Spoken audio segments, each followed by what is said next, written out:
y'all.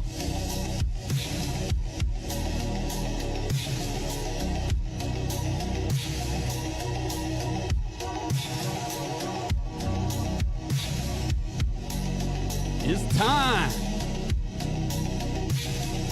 Welcome. Mighty Whitey Monday.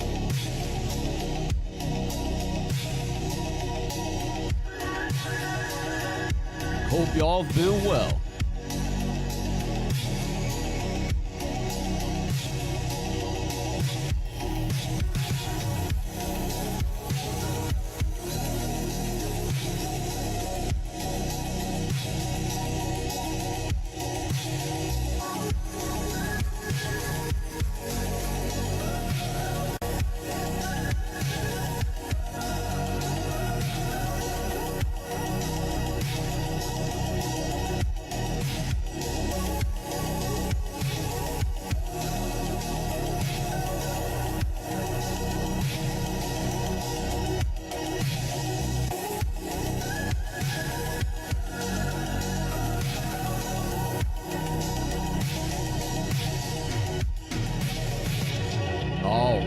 Let's do this, y'all. Hello, hello.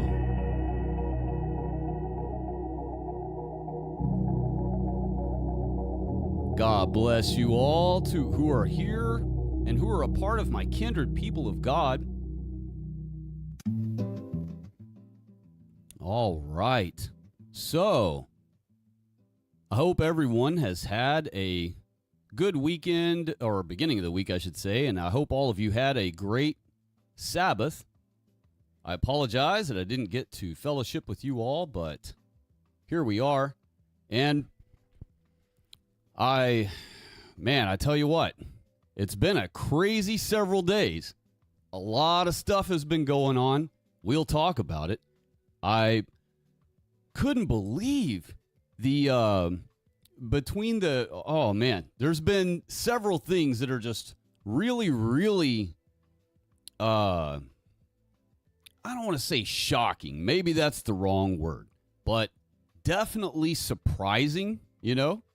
Maybe surprising is the wrong word, but somehow certain things this week just seemed a little extra. And so, for example, let me start with the first one. Shootings. We've had multiple mass shootings in the last 4 days. And just 2 more were reported just a little while ago, right before I got on here with you all. So we have a whole bunch of not, I almost said school shootings, but shootings happening, and they're mass shootings, right? Because they are in public, they're hitting multiple people, killed multiple people. And I haven't even had time, I'm slammed right now. This is a busier time of year for me right now, so I'm just extra busy. I don't have time to really be spending the effort on YouTube that I'd like to. But before I go to bed at night, I try to sit down for at least 45 minutes, maybe an hour and a half, if I get that much time, and quickly scroll through headlines, try to find what the most impactful news was that's going around, that's, the buzz or whatever. And so the shootings, I just kept seeing mass shooting after mass shooting after mass shooting. And, they weren't exactly calling them that, but they were shootings, and they were in public, and they hit multiple people. So, I myself classified it that, whether they said that or not. And I know for sure, well, let me not say that, but I assume that one of them was a non-white because they called that one a shooting. The others they called mass shootings, right? Or they would say multiple people shot, right? But usually when they say stuff like multiple people shot or 8 people killed, things like that, usually it's a non-white because they don't want to say the term mass shooting. They only want to give that to the white guys. That's the one thing they'll give us. The Jews won't give us money. unless we're a Shaboskoy, they won't give us notoriety or our jobs or they don't want us to have our women. They don't want white guys to have anything, but they will give us that. So, and a few other things, blaming us for slavery and things like that. They got a few gifts they'll throw our way. But on the whole, mass shooting is mostly reserved for white people, usually, always. In fact, I said usually always, but really it's just always. And I hope all of you are well. Let me just say hi to the chat real quick. I apologize that I haven't said hello. First noticer, Slow Boy Whiteboard. Hello, dear. God bless you. And she said, cheers. Hello. Dr. Crispy Johnson is inquisitively viewing, apparently. Hello. Ace C is here. Hello, God bless you. And he said, right on, brother. Looking forward to tonight. Well, God bless you. I'm glad you're here. Thank you for the visit. St. Michael of Cigarillo. Hello. He said hello. Hello, God bless you. And thank you for chiming in so soon on. So, I have a special little treat for you all real quick. Before we get on with the night, because it's a fresh thing, and I don't know if everyone has seen it, let me get over here to I'm going to go ahead and pause this dude real quick, and we're going to crank the audio back up, because I want you to be able to hear this, and we're going to switch to the interwebs for a minute, so you can check this out with me. I haven't watched it yet, y'all, so I'm looking forward to it. We're going to check it out together. It's called Honky Hail Hitler. Ready? Here we go.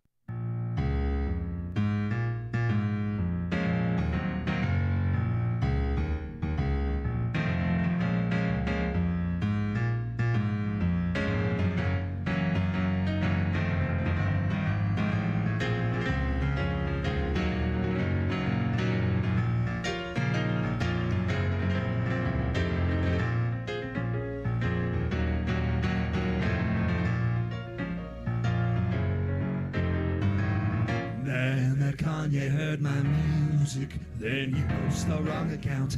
I got too much groove in me, got no way to get it out. Think I'll sing in the Matrix, they're calling me Whitey racist. Yes, I know my tunes, they cut through guts like fucking lasers. The hits that I'm posting on Twitter, they're bitter and scrambling mad to ban me. Now my fans, they can't see me, I'm canceled, so driving my grandpa's Camry. Don't want no money or fame, I just wanna have a family. Keep your money and fame, I just wanna have more children. Haters see my Twitter, but they don't know how I am feeling, so I became a ragged bitch. Yeah, I'm the villain.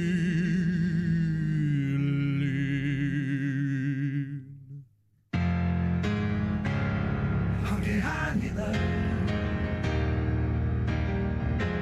They don't understand the things I say on Twitter. Honky High Hitler. They don't understand the things I say on Twitter.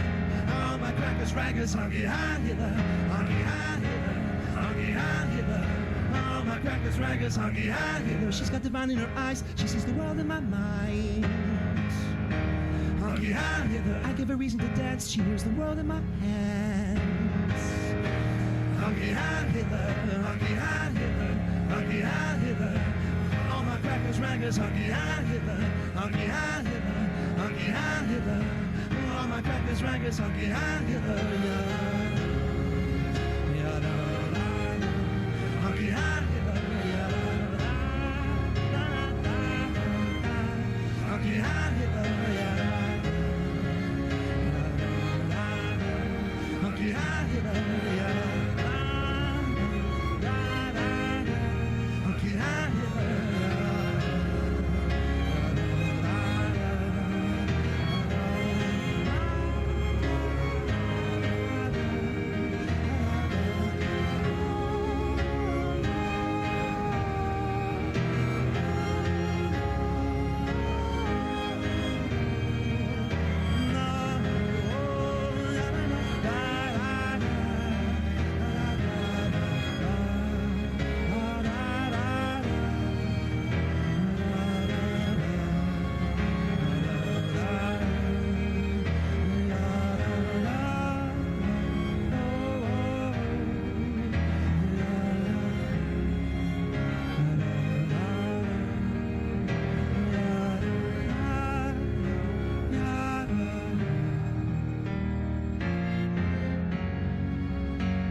All right, finally, somebody remade it the right way.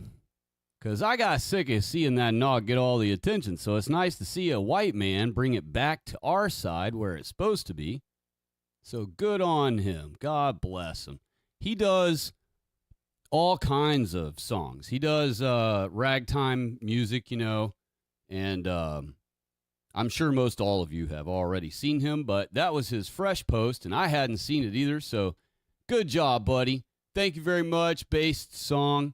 And, of course, he did put Kanye on the front, and it is his song or whatever, but F that. They've been stealing our music for years and years to use little samples of it in their songs and everything else, so who cares? And besides, we were the ones who were supposed to have that song first, so it's a shame that guy hadn't just thought up that song on his own before Kanye. But anyway, so I just thought that was funny. I noticed it right before I got on the stream, and I hadn't seen it yet. And I'm like, oh, we can watch it together and see what we think. So, oh, man, so many things today. Not today, but in the last few days. I saw I saw a thing about Ford that they have patented lip reading. So they'll be able to read your lips when you're driving, which is kind of silly because they can already hear you inside your car. So it's like, you're not going to be not talking and just moving your mouth and actually saying words with your mouth. So there's really no need for that. But I started thinking about it the other day, and when I first saw that, and I thought, man, since they can already hear you in your car, what would they really need that particular technology for?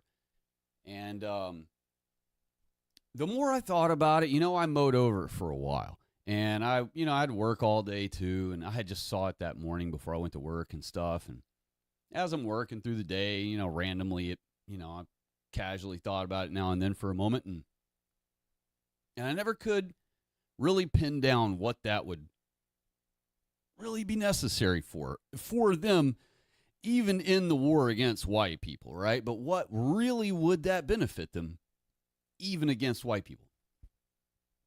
And, another thing about lip reading technology is it only works for English, right? So this lip reading technology that they only patented it for the English language.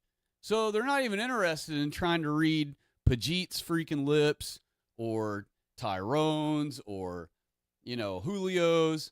Instead, they're only focused on reading the lips of English speakers. And so I kicked it around all day. And then I got home that night, and I had just sat down, and it occurred to me, it's probably just what they're saying it is. But that's really probably not what it is. What it probably is, since it's staring at your mouth, is it's probably actually just facial recognition altogether, right? And then not only facial recognition, but probably something like mouth recognition, right?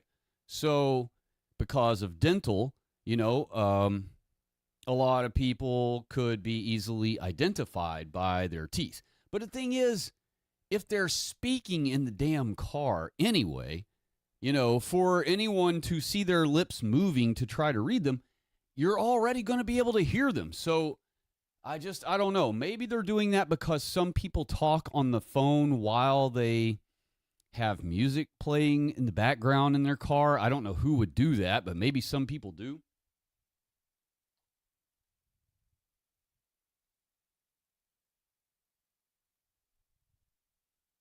So I deduced that it must just be a cover story for what it actually is for. Really and truly, supposedly they had passed a thing where every new vehicle sold, you were going to have to blow into a breathalyzer thing before you could drive the damn thing. I don't know why that didn't come to fruition, because they were touting that it absolutely was the thing, and the bill was passed and it's been enacted and all this stuff. I heard all kinds of rumors going around about it. And I never actually saw a statement from the government anywhere.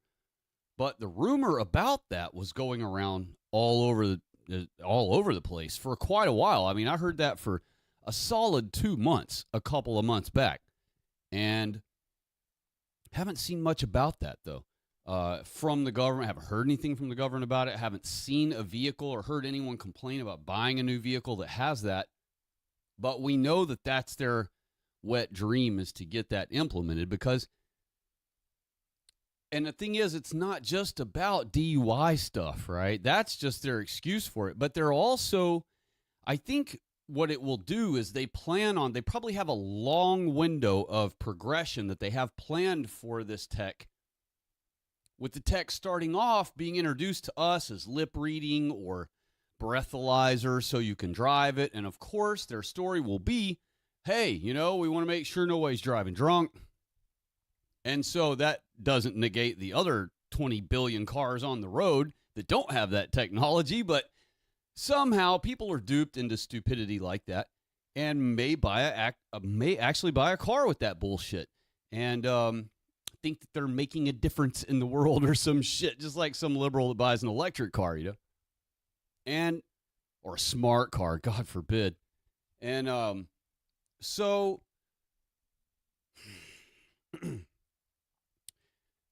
I know that that's their way they're introducing it, right? But I see, knowing how they are and how they like to farm DNA and things, I think it ultimately leads to, and the future plan of it would end up being that it's collecting DNA from you. In other words, they will call them breathalyzers, right? But they will also have some type of sensor or multiple sensors in them that can decipher what they're looking for out of a person, right? So they could tell whether a white person gets in the car or a non-white is driving the car, right? Or some other thing. Who knows? It could be that they're just harvesting it in the future, right?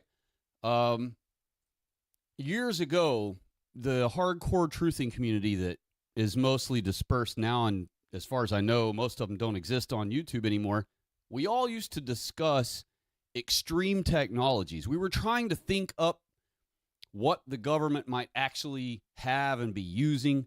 And this is back in the days when everyone was cucked into believing that our government had stuff that was 150 years in the future ahead of what we know or whatever. And none of that's really true. They have very limited technology that's higher tech than we know about.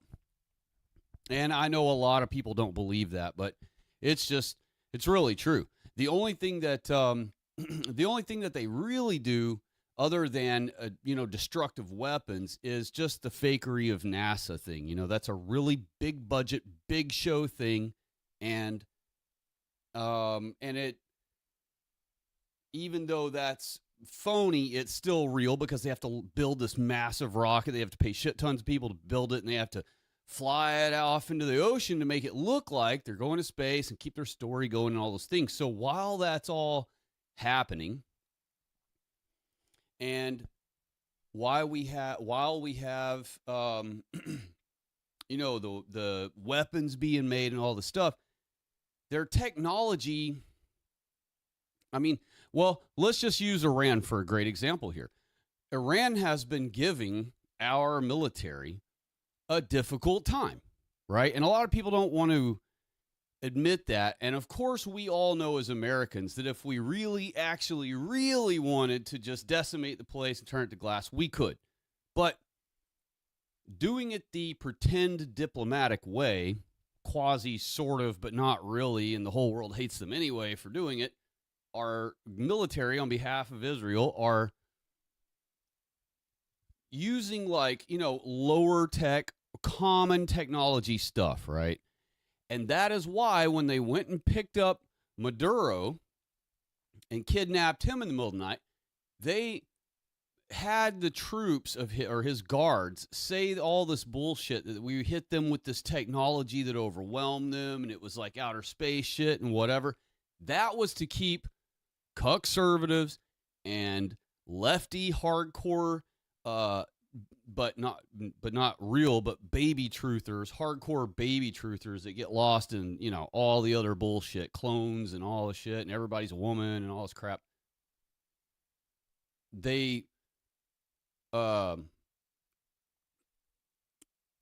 they all gobble that up, right? So that's like that's like the stuff they will fall into and follow and be kept wrapped up in and whatever. Hold on one second.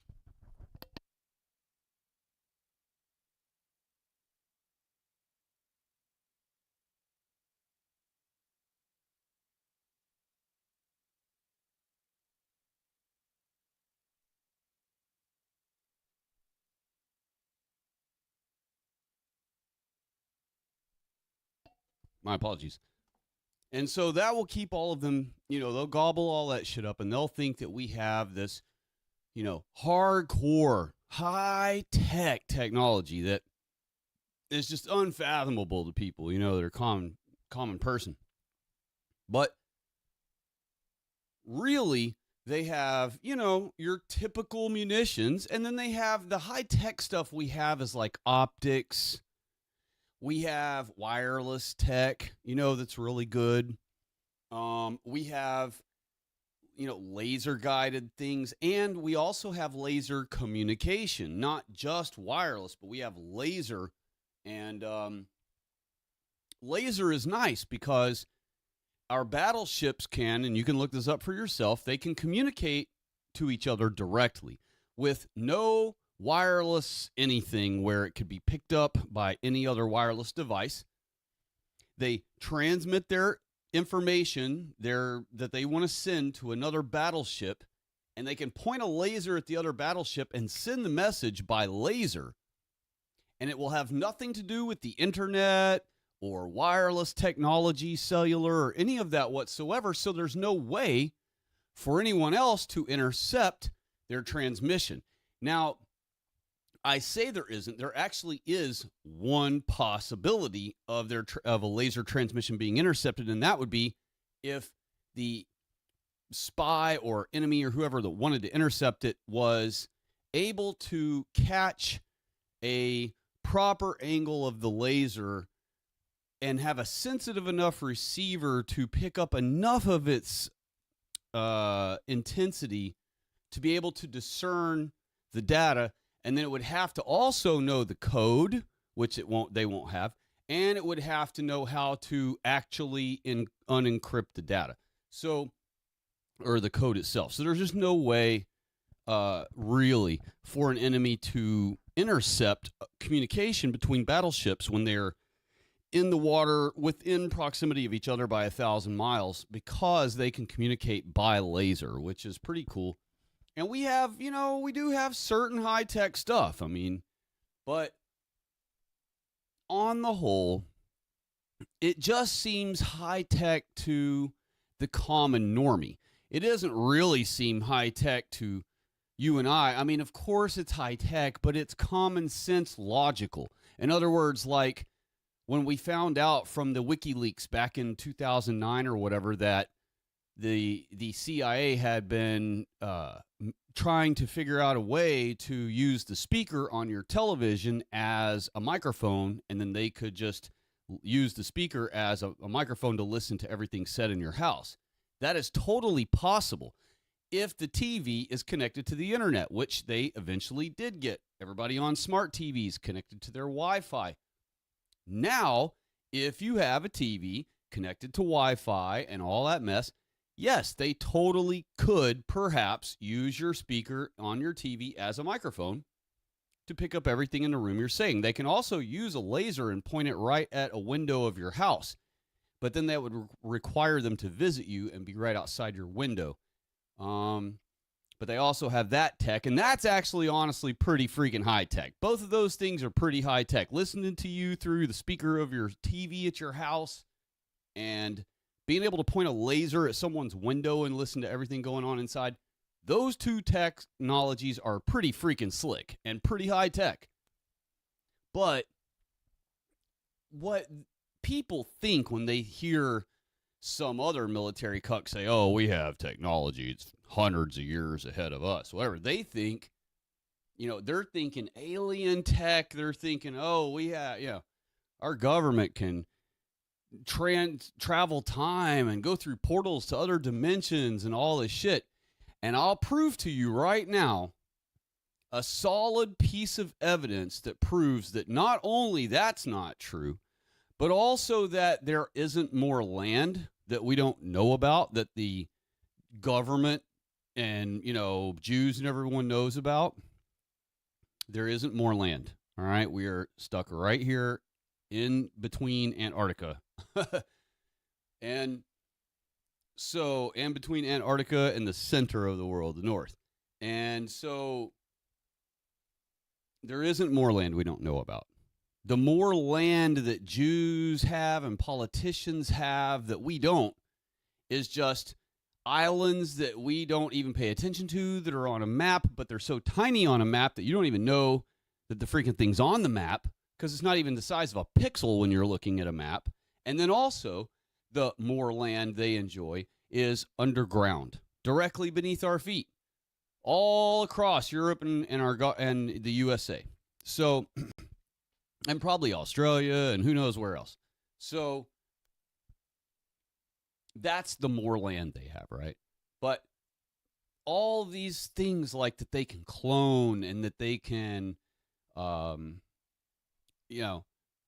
trying to think of all of them real quick, but it would take me a while to think of all of them to list them all. But the ones I mentioned earlier, plus those two, and then what that is it just keeps normies duped into believing that,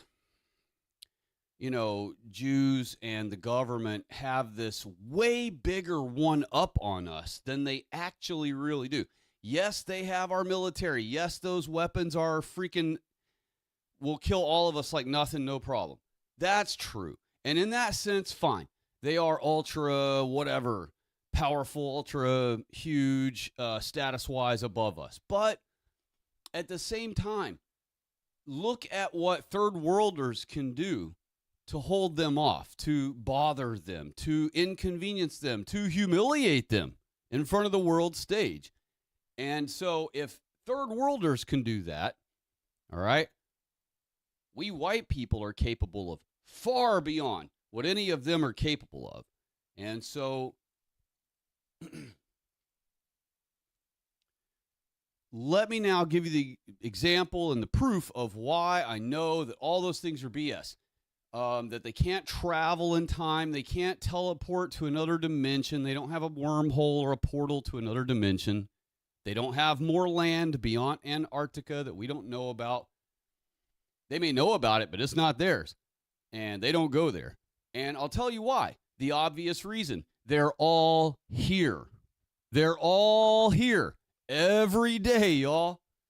And every one of them gets older and older and older, and with age becomes less normal looking as they always did, less normal looking as they always did, more old looking, and then they die. All these Jews, they get older, they get older, they get older, they die. Maybe the demon who possesses them moves on to a fresh Jew body, but they still die, right? So there is no, and by the way, if there was live forever technology and cloning and all these things, Jews would be champions of that shit. There would be so many Jews. Think of how small of a population they are. If they could reproduce themselves like actual cloning of themselves, good grief, dude. There would be, how Jews are, and how audacious and ridiculous they are. There would be already billions of Jews on the planet, and just factories and factories bigger than Amazon warehouses full of freaking Jew building clone factories. So they don't have tech like that, or they would exploit it and blow us all out of the water, you know what I mean? And kill all the whiteys in a heartbeat once they made enough of themselves. They don't have tech like that. They don't have land. You know, they don't have this land beyond Antarctica that we don't know about because they would be there. They can't travel time. They would already be gone. They wouldn't be here. They'd go somewhere else. They'd go to the future, you know? And, well, they wouldn't actually because they know what the future holds for them. So they would go way back in the past probably just to be able to rule over Whitey in maybe the 600s or something and have plenty of time in their lifetime, again, birth to death, without any worry of Christ coming. But they are here. They're here, right? They wouldn't be here if there were land, if they had portals to other dimensions, if they had time traveling capability, they wouldn't be here. And every single one of them are here every day. In fact, it's almost as if none of them have a life or sleep. Because every time you get on the internet, there's some politician that's freaking already all dressed up. It's 5 a.m. and they're already pissing off white people for the day. Doing something anti-white for the day. I mean, these are busybody, demon-possessed psychopaths. And they get up at whatever time, I guess, in the fucking morning every day, 2 a.m. and start getting themselves ready for the day, and by 5 a.m., they're in a $5,000 suit, smelling like $500 perfume, talking anti-white shit all day from 6:01. And we hear about them and see them all through the day. They're on CNN, they're at the White House, they're in the chambers voting against us, then they're out bitching about us out on the street at a presser. It's like they don't even fucking sleep. Pardon my French. And it's like they have no life. When do any of these idiots go do something and piss off for a month? So we don't have to see their face or hear about them for a while.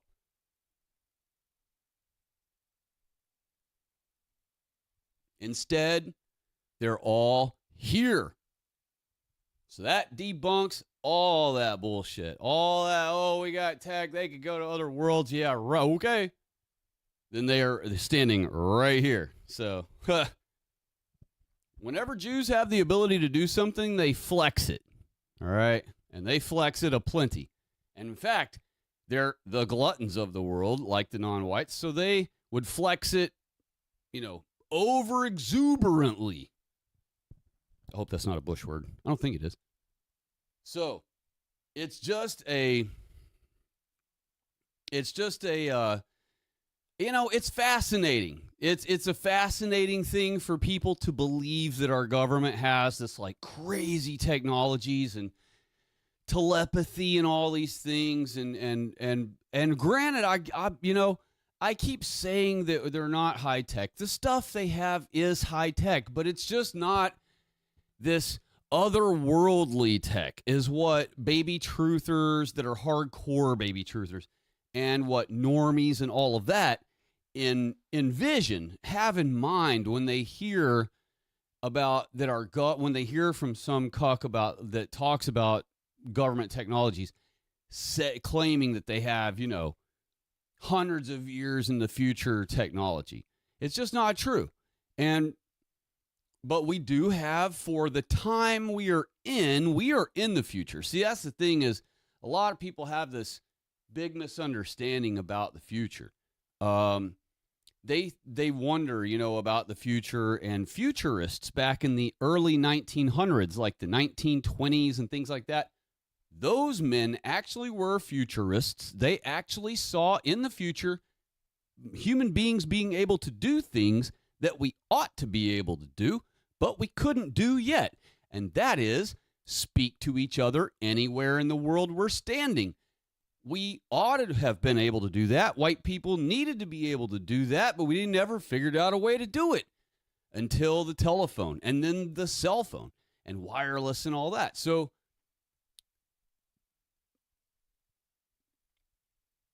now we have everything.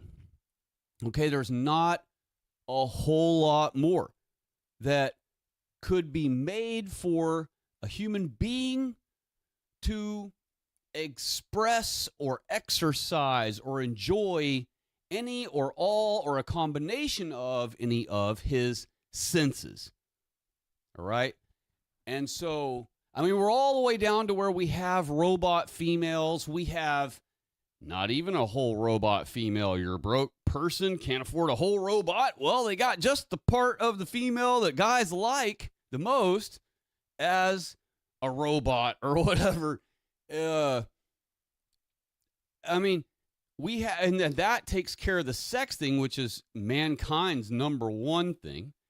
And then think about other things. We have food. Well, there's like a whole bunch of ways to come across food, much less just walk out into the forest and find some food. But there are all kinds of ways to produce food now also. And whether you could call it real food or not, it's still edible. It feels like food. It fools your body into thinking it's food, and it keeps going along, and trucks along till the next day. So it's still food, sort of. And so I guess my point of saying all this, I don't mean to harp on it for too long, but just the Iran war just was kind of a nice reminder to myself that the government is about as high-tech as I know they are, about as high-tech as any of the hardcore truthers expect that they are. They have cool tech, no doubt, but they don't have some cosmic, interstellar, supernatural, and cloning and all that. They don't have any of that garbage. And so the thing is, we don't have a whole lot more that we could actually develop for the future, right? Like, we're always going to need to eat. You could come up with a way to say, oh, in the future, white people won't have to eat anymore. And we won't have to poop or pee anymore because we won't need to eat anymore. But I don't think the future ever has that. I don't think even if Christ wasn't coming for 10,000 more years, and even if we lived in an all-white world with no non-whites to having them suck all of our blood from us and all of our money from us, even if we were an all-white world and had 10,000 years, we would 10,000 years later still have cafeterias, still have restaurants, still have to eat food, still have to have utensils, plates, dishes, if you will, cups, glasses, drinks. Because that is the common lot of humanity. Just as needing breath, we need air, right? You could say, oh, in the future, white people won't need air anymore. We won't need oxygen. We won't need hydrogen. We won't need air at all. We'll just exist anyway. You'll be able to go underwater for as long as you want. Stay underwater all your life if you like. We'll also, in the future, have a technology that keeps your skin from pickling so you can stay in the water all you want, your whole life if you like.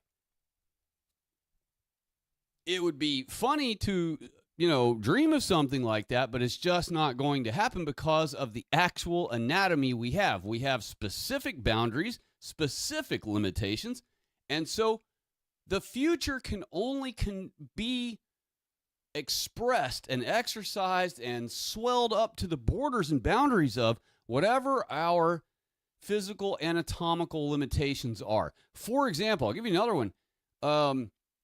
High-speed travel like rocketry, people cannot ride a rocket. A rocket, when it takes off, okay, not the NASA ones. Those are helium-filled and slow, and they go up like a balloon. A cyclist can actually take off from 0 to 30 faster than those things do. Meanwhile, when you light a real rocket, an actual rocket that's really a rocket, as soon as you light that thing, in less than 2 seconds, it's already higher than a jumbo jet flies at cruising altitude and climbing.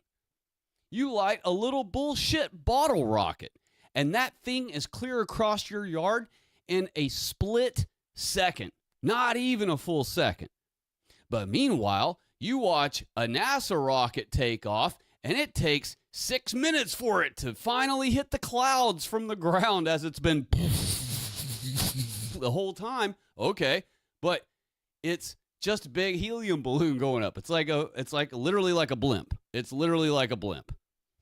And so we already have blimps all the way back in the late 1800s. So now we just put rockets on the bottom of them. We put on a big show, and we blow the fire out of it until we make it to the ocean, and then we dump it in the rocket graveyard out in the Bermuda Triangle, and that's it. Show's over. But then they start telling you, oh, now we're switching to them in outer space. And then here you go with the whole CGI and everything, and they claim they're up there. And then when they come back, it's the same deal. They just drop them off from a high-altitude plane.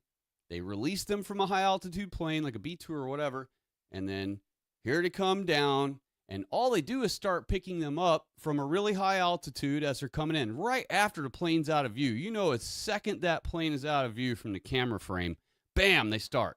That way they get maximum height on it, way up there, right? To make it look like it's not just coming from where the plane dropped, you know, at a high altitude of. No, it's coming from space, right? So all of that is BS. And so people cannot ride rockets because a real rocket has the acceleration of like 23 Gs, all right? And the most badass fighter pilots in the entire world, those are the human beings that walk this earth that can take more G-force and not only survive it, but actually be able to maintain coherency during it. And they have trained for hours and hours and hours of their lives to be able to withstand and not die from and not even pass out from such an extreme G-force. And the highest they go, they're called G-monsters. The highest they go is 9 to 10 Gs. I think a handful of people have done 11 or 12 Gs. And those are like the top honored, you know, pilots of the universe. But there's no universe, but of the world. But 12 may be even the top number. Maybe it's only 11. But the average G monster is 9 Gs, right? If you can survive 9 Gs, then you're technically a G monster. And so here we have the greatest fighter pilots in the entire world that mankind has ever had can only withstand 9 Gs on their best moment. And we're expected to believe that some goofy chick and some nog that won't even climb a 16-foot ladder and stand on the top of it because it would be too high and scary for him, and 2 random ho-hum white guys who don't really have any particular noticeable, discernible skills for any particular stuff like that. Maybe they're real pilots, though. Who knows? To think that all of them got in a rocket and survived, you know, flying in a rocket, it's just not the case. Now, granted, you could argue, well, you're the one saying that they take off really slow and yada, yada, and whatever. But the thing is, they don't ride in them at all because, first of all, it's not going to space. So there's no point in putting fucking people in it, right? So they don't put people in it. And not only that, they like to mock us. That's part of the joke. All right. So like when you saw the 4 little individual escape hatches coming down quickly as the rocket was launching, right? Or about to launch or whatever. And everyone in the truthing community is like, oh, is that the 4 astronauts escaping, you know, as the rocket's about to launch? Yes, that is your answer. And the thing is, they're probably not escaping from those 4 pods, right? Because this is how Jews work. They know that there are people like us watching them and paying attention and spreading information about them and trying to expose them at all times. So they built all that bullshit and had all those 4 escape pods and all that crap, which, by the way, is a massive waste of money. They could have built 1 pod, take them all down at the same time, One cable, one motor, one set of pulleys, one everything. Wouldn't have needed 4 individual freaking capsules with 4 individual motors, 4 individual pulley systems, 4 individual massive steel cables, 4 individual everything. So that's not how they would have done it. You know, on a cruise ship, we don't have individual lifeboats. So what that was is it's to see 4 escape pods.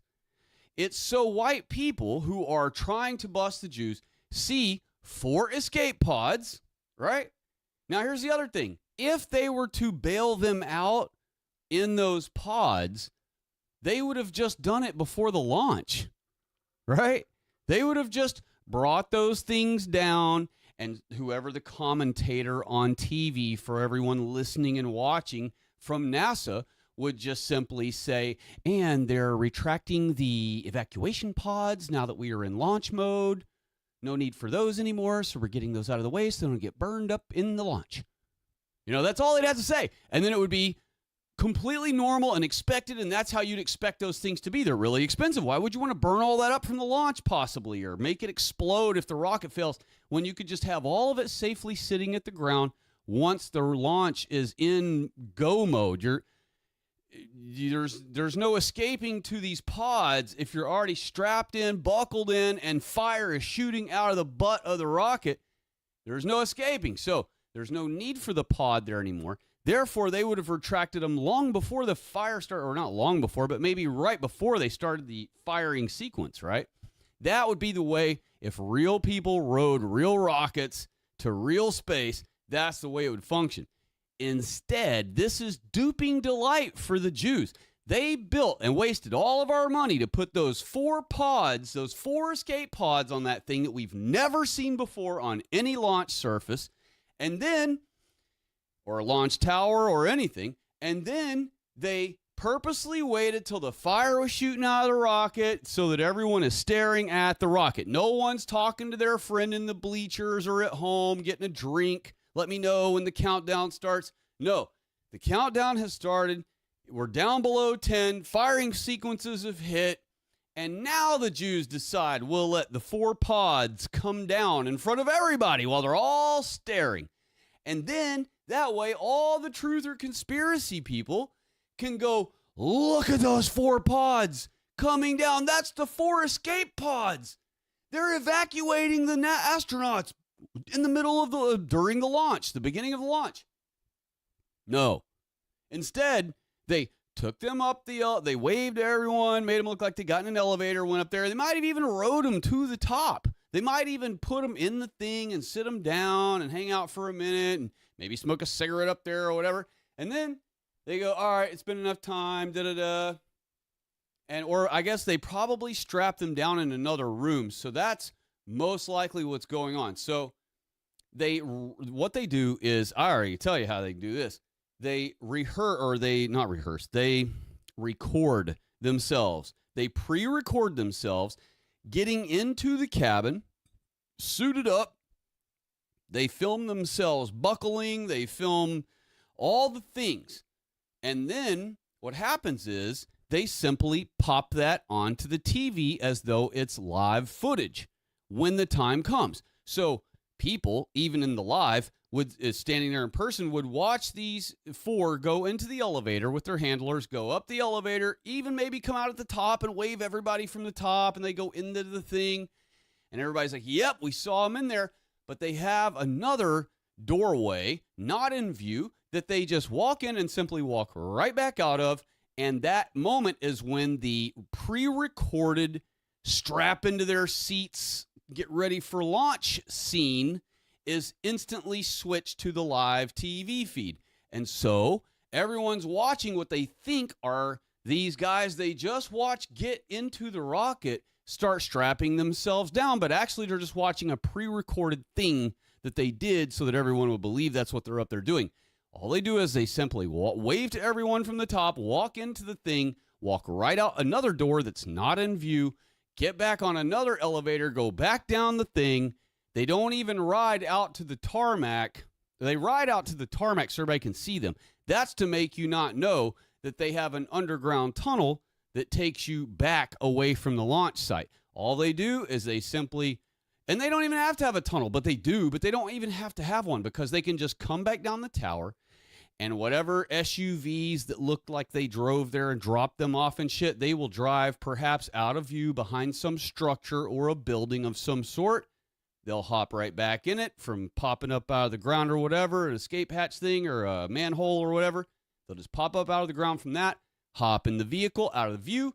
Vehicles all drive back away from the launch site. Rocket takes off. Everything looks copacetic. But it's complete, Houdini trickery. It's no different than David Blaine stunts. You know what I mean? David Blaine. I know a lot of y'all remember that dude back, 10, 12, 15 years ago. He suddenly just popped up out of nowhere and became this satanic musician that everybody knew about. And he was doing all these stunts that white people watching him on YouTube or on TV believed were live. And so if you talk to someone about David Blaine back in the day who liked his videos or his content and stuff, and you were to criticize David Blaine, they would say, oh, you're just being a hater. He does some amazing tricks, and he freaks out people all the time and all the shit. Well, not saying that magicians don't have a few tricks they can do in person to wow someone. But all these tricks where they where he would levitate 3 feet off the ground in front of everyone, or like when he levitated from building to building in New York City and all these things. What you don't realize is they have closed off. The government has closed off an entire massive area of multiple city blocks. And they clear everyone out of those multiple city blocks. And the people who were kicked out have no idea why they're forced out of the area. They're told they have to evacuate. They told there's a gas leak. They told there's a shooter in the area. They're told whatever they're told, but they're told get the F out of the building. You got to leave. You got to go out of the area. And they clear the area. Then they bring in their Jewish crisis actors, all dressed as common New Yorkers of every flavor. And then they pretend to be in awe and wowed as this dude did his tricks. It's no different. It had so many cucked white people fooled. I had so many people pissed at me back then when I was calling out David Blaine for being bullshit and explaining how it's bullshit. You know what I mean? That it's not just simple trickery, that it's actually a very tactical, concerted effort, actual production. It's a show. It's like going to watch pro wrestling or a concert. It's a show.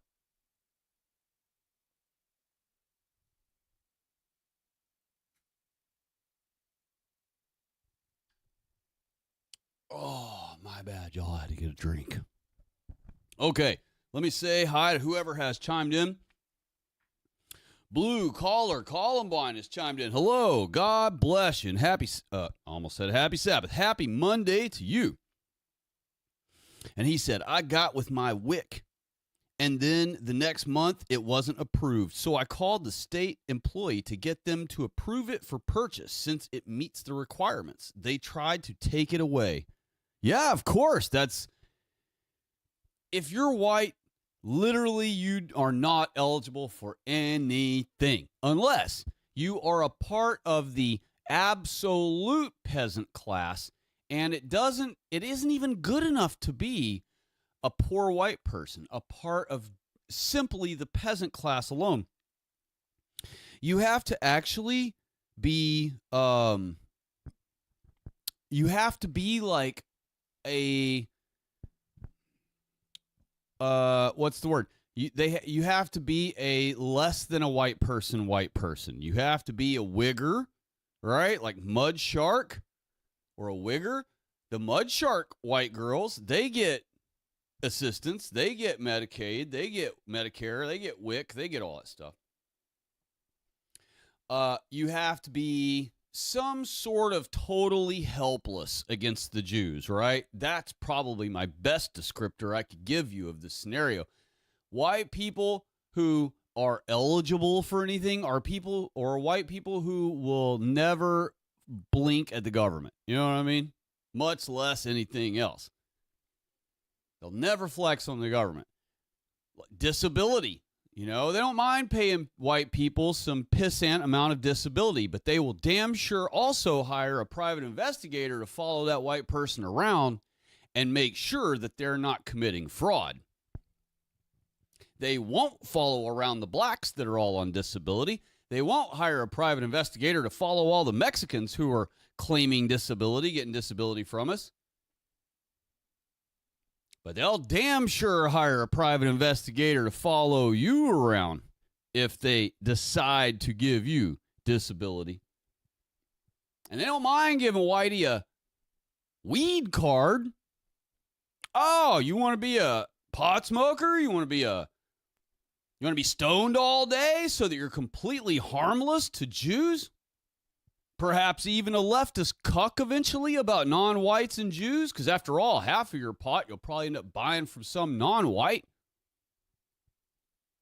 So you know what, Whitey? Even though for 100 years you've had it banned, we're just going to ignore your ban of it and unban it.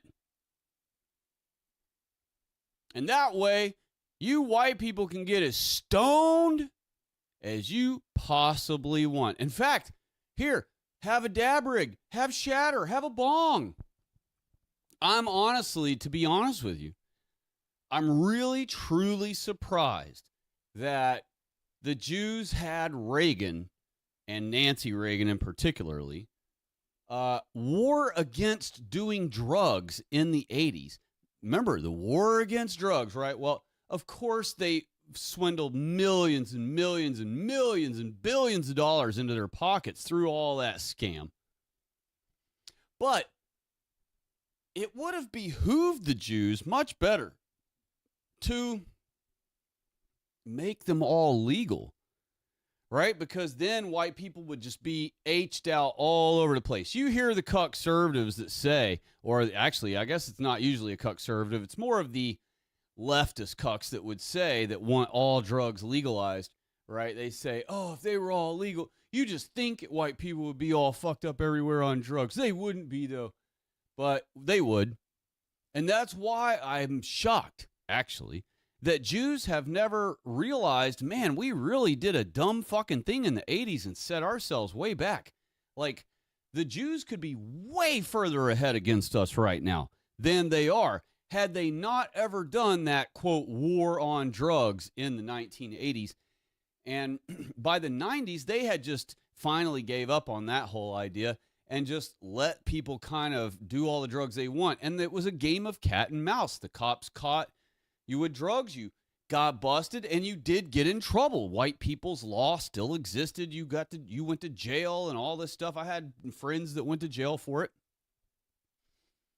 In fact, I have a good friend who he went to jail for one seed found in the floorboard of his car. And his car just, you know how the floorboard of your driver's side of your car, if you're not a neat freak, you've usually got road debris and dirt built up in the corners of your floorboard, right?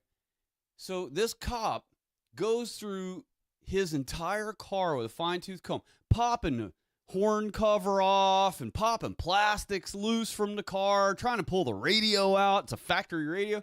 He's literally tearing this dude's car apart, trying to find anything in it to take him to jail for. Never could find anything because my buddy didn't have anything. But then he said, let me go look one more time. And he went back to his driver's seat, floorboard, and started sifting around in the dirt of the corners of the floorboard and said, aha, and he pulled out one seed. And my buddy did over a month for that one seed, you know. And of course, he had bought the car used, and it was only several weeks after he had bought it. So the first thing he told the cop was, hey, I just bought this car, you know, and they sold it to me dirty. They didn't even sell it to me clean. It wasn't vacuumed or anything. So this is probably from the previous owner. And the cop's like, yeah, whatever, buddy, and threw him in jail anyway. Now, I'm not saying that I want pot-smoking white people to be arrested. I'm not saying that I'm against pot-smoking white people. What I'm saying is that it would behoove the Jews to let white people be as stoned out of their mind 24/7 as they could possibly be. And not only that, we have white people who are aged out, coke heads. We have those. That's the worst of it all. We have, in fact, it's what all of our government do. Every single politician, when you see a politician speaking to you on TV, they literally just finished, before they stepped up to that podium, they just finished snorting cocaine. And sometimes snorted cocaine and a little click of H in there too, because they like to do both at the same time usually. So I'm talking J.D. Vance. I'm talking what's her face that gets up and does all his press conferences. Maybe Levitt doesn't, but everyone else does. I guarantee you that. And I'll bet you Levitt does too, to be honest with you. I'll bet every single one of them are cokeheads. Every single one.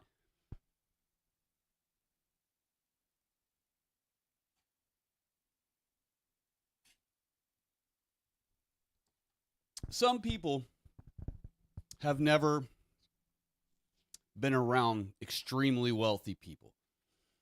And so, for those folks who have never spent time personally, in person, with extremely wealthy people, they're not aware of, and certainly not accustomed to, all the things that rich people will do. And it's to such an extent that they wouldn't believe you if you told them what these rich people do. And that's why the sickening things they do, like Pizzagate and all that stuff, it's so extreme that white people can't fathom it. A common white person just cannot believe in their heart that anybody would exist that is like that thinks that way, that operates that way, that is that way, right? And so, and of course, this is why Jews have been able to easily take advantage of us over and over and over again all through the centuries.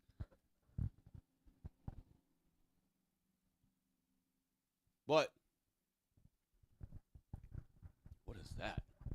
Hold on one second.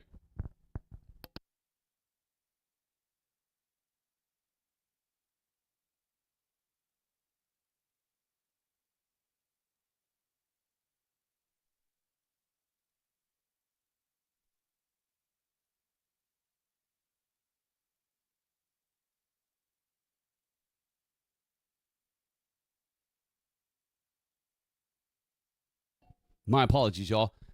Blue Columbine said, cop planted that seed. I 100% agree with that. And that's what I told him, actually. The day he told me, I couldn't talk to him when he was in jail, so I didn't get to see him until he got out. And he told me the whole story, and that was the first thing I said. I'm like, the cop planted that shit. You know that. And so, but the thing is, to digress all the way back, the point is, the Jews really kind of shot themselves in the foot, because I guarantee you, even though a lot of white people don't believe this, they really believe that white people are so virtuous that we could, it's not about virtue, it's just that we have so much control over ourselves and so much self-restraint as a populace that we could actually have legalized heroin, legalized cocaine, legalized all this shit, and not be monstrously radically trashed from it, right? Politicians, well, I was digressing back to that, but let me finish my point about it here. Politicians snort cocaine all day long, all day long, all day long, and all night long. Remember how earlier I was talking about how when do they ever sleep? They don't, hardly at all, because they are coked up 24/7. So every single one of them that you watch giving a presser, in front of the White House, or voting on the Senate floor, or talking to the president's press secretary, or herself, or any of those people, they're all coked out of their minds beyond belief. Trump included. Trump's big old cokehead, 100%. And this includes all the Jews and, Jeffrey Epstein's Jews and all those, all the Hollywood Jews, all the political Jews, big time Kokies. Stephen Miller, whoever, you name it, Vance, all of them, they coke it up every day, 100%. No questions asked. So the thing is, a common white person would be like, oh, there's no way, that'd be so much money and you'd be so trashed all the time. How could you even function? But when you're that wealthy, you have so much money and you have access to so much, not only more money and drugs for cheap and free, to be honest. That's the thing is, not only are they extremely wealthy, like beyond comprehension wealthy, where they could literally just snort a kilo every few hours and they would never go broke, even if they lived to be 100 years old, and still have mansions and send their kids to Purdue and have BMWs for everyone in the family and go on vacation 5 times a year and the whole thing, all on $160,000 a year. Wow, they're such geniuses. But they literally run and live and thrive on cocaine. That's what they run on. They don't run on food. They don't run on drinks. They don't run on liquor. They run on cocaine. Cocaine. And so now imagine if cocaine was legalized, right? How ridiculous white people would be. There would be so many shootings and fights, but again, there would also be twice as many skyscrapers built. Everything would be twice as fast and twice as big and twice as tall and twice as awesome, because when white people are coked up, if they're on a mission to create something, if they're in create mode, boy howdy, they can really get some stuff done. But we're not supposed to be like that. Our holy God told us be sober, and I don't think that God has a problem with white people smoking marijuana, because that is a healing substance. It's a plant. People could say, oh, cocaine's from a plant too. But cocaine is a completely different animal. When, cocaine is what will make white people completely leave their inhibitions and leave their godly restraints and do utterly ridiculous things that they would, typically, if they had never even heard of cocaine, would never dream of doing, perhaps. So it's not, and alcohol's the same way, by the way. Alcohol's the same way. And so when our Holy Bible is saying be sober, it's talking about alcohol. There weren't cocaine and all these other crazy drugs back then. So it was mostly alcohol was the drug. And so, but alcohol does the same thing. Alcohol acts like cocaine. It makes you crazy. It makes people violent. It makes people hypersexual. It makes people aggressive. And so it makes people act ungodly. That's the bottom line. It makes people act ungodly. Alcohol makes people act that way, and so does cocaine. But marijuana is a unique situation. It's white people smoke marijuana, and they are friendlier. They reflect on how rude they were to their coworker earlier that day at work, and then they feel bad, and then they're like, oh, man, I should apologize to her tomorrow. That was kind of rude. I didn't mean to sound like that when I said it. They're more passive, right? Which would benefit the Jews greatly. So I'm sure maybe that's what the war on drugs was, to get white people off of cocaine. And maybe the MENA drug cartels and all the cocaine the CIA brings in is really just for the politicians and the blacks. Maybe they really just wanted the blacks to be coked up so they would be killing us off like hotcakes and acting like super beings all the time because they're all coked out of their minds. And then the politicians get to enjoy it too, but maybe it wasn't meant for the common white guy to have. And that's why there were such hardcore, stringent laws on it. And to make it appear as though those laws apply to everyone, not just white guys that get caught on cocaine, They would throw blacks in jail if they got caught on coke. They'd throw Mexicans in jail if they get caught on, with coke. But really and truly, it was to make sure Whitey wasn't on that shit. And I'm not saying that Whitey should start doing cocaine and go win against the Jews. I'm saying that I'm just talking about what Jews could have done differently, to have been better off against us by now. And I truly think that the war on drugs set them back, a solid decade, because that's how long they ran that.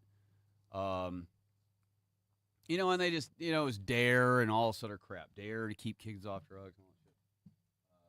Of course, only like Generation X would even know what I'm talking about right now, but.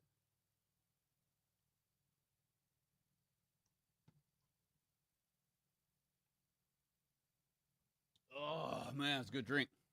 Nice and cold. Jack, he did a stream the other night. Good stream. Thank you for a stream. That was awesome.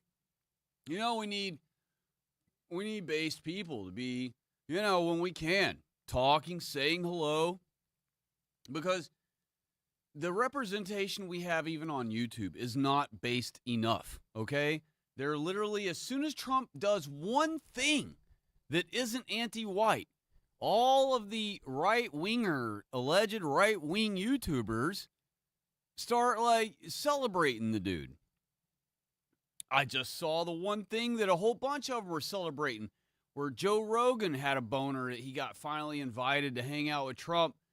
And they're going to supposedly allow our soldiers that they won't help with their medical bills hardly. They say they do, but they don't.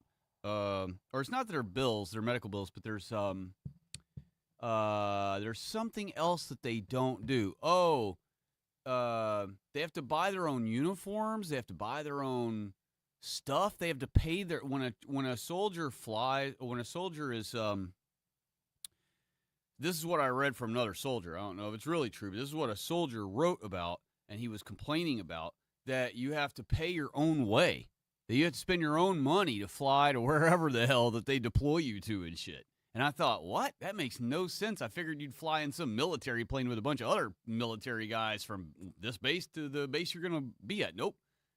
He said you got to fly your own self and pay your own way. And I thought, man, that just doesn't make any sense. A lot of broke people sign up for the military. They can't pay their own way to go any fucking where. So I don't know what that guy was saying, but supposedly maybe there are certain sects of the military or something that does that. I don't know. But the bottom line is we're talking about, our government doesn't do shit for our veterans, okay? They don't buy them a house. They won't prevent them from losing their house if they can't pay for their mortgage. And so here we have the same government that won't lift a finger for veterans for the most part. Now wants to, for out of nowhere, no reason, give our white troops, which, by the way, we also have, quote, veterans who are NOGs and other foreigner aliens, non-whites that live in our country, who get to call themselves veterans because they, quote, served in our army or military or whatever. And so all of these ones that have PTSD, the psycho NOGs, the psycho non-whites that, quote, served, right? And now they allegedly have PTSD. And some white guys truly are affected by it, I believe. But the most volatile of our people, who are hypersensitive to even something falls on the floor and they're going to turn around and shoot at someone thinking it was a bomb that went off behind them. I mean, now we're going to give them psychedelic drugs? We're going to give them shrooms? Your government won't make sure they don't lose their home, but they're happy to give that white guy who has PTSD mushrooms? Acid, maybe? Meanwhile, it's been banned for 30 years?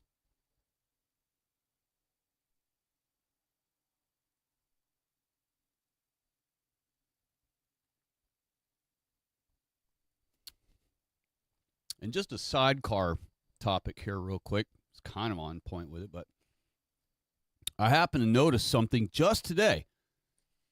A guy sat down next to me that I'm acquaintances with, and we were on break, and he saw me and waved and came over and sat down where I was to hang out for a few and catch up. And he had cigarettes with him, and he sat them on the table. And I looked down at him, and I couldn't help but notice this giant warning label that covers most of the package of his cigarettes, right? So, like, the front face of the pack of cigarettes is usually where the brand is and, like, their logo, their design of the package, whatever. You know, it might have a couple of colors with a little pattern or something on it. Instead, when people buy cigarettes, apparently there are these huge labels that block almost the entire face of the freaking package, right? So whatever design, whoever designs cigarette packages now, they should honestly come up with a completely new design where they fit all of their name and logo and design in the background they want and words and everything that to fit in the little L shape on the pack of the face of the pack around the warning, because the warning just covers all of it. It covers their name, it covers their logo, it covers everything.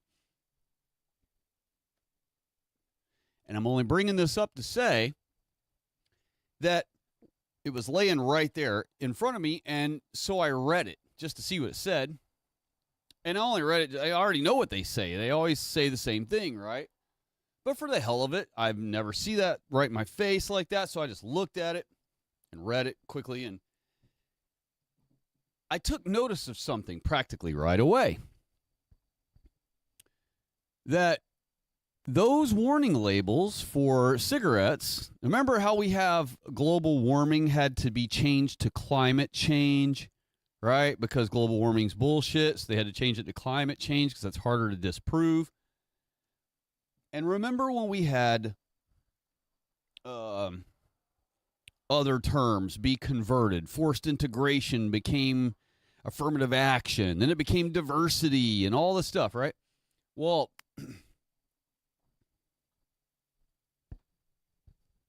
pardon me, hold on one second.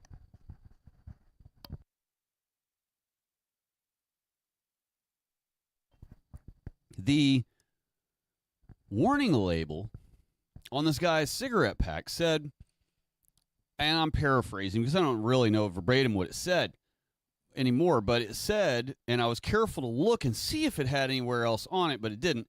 It said, warning, this package contain, or I don't know how the beginning of it said, but it said it's addictive, right? It said tobacco smoke is addictive, or can be. It didn't even say it was. It says it can be, right? It says, warning, smoking tobacco or nicotine can be addictive. That's what it is. This package contains nicotine, which can be an addictive substance. That's what it says, right? I'm sorry I butchered that all to hell.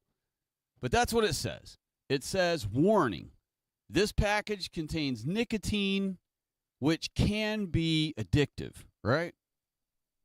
And that's all it says, right? That's its big, giant warning. It covers almost the entire face of the package. And that applies, I guess, to all cigarettes. Well, when I read that and was looking at it and everything, I took note that it only used the word addictive, and it said can be addictive, right? That doesn't mean it will be. It doesn't mean it is. It means it can be. Well, it might rain today. It might not. It probably won't, but it might. You know, it can. It can rain. It could rain.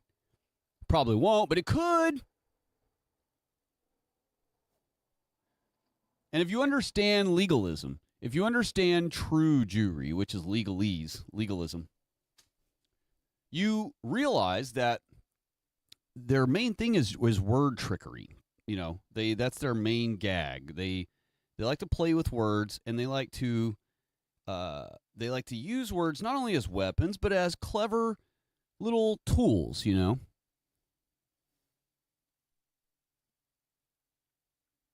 and we're always saying, well, they're liars, right? And that is true. But in this case, with the warning on this guy's pack of cigarettes, as per Jews, it has this very crafty, very clever wording. It can be addictive. Well, guess what else is addictive? Anything on the face of this earth. You can be addicted to rock music. You can be addicted to chocolate milk. You can be addicted to watching birds. You can be addicted to YouTube. You can be addicted to social media altogether, whether it's all of them or one of them. You could be addicted to television. You could be addicted to work.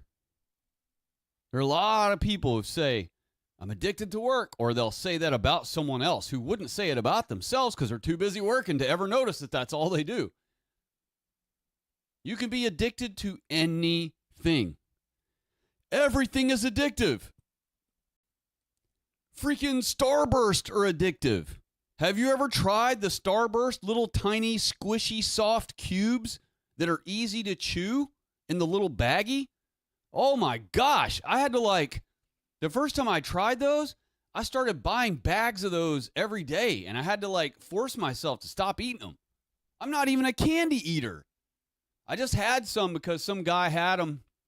We were on a thing, doing a thing, and at work, and it was hot. It was outside, and we typically aren't outdoors all the time, but that particular time we were, and it was hot, sunny, and everybody was just kind of worn down. And while we were on break, this guy had a bag of those, and he's passing handfuls of them around. Man, I got addicted to those from the first handful I ever tried. As soon as I left work, that's all I could think about was going and stopping and getting a bag of those to eat when I got home. And I did.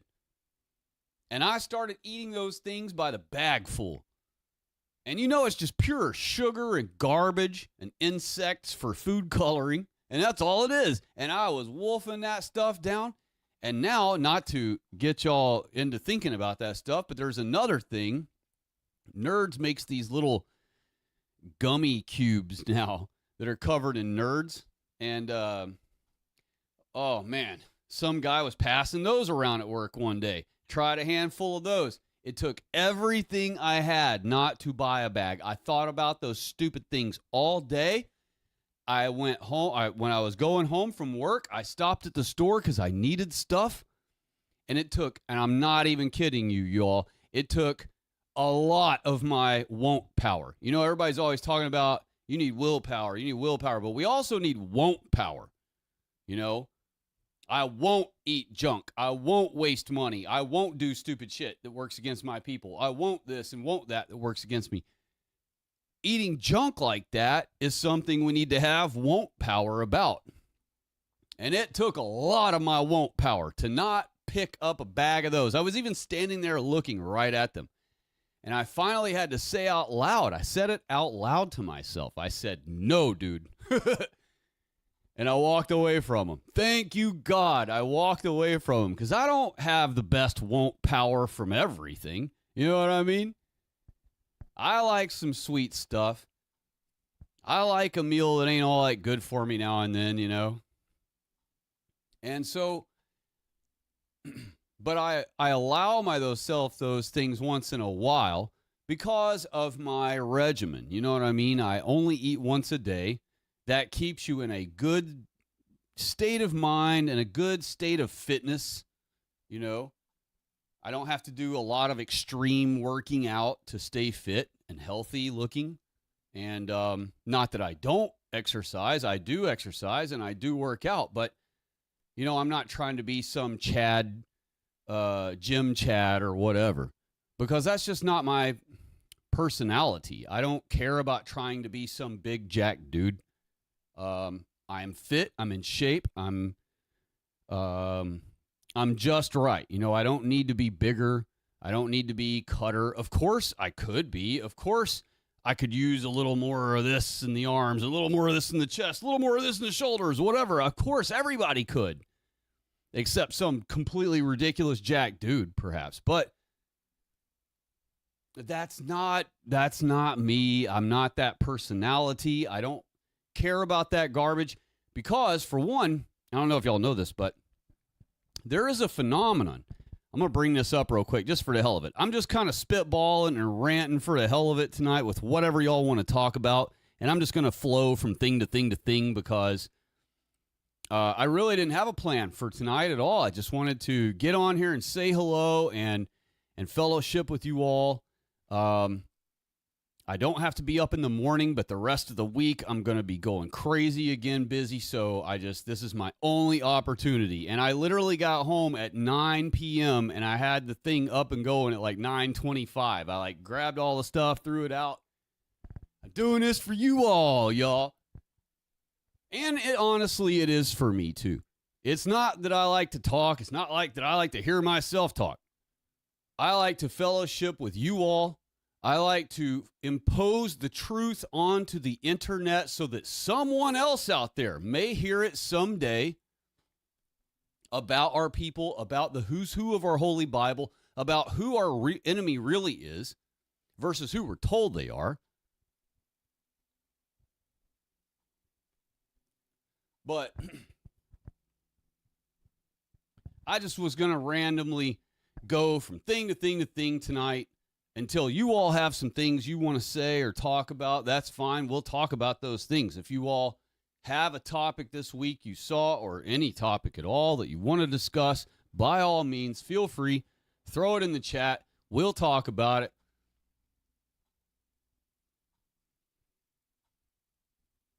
What was I saying a minute ago, though? I was going to give you a little sidecar story again. What the heck was it? I got to think about it for a second. While I'm thinking about it, I'll hop in the chat and just see if anybody said anything. All right, it's slow tonight, and I understand that because it's Monday, you know? Ain't nobody going to be up late on a Monday night usually. Blue Columbine said, I am so excited. My baby said, Mama, for the first time yesterday. She barely turned 7 months. So smart. I'm so proud. Well, God bless you, dear. That is lovely to hear that you have got to be called Mama for the first time from your old baby. That is just amazing. Baby girl, on top of that, God bless you and God bless her. And beautiful white children. God bless them. I wish I'd had so many more, you know. And we were talking about, I was talking about being jacked, and that's not my personality. And then I somehow segued into some other things, but basically, I was talking about, that I do this for you all, and I do it for me also, because I like to fellowship with you all. I want the truth on the internet. Our people need to have people on the internet that actually say the real, actual things, and that aren't fair weather, right-wingers, like when... and by what I mean is stuff never gets better for us for them to then claim they're right-wingers and enjoy any of our positives and benefits because we don't ever have any of those. So we never really have fair weather. But what I mean is, by fair weather, I guess I mean they re-cuck. They regress back into cuckery. Anytime Trump does one little stupid thing that kind of sort of looks like it might help a white person somewhere on earth, somewhere. Like this thing with psychedelics for troops with PTSD. Now, Legion of Men, I forget his name, Bo, his name's Bo. Bo said that he likes the idea. And in fact, his thumbnail, right before I got on the stream tonight, he posted a video about it, and his thumbnail says, "This is the Trump we want." But is it really? I'm not real sure about that. What else has Trump done that benefits white people, particularly veterans? It just is not really anything he's ever done to benefit us, and especially to benefit veterans. So I just see this whole psychedelics thing as turning into something else, right? For example, and then I'll get back into my other topic in a moment, but just real quick, let's stay on this one.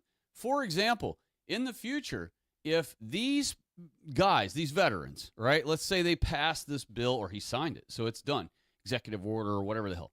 And so let's say this executive order, this bill is done and they enact it and X amount of troops willingly, voluntarily are put on psychedelic drugs in order to see if they'll be the guinea pigs, right? Now, they've probably already been doing this to troops for 50 years.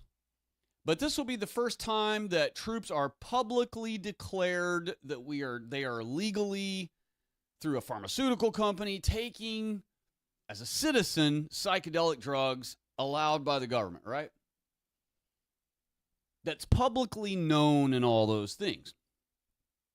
And what I see coming in the future for those men, whoever partake of that, is the same warning I gave people who ran out and got a marijuana card as soon as their state made it medically legal to have marijuana. I warned those guys back then, don't do that shit, because if you do, you're volunteering to the government that you use drugs, or what they call drugs. Now, I don't consider pot a drug, but they do, so that they can hold it against white people all the time. So you're volunteering to the government that you're a known, what they call drugs user, right? That will always follow you all your life. In other words, you can't ever say, no, that's not me anymore. I got married and had 5 kids, and now I'm a pastor. I haven't done that stuff in 30 years. It doesn't matter. Your record of being on a psychedelic drug or on any drug stays on your record forever, till the day you die. And here's the rub. With other drugs, it's not that big of a deal, okay? It might keep you from getting a job, might make you look bad in front of your girlfriend's parents if they Googled you or something and found it out about you. But, which, by the way, they've done away with all of that on the internet. You can't actually look up people's public records the right way anymore because of all the non-whites here. They don't want white people being able to look up all the non-whites' criminal records and all the details of it, so they're slowly starting to ixnay, and they've erased billions of mugshots from the internet, just so you know. Literally billions of mugshots have been deleted from the internet. So if you Google image mugshot or arrest mugshot, you'll be shown mugshots aplenty, and you'll have to click load more and click load more and click load more a whole bunch of times, and you'll probably go through 500 pages of mugshots. But guess how many mugshots have been posted that should be on Google image search? Millions and millions, hundreds of millions. In fact, billions of arrests by now. Think about McDonald's. Billions and billions served. Well, that's literally how all of the arrest world goes. That's what police do. They literally, quote, serve billions and billions over the last, since the internet's been alive, since 95. So since 95, there have probably been 5 billion freaking mugshots posted to the internet, and you will only find about maybe 50,000, maybe 5,000 on the entirety of Google image search. So they are actively, after a mugshot is, say, 3 years old or something, I don't know, they have a certain time frame they're going by, I don't really know.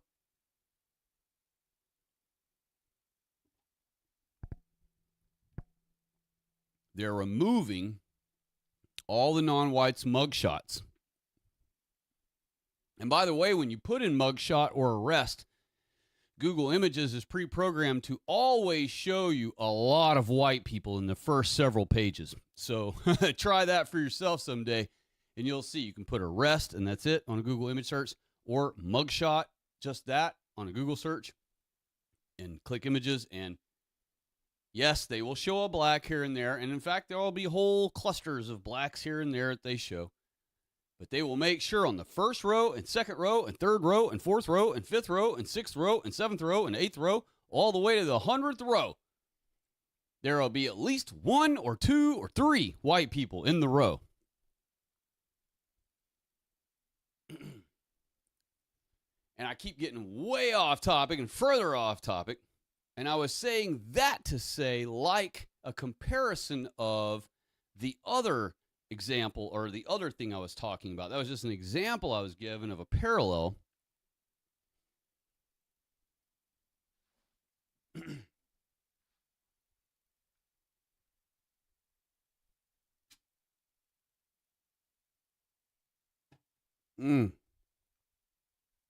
That's good drink. Oh, gosh. Pardon me. Gotta wet the whistle, when you do all this stuff. But I see coming down the line this psychedelics thing. What they're going to do, and now a lot of you don't know this. If you're not Generation X, you wouldn't know this, but acid used to be a thing, and that's a psychedelic drug. And acid was a thing back in the 80s and 90s. Oh, actually, acid was a thing all the way in the 60s. All the hippies did acid and all that stuff. So acid started being a thing in the hippie generation. But it lasted 30-something years, all the way into the mid-90s, late 90s, I would say. And about 1998 or so, about the same time they started chemtrails in 1998, they, across the entire country, decided that they were going to do a hard stop on acid use. All right? Acid was like one of the most popular party drugs in the 1990s, all through the 1990s. It wasn't popular among blacks, and it wasn't popular really among any non-whites. But again, there were a lot of non-whites here, but because they had started flooding us with them in the 90s. But America in the 90s was still an extremely white world.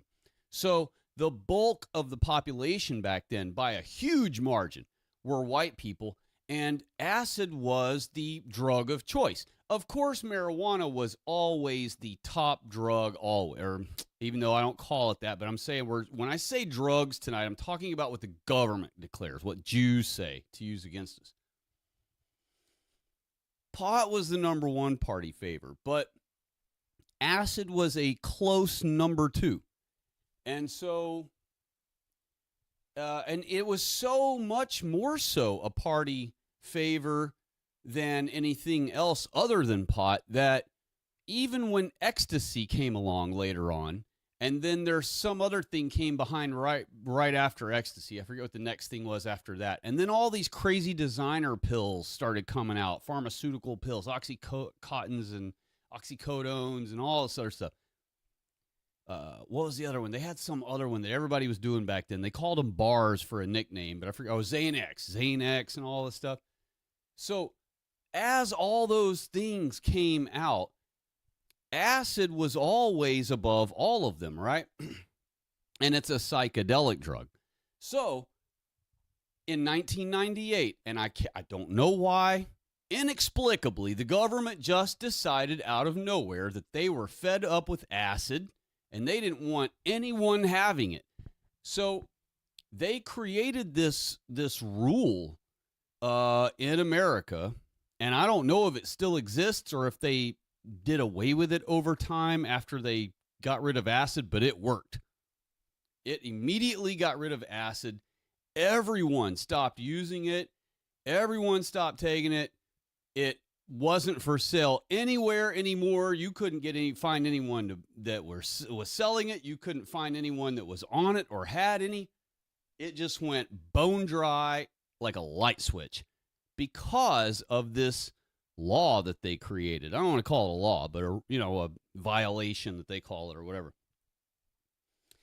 And what it was is they changed the rule to, okay, the way acid worked, for those of you who don't know, if you're not a Generation Xer, you wouldn't know probably. Acid exists in two forms that I knew of back in the day. Maybe a third. Actually, they had a third and fourth form also. They had sugar cubes, right? Those were pretty rare back then, but there was a such thing as sugar cubes. I never personally saw anybody have them. I never saw them anywhere in my life, but I have heard of them back then. So allegedly there used to be sugar cubes, and there also used to be eyedroppers, which were the most extreme way to take acid, because if you put acid drops in your eyes, sounds crazy, and it is, and no one should ever do it. And it's not like you're putting real acid. The acid is the nickname, they call it, right? But it's not acid. Like, you're not putting battery acid or whatever, a real acid in your eyes. It's just called that for a nickname. But they made a type of acid that was available in a liquid dropper. I never tried that because nothing touches my eyes. I can't even put Visine in my eyes. Never in my whole life have I been able to do that. So not a single thing can go in my freaking eyes. I can open my eyes underwater when I'm swimming, no problem. But as far as one drop in my eye, it's impossible. Cannot do it. Can't do it with anything. I can't even rinse my eye out if I get something in my eye. I can't even get water on my eye like that. So for me, that would have been impossible anyway, even if I ever wanted to try it. And again, I never saw it anywhere in person, but I heard of it. And I heard that that it existed. You know what I mean? That people had it or whatever. I just never saw it myself. Now, the primary way acid existed was in a sheet of paper. Acid was a square piece of paper. That's how it was sold to everyone. And the square piece of paper was cut into 100 littler squares. All right. So every piece of paper, a full piece of paper, was called a sheet. And that sheet, if you will, was cut into perfectly sized 100 squares, or perforated into 100 squares. But they were all perforated, so it stayed like a whole thing. And then you would just cut 1 or 2 or 10. There was a thing like people would do 10 strips, right? So they'd say they want a 10 strip. That would mean you just slice a whole, perforated row off of it. And I'm telling you all these details just because most people aren't Generation X and probably wouldn't understand how acid was used, what it was, what it looked like, how it functioned. So basically, I'm just breaking it down for you real quick. For those of you who didn't thrive in the 90s and weren't like in, youth in the 90s. So, most people only took one, okay? Most people only took one little square.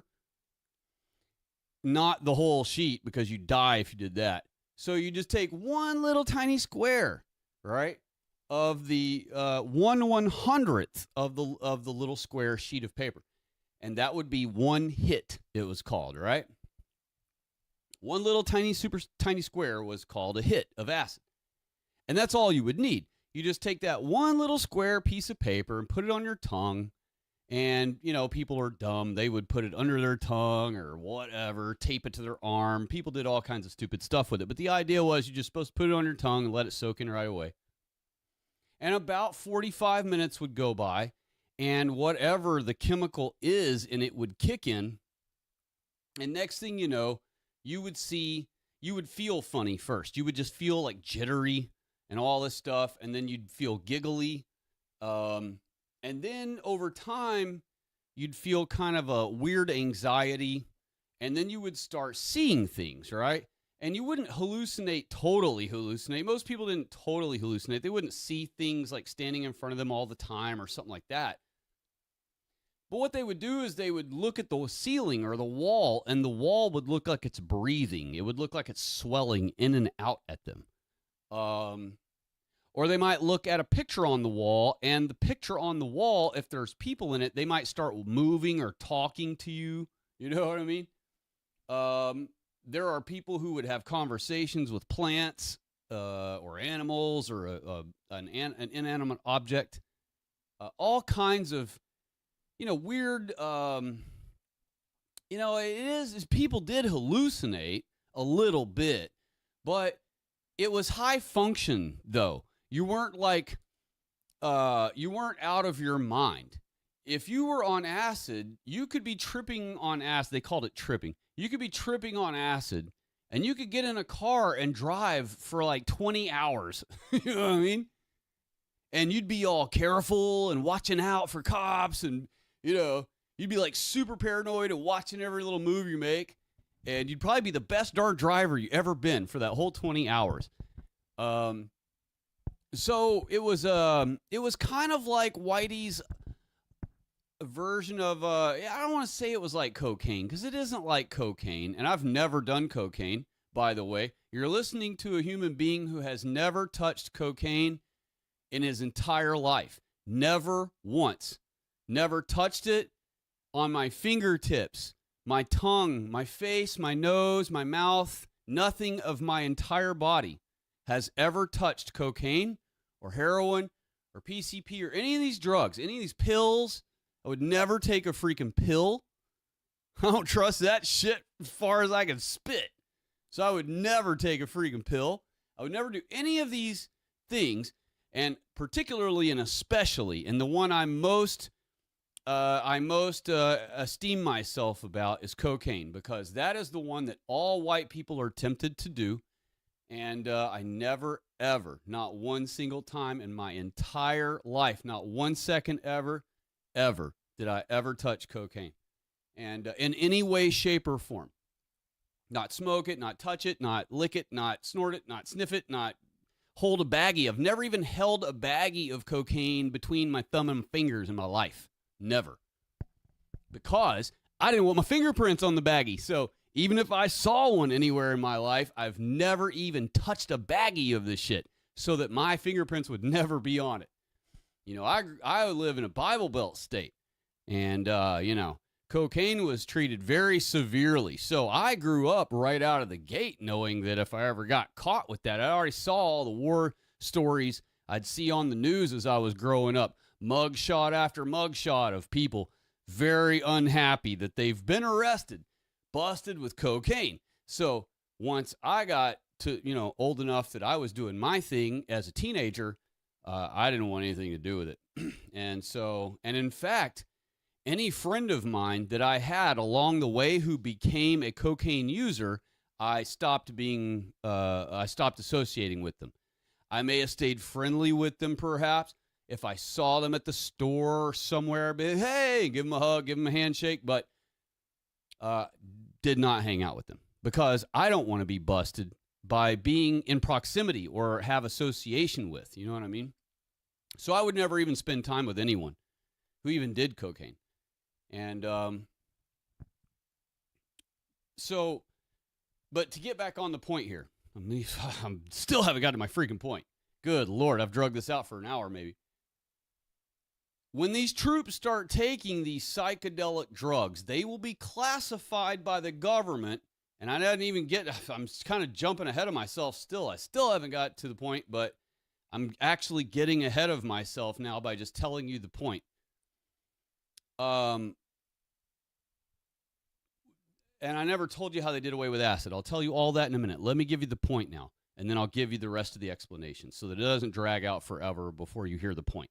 The point is, these soldiers who ever knowingly ever volunteer and willingly take the psychedelic drugs of any kind, whether it's just they just take mushrooms or whatever, once the government knows that about them, they're going to be declared mentally damaged or mentally handicapped, okay?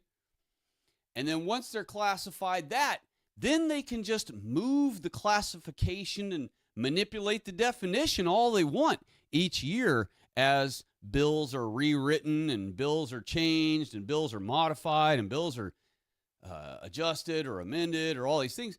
They reword things that they voted on the year before, that they got people to agree on the year before. They'll change, and they call it policy changes nowadays. That's the fun new way that's the fun new term they use for reneging, reneging on everything they did the year before. And so these troops, these veterans, will be classified for the rest of their lives as mentally deranged, okay? And what that does is a couple of things. For one, every time a cop pulls one of them over, they will have a unique symbol next to their name.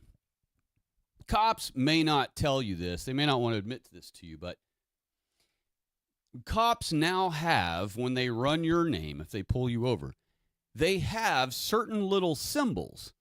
There are little symbols that will appear, I don't know, either next to your name or underneath your name, but somewhere immediate to your name. There will be these symbols. And these symbols allow a cop to immediately know, without having to start reading through your criminal history and all this shit and seeing if your driver's license is valid or any of this. You know, they read Wendy Levi Williams, and they're like, Wendy Williams, that's probably a bad name to use, but Wendy Cheryl Hudson. And they will see if Wendy Hudson has ever been known at all ever in her life by the government to have ever been on a psychedelic drug or marijuana. She will have a symbol next to her name. If she ever had a weed card or ever got busted for pot or any other drug for that matter, possession of a controlled substance has a symbol that goes next to your name. If you ever get caught with it, or if the government, even if you didn't get arrested for it, if the government knows through some other means, like you went and got a weed card, or you knowingly, willingly take psychedelic drugs as a veteran for your PTSD symptoms. Now, what that's going to do, oh, and by the way, there's another symbol. If the government knows that you have a firearm, if you have ever let the government know you have a firearm, if you have ever bought a firearm and waited on a background check, it doesn't matter if you even decided not to buy the gun that you did the background check for, just because you did the application for the background check, the government puts a symbol next to your name that you are a known gun owner. So when a cop pulls you over, he sees these symbols next to your name, and that tells him, without having to read one thing, he sees your name and the symbols right beside it, and he knows, okay, this is a pot-smoking gun owner. This is a psychedelic drug-using gun owner. And by the way, you're not allowed to own a gun if you're on psychedelic drugs, or you ever have been in your whole life. And by the way, you're not allowed to own a gun if you've got a weed card, which is exactly what I told people back in the past when they started saying they were going to legalize marijuana. I said there's no freaking way they're going to do it in my state. You know, there'll be a cold day in hell before they ever legalize it where I live. But they did. They actually did. I was beside myself. I had to eat crow. And it wasn't good tasting crow. Granted, it's not recreational, but it is medical, so everybody ran out and got a weed card. And I warned everyone, and I said, you better not, because not only are you going to have a symbol put next to your name for the rest of your life. What if you got rid of the weed card, you decided to get rid of that, you decided you don't smoke weed no more, but you decide you're going to start toting a gun for self-protection because the world keeps getting more and more dangerous because of all the non-whites are flooding in. And let's say you're the type of guy who doesn't really want to have a cop pull you over and then freak out on you and disarm you and all this crazy shit just because you're rolling with your gun, like you always do every day. Well, when that symbol is next to your name that will never go away ever, even though you got rid of the weed card, you went and got the background check to buy a pistol. Now you've got weed and gun symbols next to your name. So the cop knows he can try to get you arrested because, after all, you're not allowed to have a gun. And your plan is to argue, hey, I don't do that anymore. I got rid of the card. I don't smoke the weed. They're going to say that doesn't matter. You have before. So in other words, what I'm trying to say here is the Jews, our government, are basically saying that if they've ever heard you do it once, then you are one of those. You know the saying, not even once, when it shows like, you know, a faggot and it's like, would you have sex with this or whatever? And you're like, no, not even once would I ever do a homosexual thing. Not even once would I do something sexual with a dude because I'm a dude, right?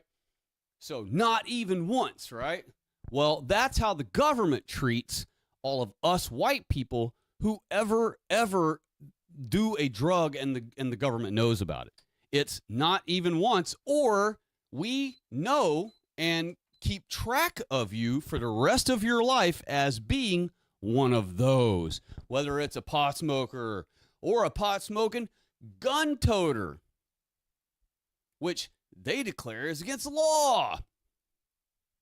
Now, granted, it hasn't been taken away. The gun rights haven't been taken away from everyone yet, but they will, and they're going to. And the thing is, you'll never be able to get it back because, now granted, rights are just something that's made up bullshit. You can have all the guns you wish, whether you have any rights to or not. So never go by whether you have rights to something or not. That rights are only things you can force yourself, all right? You don't have the right to drive, right? Because if you did have the right to drive, you wouldn't need a license, you wouldn't need a plate, and if you got pulled over, you'd be able to have a shootout with the cop and win and keep your right to drive. Your rights only come by what you force onto the world against their own will about you. So if the world doesn't want you to be able to drive or have a gun or smoke cigarettes, if you do so, you're doing so at your own volition. And you're doing so against their wishes. And so that's, of course, what I'd prefer you to be, especially when it comes to guns. You should never tell the government. You should never ask Jews permission to have a gun. All right? You should never give Jews any of your income money. So these troops will be classified permanently for the rest of their lives with a symbol next to their name. So every time they ever get pulled over, every time they apply for a benefit that they need for help, every time any of one of them decides to try to run for office because they're sick of how things are going in D.C., they will have this mark on their name. And it won't be a good mark. And it's not removable. Same thing with a gun. Once the government knows you've ever applied for a gun, you've ever been caught with a gun that you weren't supposed to have and it's on your record or anything at all, if your name and firearm are ever in the law's ears or paperwork, you are permanently considered a firearm threat to a cop. Now, what does that do? Well, and that's what the PTSD guys will be to a cop that pulls them over. And guess what that does? Dadgummit. Sorry, y'all. I didn't mean to hit the... Anytime I hit the bottom of the mic, it makes this crazy noise or cuts out the mic or something. I'm sorry about that. So, what does that mean then when a cop pulls over? This PTSD on psychedelics freaking war veteran who knows how to shoot and fight and like be tactical in a sudden situation, right? A cop pulls this guy over, sees all those symbols, goes, okay, I've got a dangerous military armed drug user on my hands here. I'm going to need backup before I approach the vehicle. And next thing you know, another cop has to come, then a third cop has to come just to approach the guy's car. And they'll be approaching the car with their guns out, as though he's already a credible armed threat. All the while, the man may not even have his firearm on him. He may not ever even carry a firearm. He may have not ever even bought a firearm. He may have applied for it and then decided he didn't like it and never ended up buying a gun at all. But just because he applied for it, the government knows. And so once the government knows that you've even had interest in perhaps owning a gun, they declare you a gun user, a gun owner. And so even if they don't know about it, they expect you got one. And so it's kind of like a crackhead. If you see a crackhead and they're visibly a crackhead, you assume they probably got some crack on them, or they at least know where to get it right away. Well, same deal with the government. They assume that if you've ever done psychedelics, even once in your life that they know about, if you've ever owned a gun or asked for a gun or wanted a gun or held a gun or anything once in your life, that those are things that you should never do, not even once. And so, like how we would treat a guy who does something sexual with another guy, we would declare him a faggot from then on, period, dot. He can live the rest of his life and go, dude, that shit was 10 years ago. Bro, that was 20 years ago. I sucked one dick and I'm a faggot? Yes, you're a faggot because you sucked a dick. You would never, that's a thing that you would never even have in your mentality as a properly functioning white man. You would never have that. Not as a little boy, not as a teenager, not as a grown adult, not as an old-ass man. You would never, as a proper, normal, functioning Christian white man, would never do any such thing. Not even once. Otherwise, you're that forever. And that's exactly how the government will treat these PTSD veterans. And so, when these 3 or 4 cops approach the car carefully as hell with their guns out already,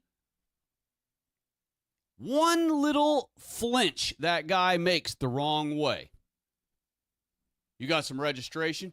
Yeah, let me get it. He reaches over in the glove box to get the registration, and these nervous cops thinking this psychedelic drug-using gun owner is going to do something, pull a gun out of the thing and start blasting them, they may actually just start shooting them. And by the way, in the future, they're going to be able to stage these. They're going to be able to do exactly what I just described in detail. Then just murder the dude, just shoot him, fill him full of bullets, then put a gun in his hand that they brought with them, that one of them had in their cop car, right? Wrap his hand on it, put his finger on the trigger and everything, get all his prints all over it real good. They're going to take it and just leave it in his hand, right? They got it from some other thug nig that they busted, some 15-year-old, and they just kept the gun, or he ran off and got away from him, but he dropped the gun, and so they have it now. And it's hot, don't belong to anybody, so they can just put it on anyone they want. So they just put it on this veteran white man, put it in his hand, and say, yeah, he literally was pulling on us. So we had to blast, we had to fire. And by the way, since they have these symbols next to your name, they know to turn their body camera off before they approach the car. So it doesn't have to be like, oh shit, this guy's a veteran once they're up at the car, and now they're like, oh crud, how do I turn my camera off now without it being suspicious? No. As soon as they pull the guy over and see the symbols, they can just click, turn their body cams off, notion for their cops to turn theirs off, then everybody turns them off, and then he'll explain, yeah, this guy's got symbols, he's a gun toter, he's a psychedelic, PTSD war vet.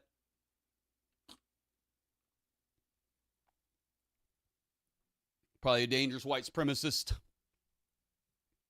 So they could just start exterminating white people one at a time that way. Veterans that are on PTSD. And then, of course, they have the perfect excuse because they can say, look, of course he had that gun. Of course he tried to shoot us. Of course he freaked out. He has PTSD and he's tripping on fucking acid all the time or whatever. Not now, it's not going to be acid, but it'll be whatever psychedelics they're doing now, whether it's shrooms or who knows what. So I see this becoming murder of veteran white men by cops. That's what I see this bill amounting to in the end. And I don't see it amounting really to anything more than that. That's what I see coming from it. And I don't see how a guy who has PTSD, who thinks he's hearing bombs dropping around him, so he's ducked behind a dumpster, and if he's got a gun, he's going to start shooting at something that he's freaking worried that the sound's coming from, that we should give them acid or shrooms or any of that. Just so you know, everyone who ever took shrooms or acid all through the 60s, 70s, 80s, and 90s, everyone, every single person who ever partook in any of those things through any of those decades, all knew, A-L-L, all, every person knew that you don't take psychedelics unless you've had a great day, a great week, everything's going great, you're in a good mood, there's nothing wrong in your life at all, there's nothing wrong at all, no family members have died recently, no terrible car crash or your house burned down recently, you didn't just lose your boyfriend or girlfriend, didn't just dump you recently.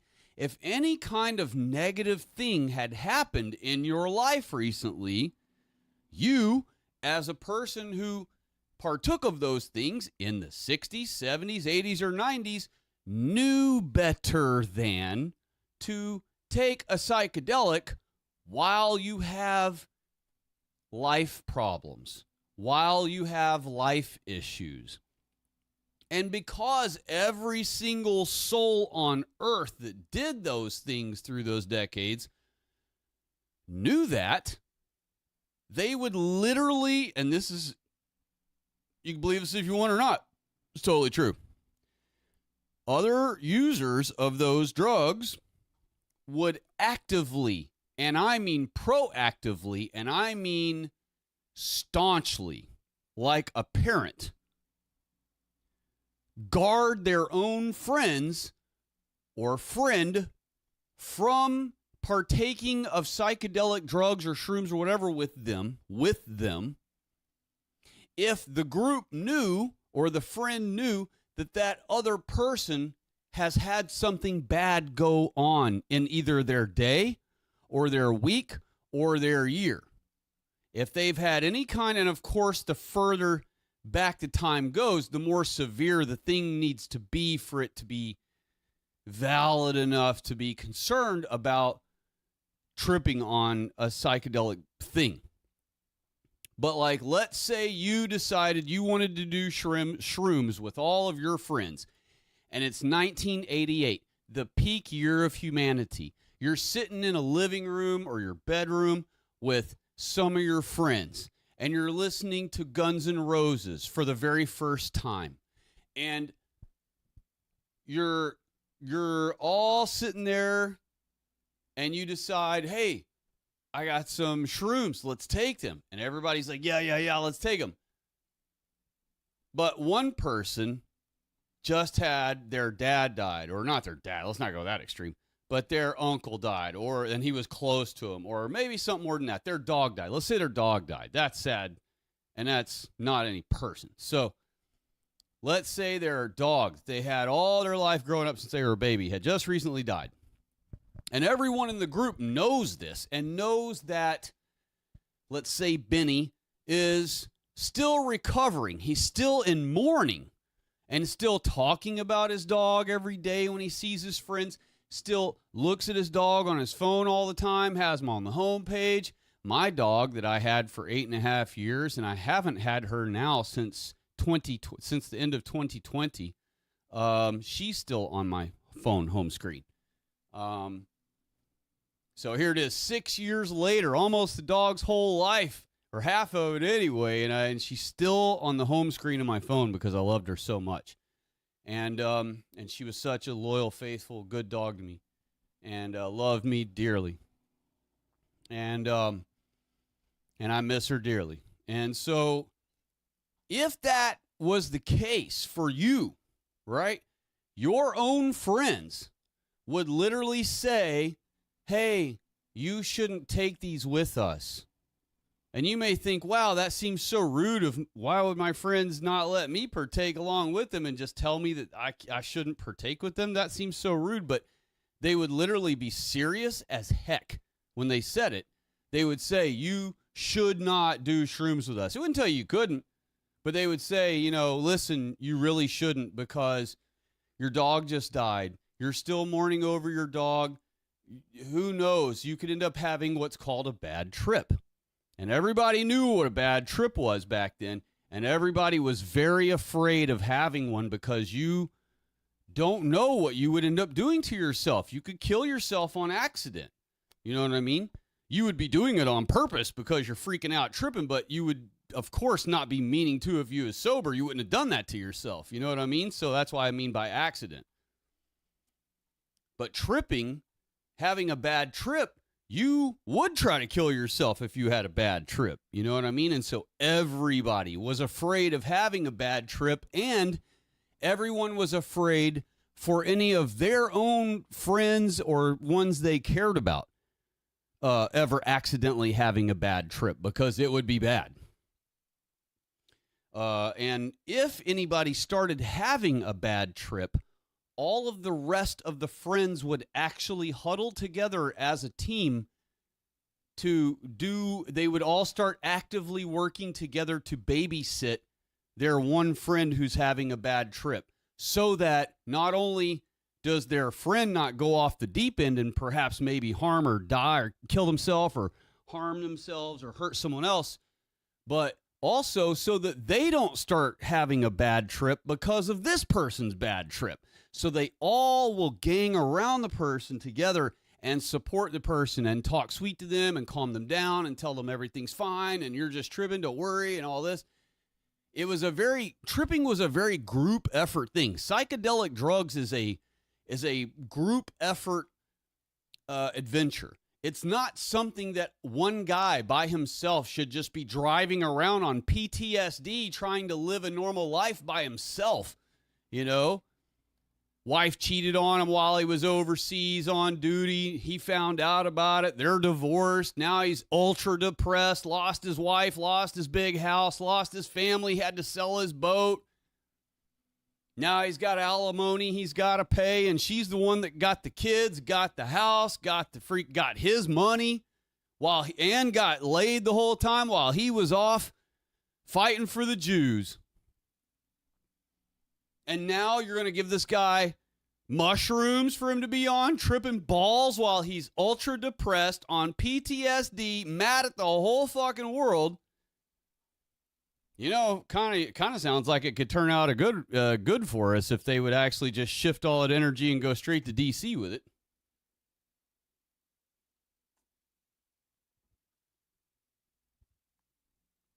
I just don't know. I can't make sense of it. It's the stupidest thing. And Joe Rogan's standing there with him. Why the F is Joe Rogan have such a hard-on for veterans to be on mushrooms and psychedelic drugs? Why the hell would this dude think that a veteran with PTSD would benefit from taking psychedelic drugs when he already has a psychedelic issue? That's like literally throwing gasoline on a fire and going, this will definitely help put it out. You know, it's just dumb. And I realize a lot of drugs work like that. You know, a lot of drugs are actually a cancellation drug of their own self, right? In some other method or form or way they issue it or the way they construct it. And so I get that. But in this case, psychedelic drugs for a person who already has a psychedelic issue? No, that never works. That's not a combination that works. And I know that for a fact because I lived in the 90s. I saw firsthand what psychedelic drugs do to people. And I saw what other people did to work around that issue because it's an issue. If you have a bad trip, it's a problem. And everybody was always worried about that, and no one would ever take that shit, and your friends wouldn't let you take it if you'd had a bad day or a bad time recently where you could end up having a bad trip. So all this idea about giving a guy who's been in the worst conditions ever, that are so bad that they have him stone cold sober, scared to death, thinking he's being bombed, when it's a random Wednesday at the post office in sleepy town America, this armed dude is going to be tripping on shrooms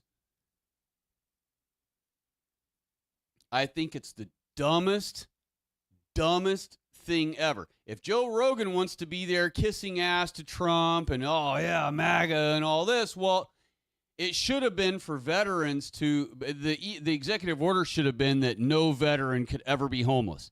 That if there's a homeless veteran, immediately the government has to buy him a 2-bedroom house somewhere and put him up. This is only for the white men, by the way. But something like that, now that would deserve Joe Rogan standing there. That would deserve Legion of Men posting a video saying on the thumbnail, "This is the Trump we want." That would make sense. An executive order, Trump signing, saying no veteran, white man ever, or woman either, or white woman either, ever has to pay for food once they turn 65 or something, right? Food is free anywhere they go for themselves. To eat a meal is free, period.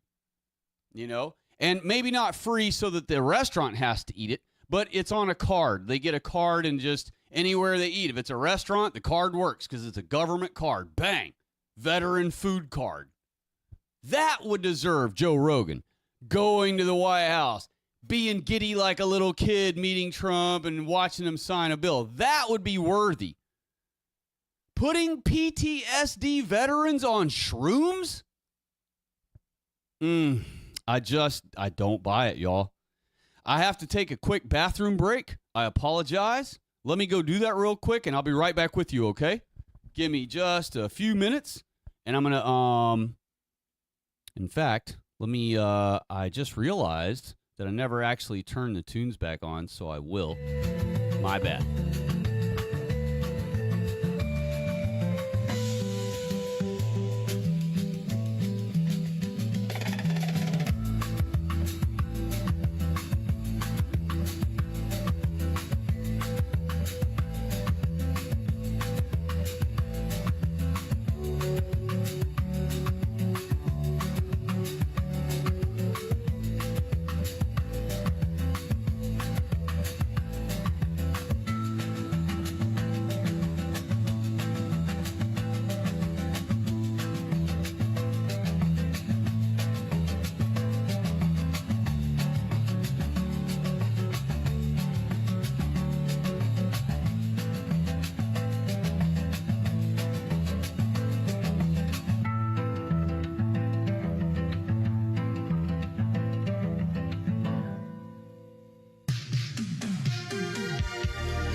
We're back. Apologize for your wait. Okay. So I'm going to get off that topic now. I've beat that horse to death. we'll go ahead and move on to other things. I had all kinds of things that I had, in mind that I wanted to talk about. But, of course, things have passed. Time has passed through the day to day, and I just couldn't keep it all in my mind. One of them that I guess all of you have seen today was the Jewish soldier bashing a statue of Jesus' head with a hammer. So, that's very Jewish of him. What else? Gosh, so many random things, and they're extra, like bashing the head of a Jesus statue, and when Jews are already being looked at by the whole world with extreme scrutiny, they just simply do not care that the world hates them, and which is fitting and makes sense. When you're Satan's children, you pretty much embrace it, and they have embraced it, and they, it's basically their thing. They understand that that's their role. They're comfortable in it. And so they, they have no qualms with doing it. They have no problem being the bad guys. They have no problem being the villains. And so we're pretty much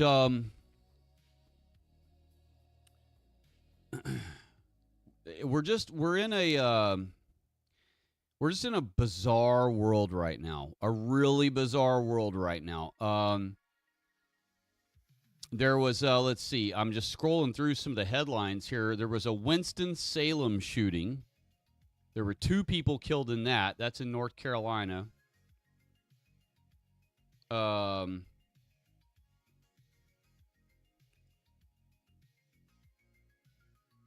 I know there was a whole bunch of shootings that I just can't name them all.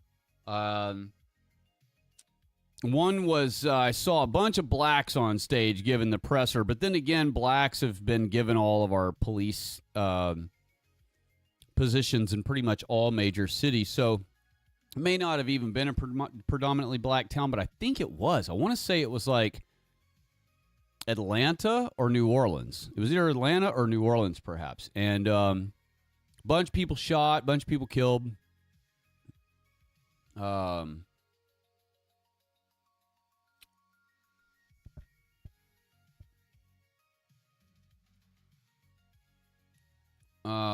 else?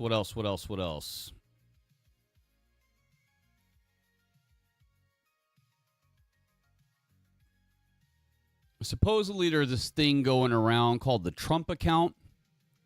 And if you were to set one up for your kid when they're little, allegedly they'd be millionaires when they're grown.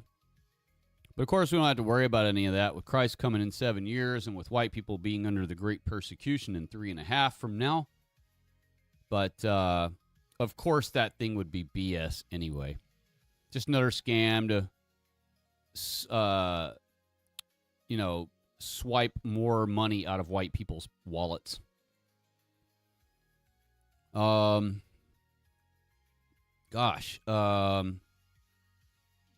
to think of some of the things. The Lebanon stuff, that's pretty wild.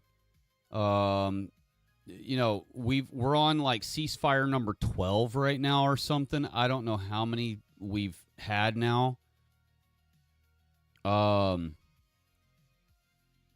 At least 12, I guess. They're saying 3, but I say bullshit because every day he's like, we got a new ceasefire, or we got an agreement they're going to meet us in a few days.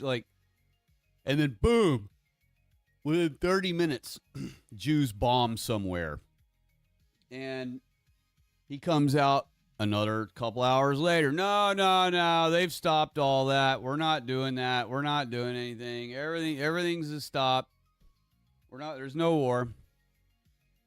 And then, 30 minutes later, Iran will send something back at the Jews, So we literally are, I say 12. I think I'm being generous. I think we're on like our 25th, probably, declaration by Trump, days in a row. Every day he declares victory, every single day, all over again, like Groundhog Day. Like, we don't just remember the last 30 days where every single day he said that also. It's kind of like, and this just proves that they were the ones that ran the whole Q garbage, which, by the way, ended up being totally exposed a few months ago in the Epstein file, several months ago. All of us who told the Q-tards that they were idiots and that they were listening to fucking Jews tell them, blow a bunch of bullshit up their ass. We were 100% vindicated. It was totally the Jews, which we already knew that. It was super obvious. I mean, any idiot with 3-digit IQ be able to tell that it was obviously the government. Being wrong all the time and saying Hillary's going to Gitmo next week and all this shit. The Obamas are going to Gitmo, and oh my gosh, what a crock of retarded horseshit. And what's funny is, as things happened later on, when Q ended up, every single thing that whole Q crap ever said, since it was all Jewish lies and it was literally Jews purposely misleading white people exactly as we told them it was, nothing was ever true. Nothing was ever correct because of that. So these idiots, when things would happen later on in time, as the future progressed and we were living further along and present in the future or whatever, and something would happen, these idiots would say, Q predicted this. Q predicted this. Bullshit. Q never predicted anything. All those faggot idiots that ever said that on the internet are literally retarded morons. They literally just pulled, they're liars for one. They pulled it out completely out of their ass, just like the Trump conservatives do, those same Trump conservatives do, to defend Trump whenever he's done something blatantly satanic, blatantly anti-white, blatantly pro-Jewish, blatantly pro-non-white, any of the four, take your pick. They will do backflips and stand on their head and do the windmill and everything else trying to defend Trump. And it's the same thing. If they do all that defense, then you already know. First of all, it's a waste of your time to even bother with talking to them, but you're just dealing with a liar. That's what they are. And because they know better. They don't really believe that bullshit. They know they're full of shit. So, and that's the same with all of them, like all the virtuous lefties that pretend that blacks are smart and non-whites are geniuses and all this stuff. They know they're full of shit also. They all know they're liars also, claiming that garbage, saying we need talented non-whites here. They call them workers, but we need skilled non-whites. There's no such thing as that. We need skilled non-white or talented non-whites. There's no such thing as that. So, but yeah. So we've had that shit going on.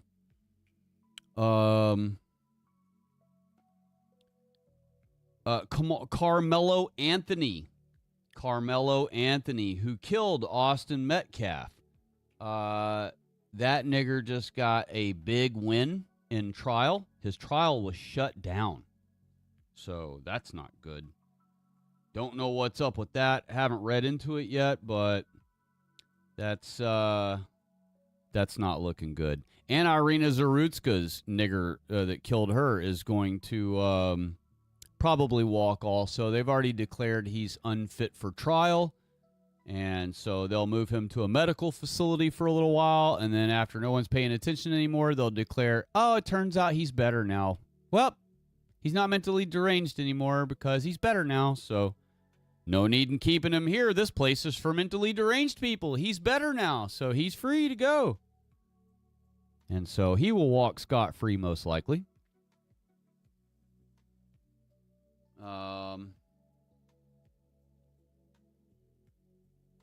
Elon Musk is calling for high-income universal basic income.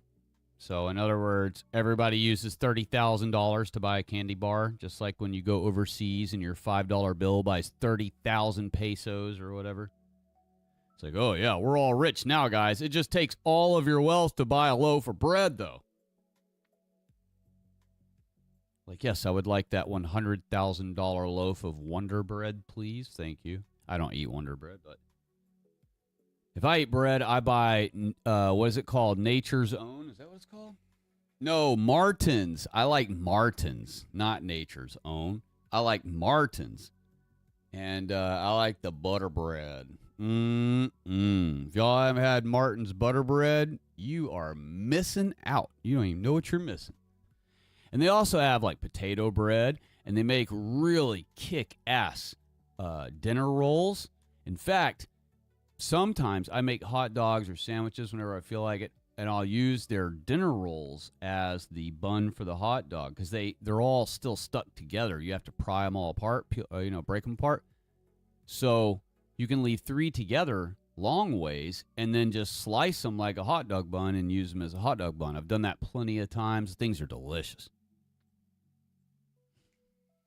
Right before I started the stream, I noticed this, that some Muslim that calls himself doctor, of course they're not doctors, Maloof.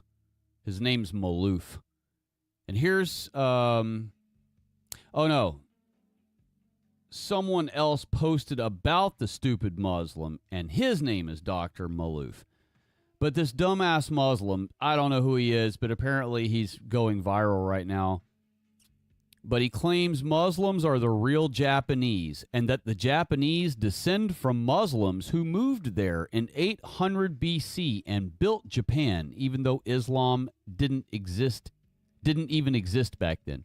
Yeah, because Islam wasn't created until 600 something AD, like 632 AD. So yeah, completely wrong about that.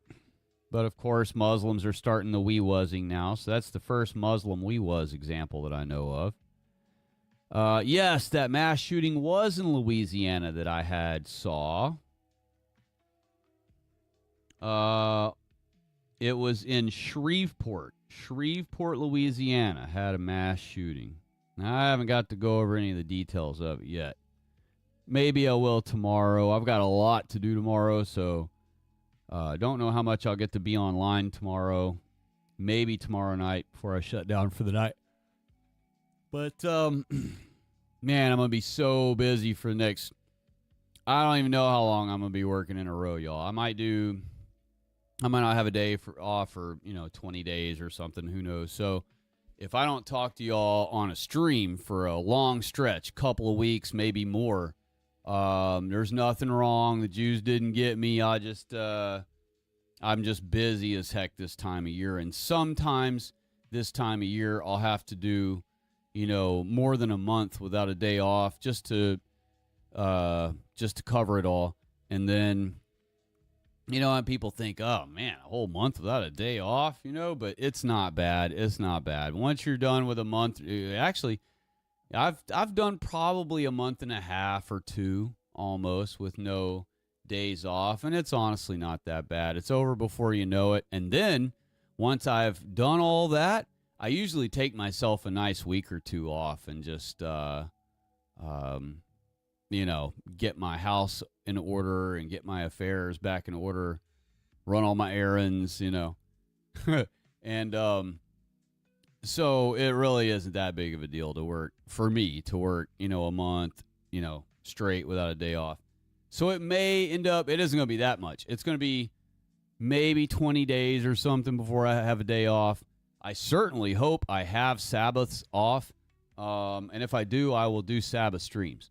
But if not, I will be having to, be working on a Sabbath, and I'll have to just keep Sabbath in my heart all day while I do. And I repent to the Lord each one of those I work, and beg him to please forgive me for that. And I thank him for the work because, he knows that I don't really have a way to opt out of whenever I'm imposed to do a Sabbath.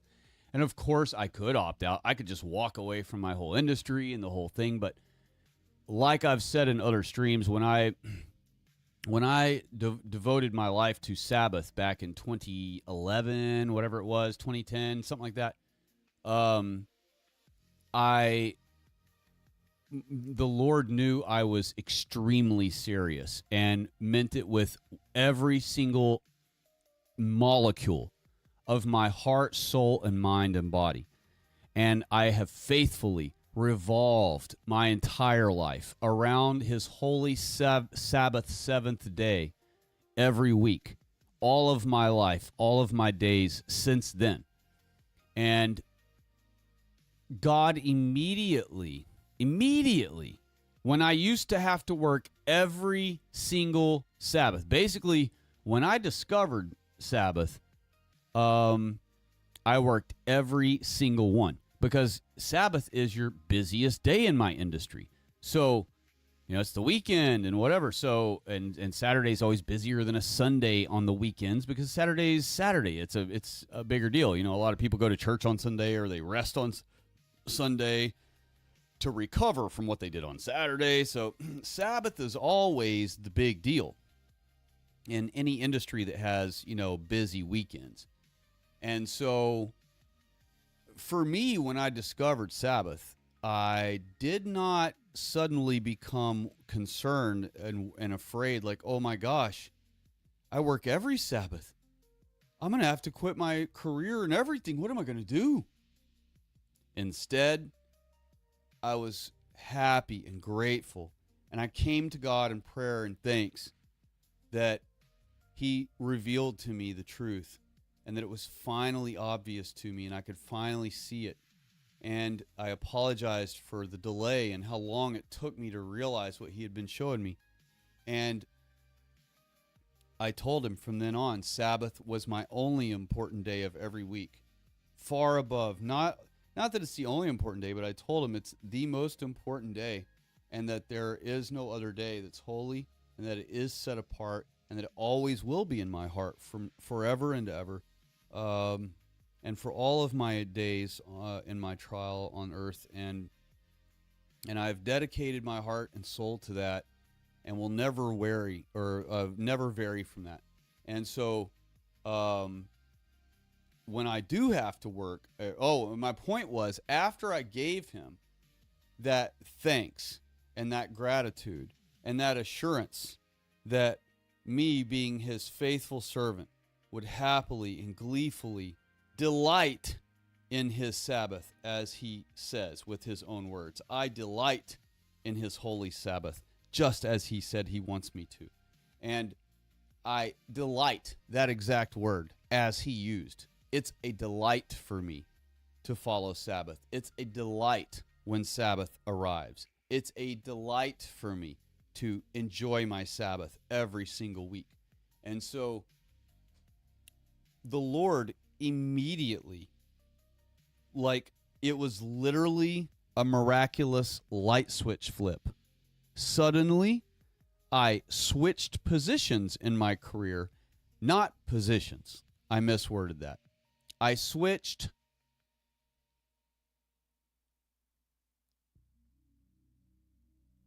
production zones, if you will.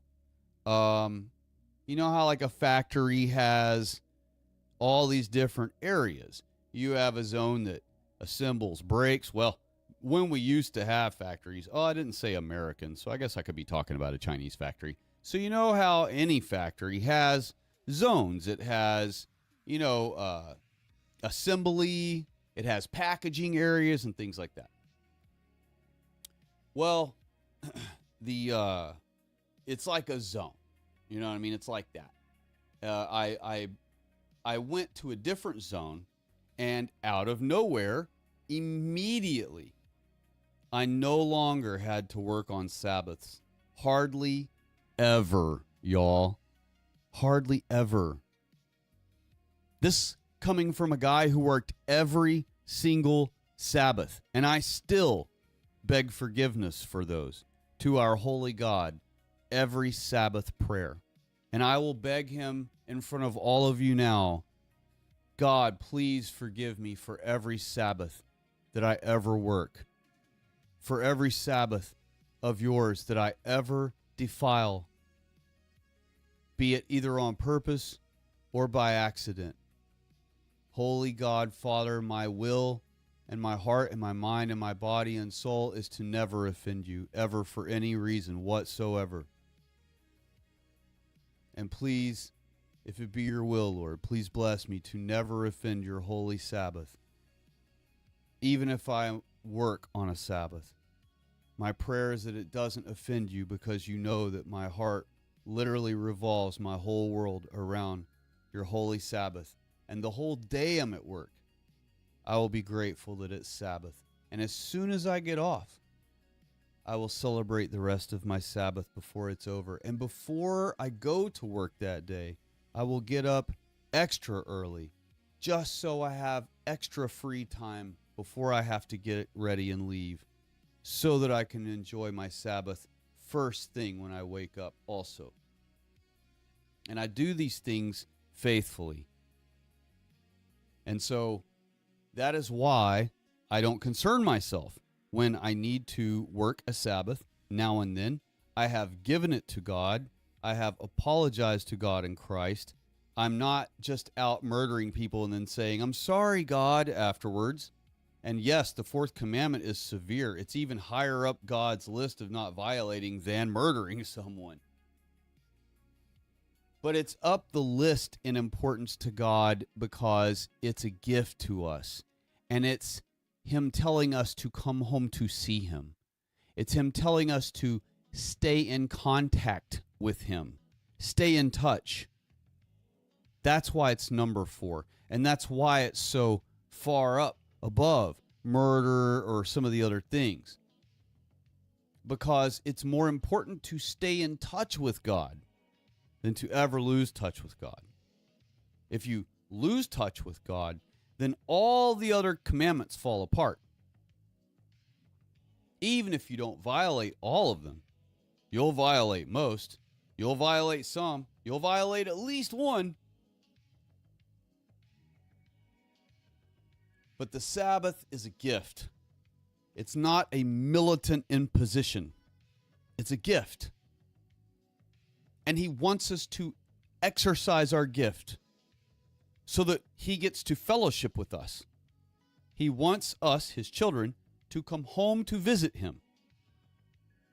Whether you do it in a church building or you do it at the side of your bed, He wants you to come home to visit Him. Dinner's almost ready. And all He's waiting on is you. So every Sabbath for the rest of my life, I will happily delight in Sabbath, as I hope all of you do too. And I will gleefully, cheerfully keep His Sabbath in my heart and mind all day at work. I will do the things I said, like get up early before so I can enjoy Sabbath first thing before I go to work for a while, and after work also. I even thank God for Sabbath the next day. And I thank our holy God for Sabbath on Preparation Day. On Fridays, I thank our holy God for Sabbath's arrival tonight, as I say. And then I follow it with thanking Him for every Sabbath that has ever occurred since the creation week.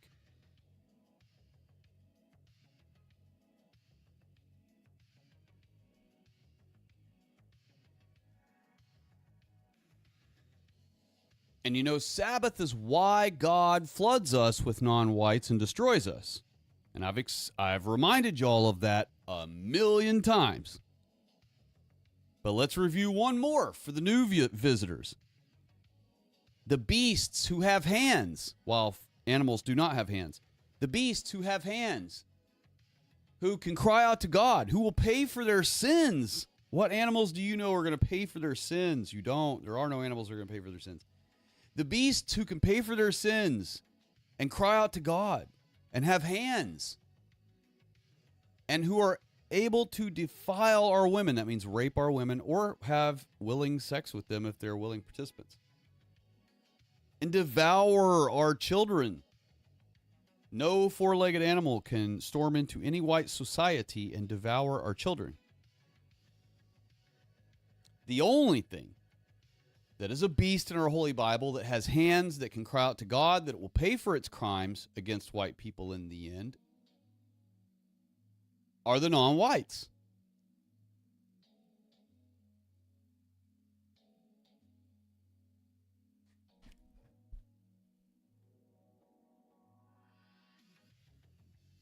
What else did I see going on this week?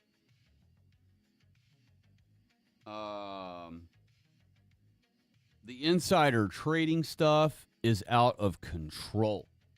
Our government is definitely who's doing it. And, and the Jews, probably. All those big whale moves, those are Jews. But maybe Trump, too. You know what I mean? But the Jews are definitely benefiting. The beautiful blonde white child being laughed at by the two gay men who have taken it over, and it was bawling because it wants its mother, and the gay men were mocking it and laughing at it while they were holding it. Those two men need to be hanged, not hung. It's the wrong word to say. Hanged immediately. Or just shot. Firing squad. Just blam! Firing squad. So I'm calling on anyone to execute both of those pieces of shit immediately on first sight, any one of you who sees them. And I don't give a fuck if the Jews say that I'm inciting violence. Go fuck yourselves, Jews. I'll incite violence against your Jewish worthless piece of shit mongrel Edomite asses. How about that? You worthless, retarded, mongrel pieces of shit. And your day is coming. Your day is coming, Jews. All of you are done for. 2033, you're all done for. Your Jewish anti-white party is over forever. Forever. Forever and ever. And you're only going to get one little puny attempt when heaven comes back to earth and lands on Florida. And all of your worthless non-whites are reanimated, Satan. And Satan and the non-whites, you're going to attack the city and you're going to lose. You're going to lose. So all of you piece of shit non-whites, you're going to get one more try after 2033. But it's going to be all for naught. It's going to be futile. Because the real inevitability is that all of you are going to be consumed in a lake of fire. And the Holy Bible says the smoke of your torment shall ascend forever. Wow. That's a long time. And it's smoke of your torment that's going to ascend forever. Not the smoke of your inconvenience. Not the smoke of your difficulty. Not the smoke of the white man keeping me down. Not the smoke of you didn't hustle enough, player. Not the smoke of give me that, why ain't I got no EBT?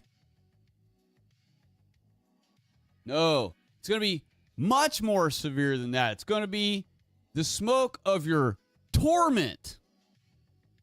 Torment. You know what that is. What you've done to white women.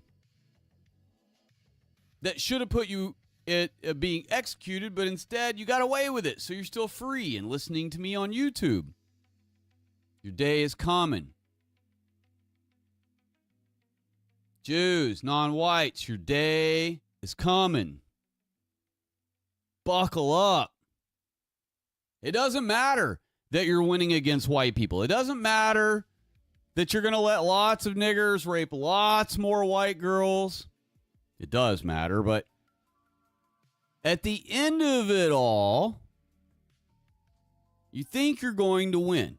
You think you've got a big lead on white people right now. You really think you've got us by the balls. You're wagging the dog of our tail with our tail. You've got us wrapped around your finger.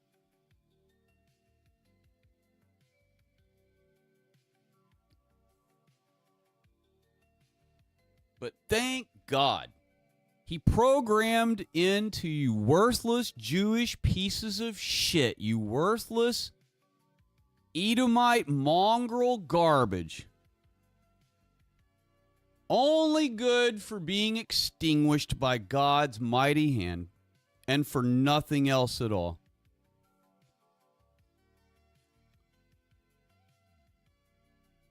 Even if you keep winning against us all this 3.5 years that we're supposed to have a small rising up, even if you keep all of our people duped all the way to the end,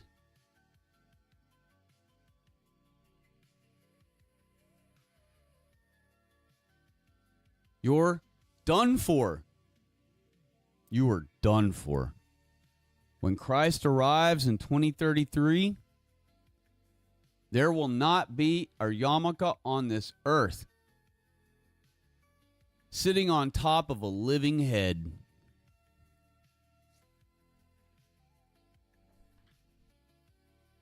Oh, it's going to be great.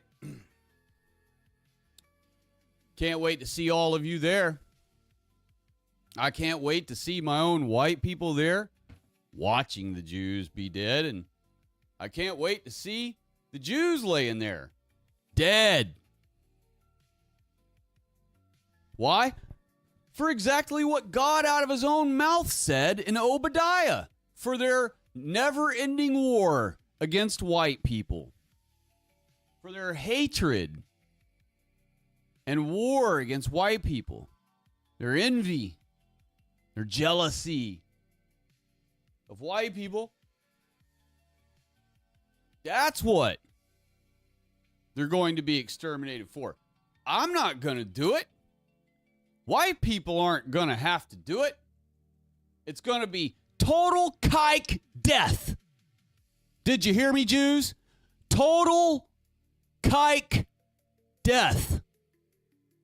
Trying to get on that anti-Semite list for the year, you know what I mean? Really pissed off that I didn't make the list. Total kike death, you fucking Yidtube Jews. God plans on exterminating all of you, and you know it. And that's why you hate white people. That's why you're envious of white people. That's why you try to destroy white people, because you know you're finished. There will be no place for you in eternity, and you know it. All of you know it. Every single Jew knows it. And that's why half of your kind will suck babies' dicks and rape babies and rape kids and rape non-Jews and rip non-Jews off any chance they can and lie every day, everywhere they go, to every white person they ever see.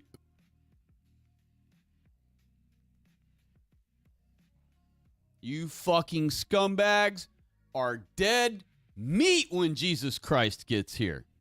Oh, you thought you had him licked last time. You were in charge. Y'all were the big boss around town when Christ came the first time.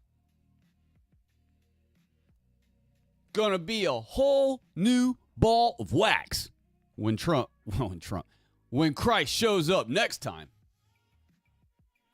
Gonna be a whole new ball of wax. When Christ shows up this time, all of you are going to drop dead right where you're standing. You're going to look up at Jesus Christ because it says every eye will see him, which is impossible on a sphere, by the way. Every eye will see him because we're on a flat world looking up at the same sky. And so every eye will see him all at the same time. And the non-whites and the Jews, the kikes, K-I-K-E-S,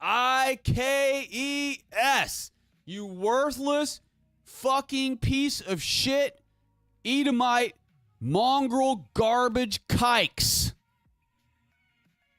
will be exterminated by the whiteness of Jesus Christ's brightness.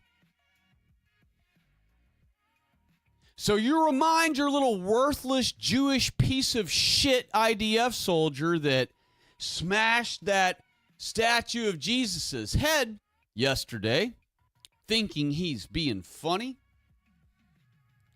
Guess what Jesus Christ is going to do to that little piece of shit when Christ arrives?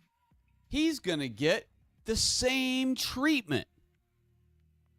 Do you not remember that our Holy Bible is an eye for an eye book? In fact, it's beyond an eye for an eye. If you look at civil laws, someone you stole from, you had to pay back 4 times what you stole from them. I'd say that's even way more than eye for an eye, wouldn't you? So, if Jews have caused one of your family members to die, be it because they allow niggers in your country and one of them killed your family member, or because they allow Mexicans into our country and a Mexican drunk driver killed one of your family members,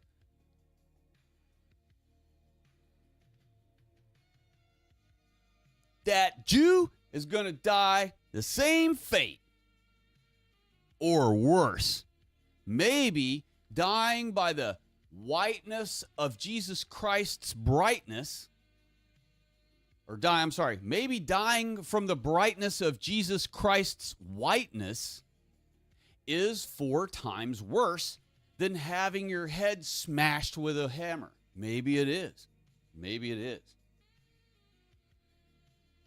So, I'm looking forward to it. Counting down the seconds.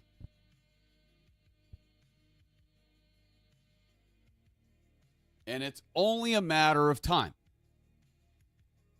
Right now, too many white people still have it too good. And I'm happy for them. And God bless them. And I'm glad they're not suffering under this problem. But at the same time, this is what's causing white people to not all be saved as a whole. So in a way, I really would kind of prefer that all white people were having trouble by the non-whites right now. Because that would then show what we've been trying to tell everyone all along, you know? But unfortunately, too many white people still have it too good for us and our message to finally be comprehended and believed. You know what I mean?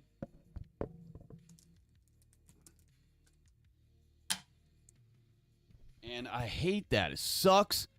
But, you know, it is coming eventually.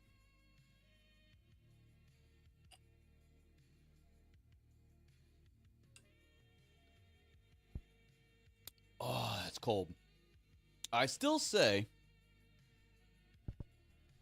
that Jews are still in this like boundary testing phase with white people. They're doing more and more and more audacious things to see just how much they really can get away with white people before white people finally ever realize, hey, wait a minute. Y'all aren't our friends after all. Y'all been fucking us over this whole time. Wait, what? What will it take, you all? What do you think it will take? What do you think? I don't have a device going. I'm going to have to hop back in the chat. And I know it's Monday. Everybody's probably asleep and just planning on tuning in tomorrow or something and just letting it run to be polite. And I appreciate that for y'all who are. Thank you. But if you're in the chat, if you're awake, let me know. Let me know what, hold on a second. I got to get back in here.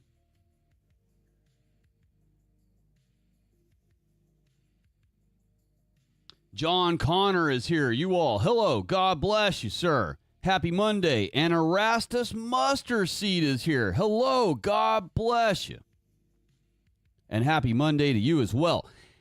Hello to y'all. And he said, based. Thank you.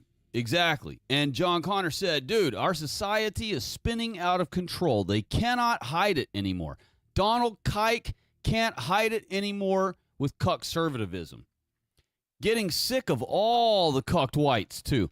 You know what? That's a really good point there, is the cucked whites are just such an issue. I mean, and it sucks because there are people, we love them, but at the same time, I almost want to load them all on the boats with them and just send them all off with them. And I've threatened them that we're going to do that to them to try to get them to realize they need to snap out of their cuckery. They need to snap out of this stupidity, this stupor they're in. And I don't know. But y'all let me know. What do you think? What do you all suppose it is going to take for white people? What do you think? I want to know what any of you in the chat, John Connor, Erastus, any of y'all at all, AC, anybody, if Jack is here and he decides to chime in, any of y'all, what do you think about it for a minute? This is just a fun exercise. I don't really give a shit what everybody comes up with, but this is just an exercise, a thought experiment, just for fun. You know, and I'm sure all of us have probably glazed over this question before, maybe 1,000 times. What do you think it will actually require? What thing?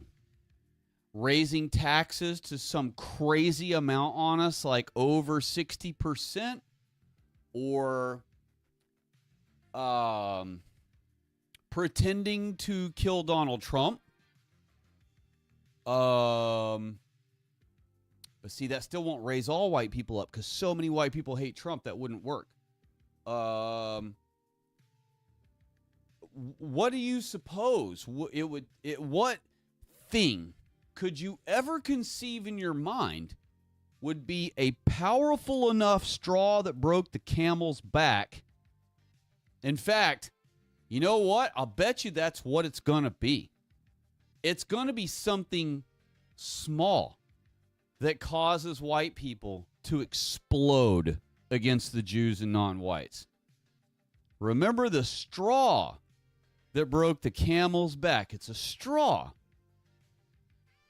So we've put up with all these bludgeonings, with these large billy clubs, and we've taken all these deadly bloody lashes from all these whips.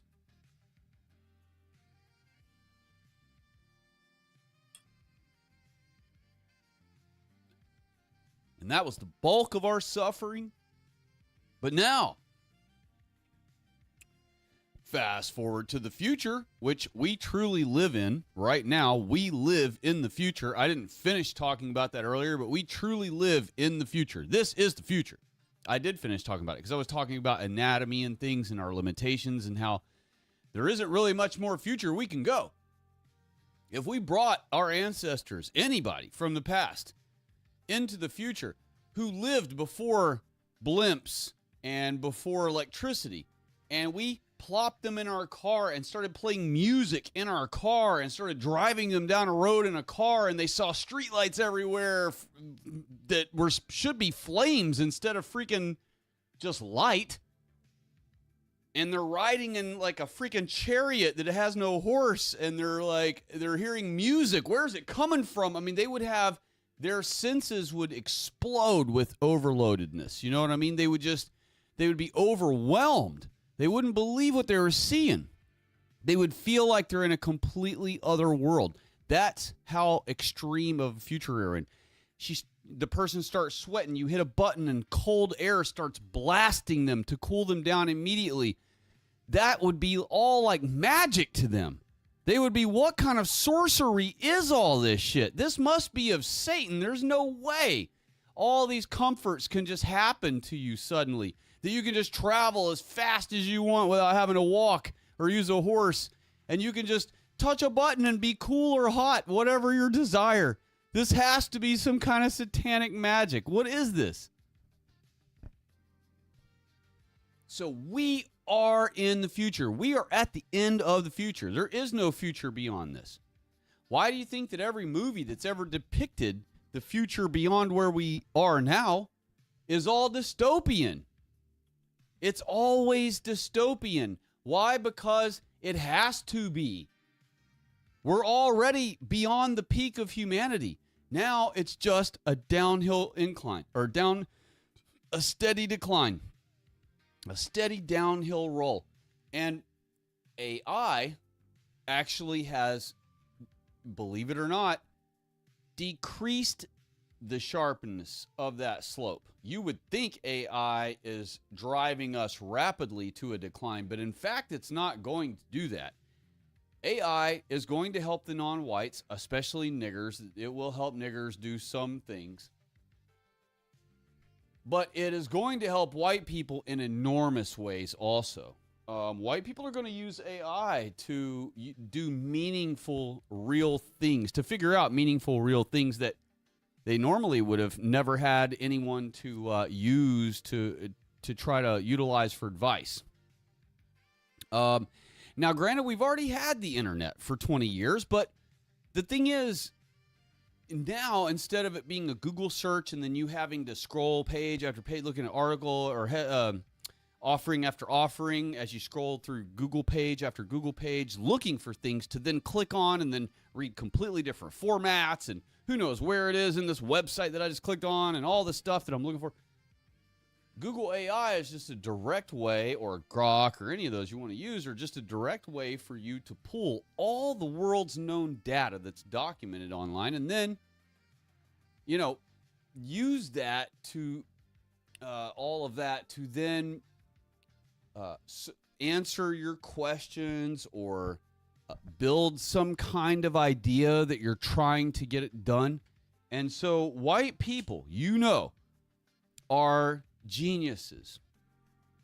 And white people, some genius white person or multiples, will think of something to do with AI that you and I, once we realize that they're doing it with AI, we're going to slap our forehead and go, oh my gosh, why didn't I be the one to think of that? Why could I not have been the guy to think of that?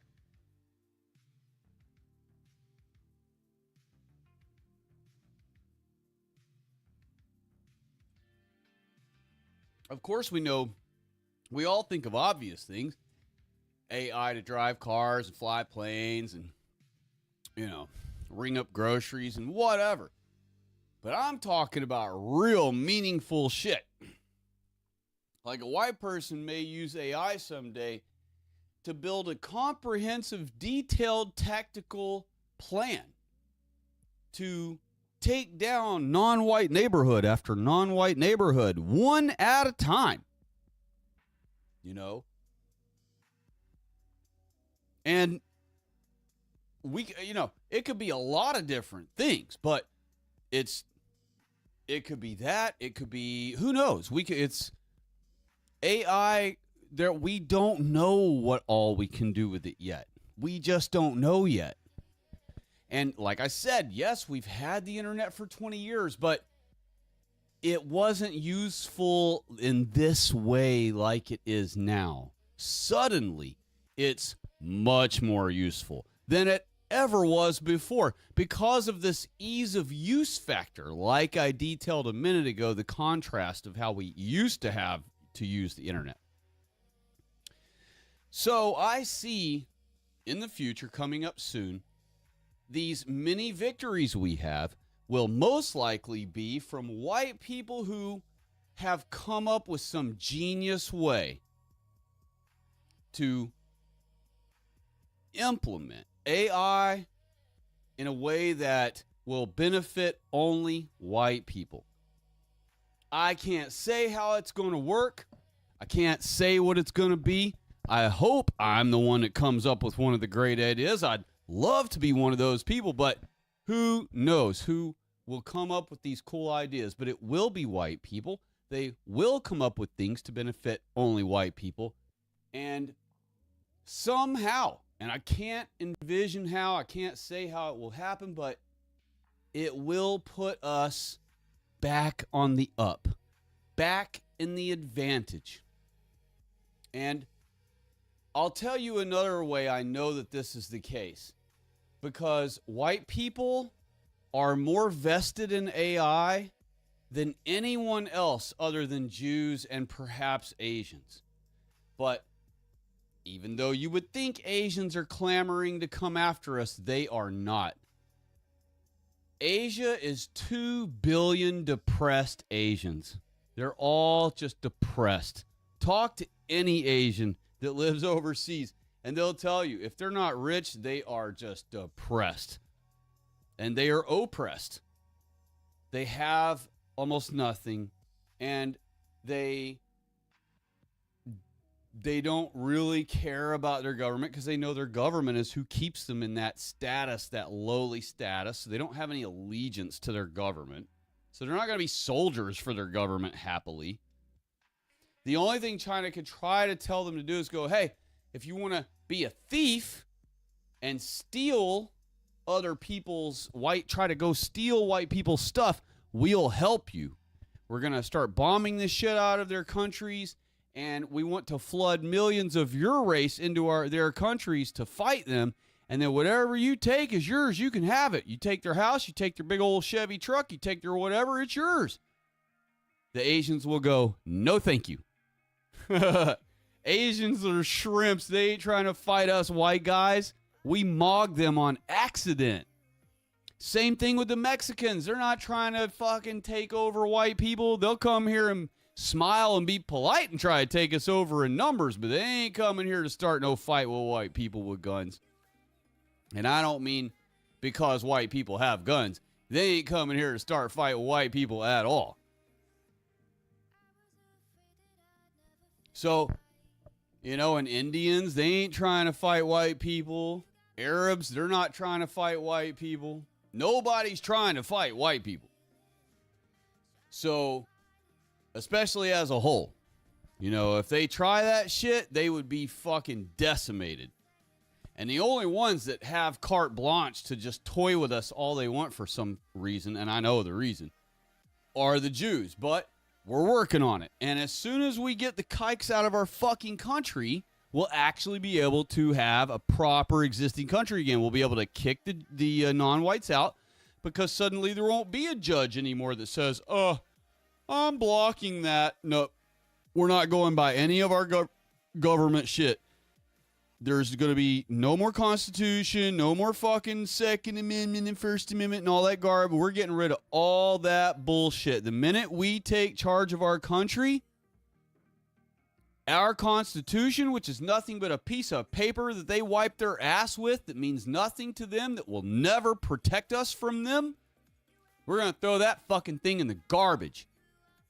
And we're going to write a whole new law structure for our country that is vividly detailed in specificity about race, and that only white people belong in America, and that only white people are Adam and Eve's descendants. It will say the entire biblical breakdown in our Constitution so that we know who we are in our holy book, which holy book is our holy book for our entire nation. And our laws will follow our Holy Bible, which is the definition specifically of fascism. We will restore our white Christian fascist nation. Or we will fail trying. And then 2033 comes and Christ ends this trial for good. But we should put up the effort. We should put up the fight. Christ is coming back to fight. He's coming back with a sword, a two-edged sword. And it says it comes out of his mouth. You know what that is? It's words. Sword is words. Sword is words. So It's just words backwards. So words are going to come out of his mouth. You know what he's going to say? He's going to say, die, you fucking kikes. That's what he's going to say. And because he says it, they're going to. They're going to drop dead from the brightness of his whiteness and the sword, the words that come out of his mouth.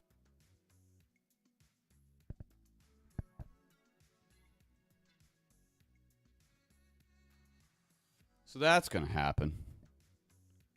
And the thing is, if we don't try, right? If we just kick our feet up and go and just say to ourselves, fuck it, I'm just going to be selfish and solo and all about me and mines and my family and my close peeps of my family or whatever, and that's it.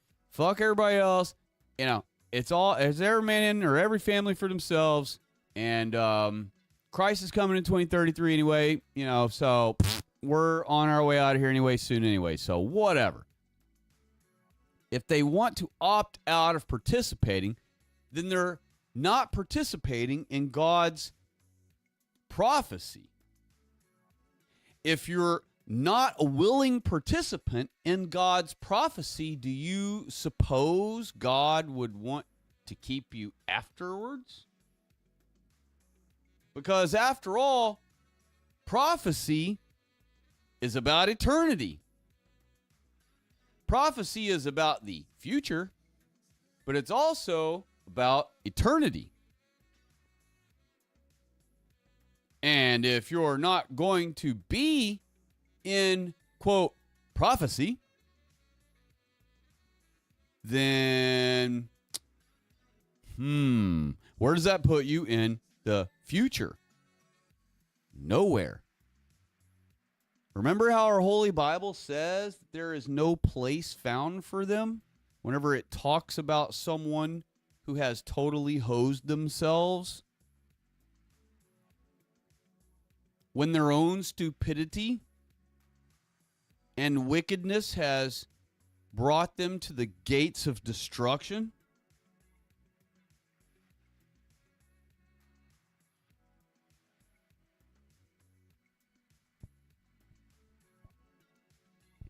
John Connor said, our infrastructure, I think, is totally going to crumble as Gen X ages and baby boomers pass away. Most millennial whites don't know a thing, and Gen Z will be too busy working at low-pay goy jobs. I can agree with that.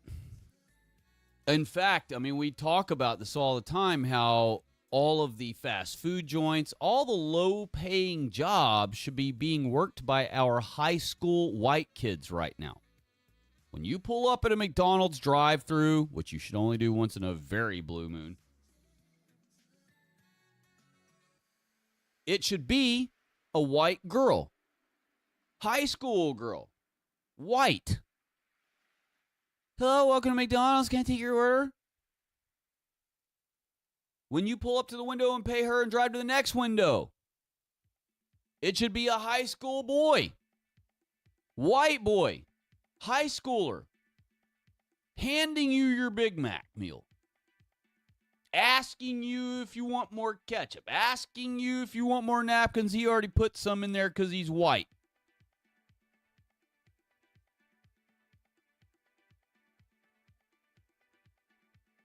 So, instead, what do you get when you pull up at the drive-thru? A 30-year-old nigger. A grown nigger. 30 years old. 40 years old. And that same nigger, and all of them that work in low-paying high schooler jobs, complain about how they can't feed their 7 kids on one job. But it's because you have a white high school kid's job. And they're full of shit anyway. They're swimming in more money than any of us. They have all of our money handed to them. So they have our money. Even when they mismanage it, they get more of it from the government every day. Not literally, but all the time. So they can be as reckless and mismanaging with our money as they wish, just like the Jews can, because they know more is coming.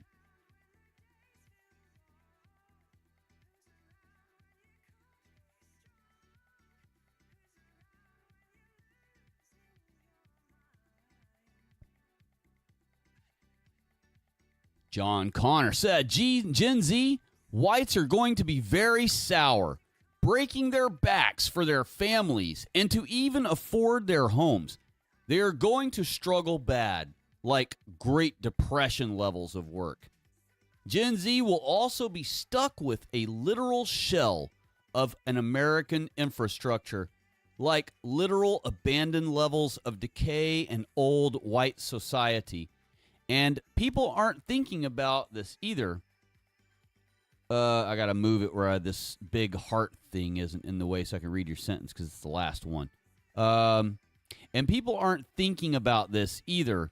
We are literally about to lose all of the white baby boomers in the next 15 years. A major blow is coming. Yes, and to be honest with you, they're all gone way before the next 15 years. First of all, Christ will be here in 7. So all the baby boomers are going to be gone in less than 7. And the reason why is for why I explained in another stream. Boomers will all be dead before Christ arrives in 2033. Generation X lands on that title biblically. Generation X will be the elders when Christ arrives. Generation X will be the oldest people.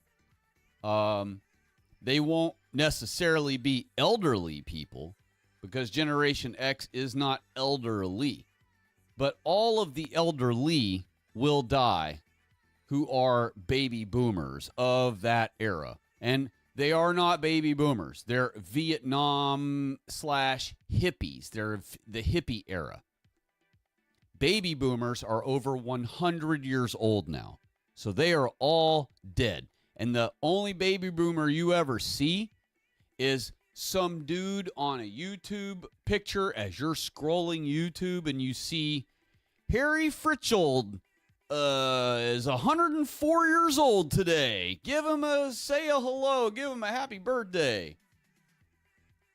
That's a baby boomer, okay? What we call boomers is a misnomer. Calling Vietnam vets baby boomers, you could call them baby boomers, sort of, I guess, sort of. But a lot of people didn't come home from Vietnam and start having tons of kids. That's why that's why I'm trying to explain to y'all that they're not baby boomers. Okay? Men did not come home from Vietnam and have 12 and 15 kids. That's what the baby boomers did. Baby boomers came home from World War II and had 10 kids, 12 kids. That's baby boomer. That's being a baby boomer. All right? When you meet someone that's got 2 kids, you don't think, "Ooh, baby boomer, wow, you got a lot of babies." They have 2, that's good, but it's not a lot. Having 10 kids is a lot. Having 8 kids is a lot. 7 even. Even 6, I would say, is a lot. But when you start getting down into 4 children and 3 children, you're just in a family. You're just a standard large family. It's still a large family, but not big. Like not a baby boomer family. A baby boomer family was like 8 kids plus. 8 to 12. And so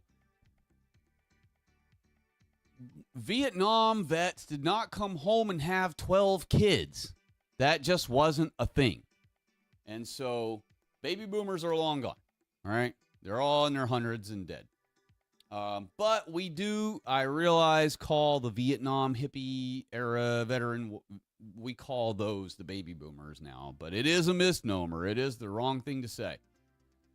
They are basically They're not Generation X. They're the generation just before X, so they're the hippie generation. That's really what they're called. They're properly known as the hippie generation. And whether they were hippies or not, they're just in that era. And so, like, for example, my parents weren't hippies, but they're from that era, but they were never hippies. Neither one of them. My dad was never a hippie, and my mom never was either. Neither one. But they lived through that entire era as young adults. They were literally the perfect prime to be hippies. But they had no interest in that. So they lived nothing like the hippies did. But that is their era. And so Generation X will be the oldest generation alive on Earth when Christ arrives. X marks the spot. You have Elon Musk understands this. That's why he named his platform X. It's named after our generation. He says it's named after his awkward kid that he really doesn't ever hang out with, but it's not named after him. It's named after our generation that he knows will be the last generation alive when Christ arrives, and he's part of it. He's part of Generation X. And so he knows that it's such a big deal that he named it X. Think about how everyone hates that name. Think about how it's the dumbest name. Think about how everyone loved the Twitter name and loved being able to say that someone tweeted something, right? And how it just flows off the tongue and it's just so easy to say and it sounds so sensical when someone says that someone tweeted something. And people still say that to this day instead of saying that someone posted or posted an X post, which sounds so dumb compared to tweeted. He knew he was going to get flack. He knew people were going to hate it. He knew even people who liked him would hate it and hate the name, hate the change of the name, hate having to get used to saying it like that and using it in a sentence the right way. He knew all of that, and he didn't give a shit. Why? Because he knows that we're in the end times. He knows that his generation is the final generation, the last big generation. So in other words, even though all the other generations who are alive, generation or the millennials, all right, which everyone gets millennials wrong too. Millennials were born at the millennium. That's why it's called millennials. They weren't born, in 2010. They weren't born some other time. They were born as millennials. Millennium. So they were born in 2000. Kids that were born 2000 to, I would say, really, millennium, you would say, was born 1990s. So someone born in 97 could still be considered a millennium. You know what I mean? But they would be a brand new, the very first millenniums. There would never have been millenniums before them. They would be the first millenniums ever. And then I would say from about 97 or so on to 2010 or 12 or something-ish. Then you go into Generation Z. You know what I mean? But millennials, I guess we could say the millennials were the 90s kids and to 2010 or 12. And then Gen Z would be 2012 to like 2020 or 2020 something. I realize those are only like 10-year, 8-year gaps, whatever. But it's because it just broke up that way. Gen X was, kind of a larger era. It was, 67 or so, 65, something like that. It was a big era. It stretched all the way to the 90s, And so millennials, I guess, would pick up about 1990 something, 1996 or 7 perhaps. And then they would go all the way to the 2010s. I guess Gen Z and millennials could be considered the same exact thing. They're just two different names for the same generation. And then alpha would be the 2020s, whatever, 2010s, born in the 2010s maybe. It's funny because we're actually adding generations too soon in our, that's why it's starting to be confusing for people, because you're only supposed to have a new generation every 20 or 30 years. And so now what they did is we had millennials in the 90s and the early 2000s. And then all of a sudden now they're saying there's been two more generations since then. Generation Z and Alpha Gen. So, and then, before you know it, we'll start hearing about Beta. And it's like, no, you don't do a generation every 10 years. 10-year-olds can't have kids. Generation means the people have to be old enough. They have to have lived long enough. Enough time has to have passed since they were born on their date to then be old enough to reproduce, and that makes another generation. So you're not supposed to have generations in the same 20 years, multiple generations.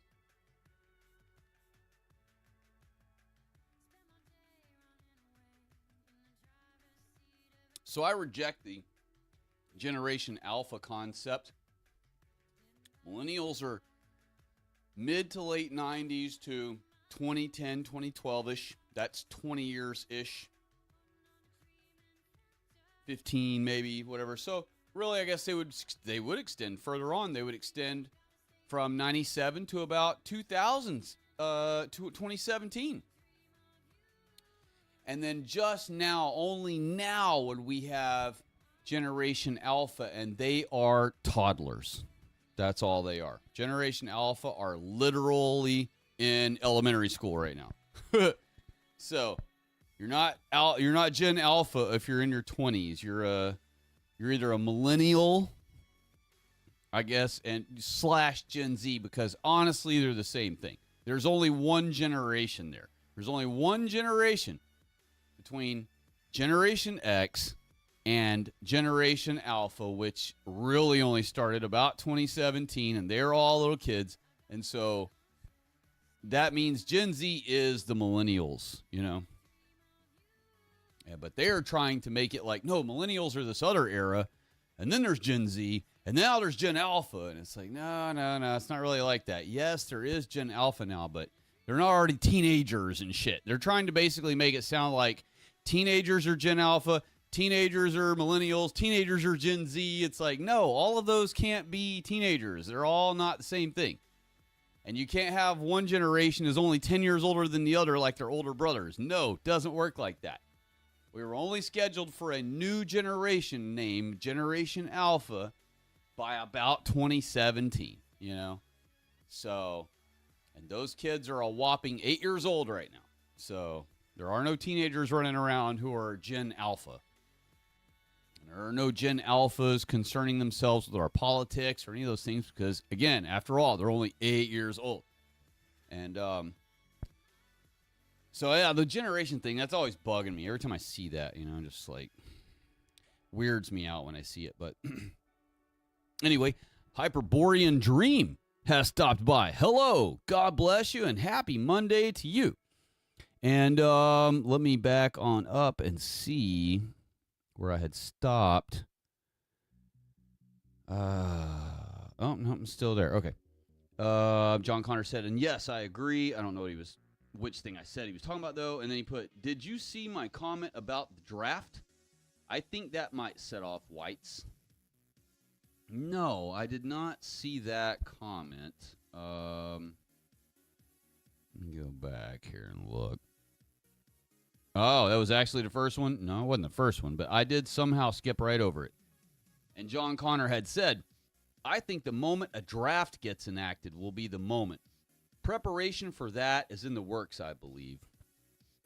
Well, I totally wouldn't doubt that. Of course, they'd love to force Whitey to go fight their wars again. After all, they've done it plenty of times before. And they already, had Trump prime all of his Trumpservatives with the idea early on by saying that he wasn't leaving anything off the table, And so, Um,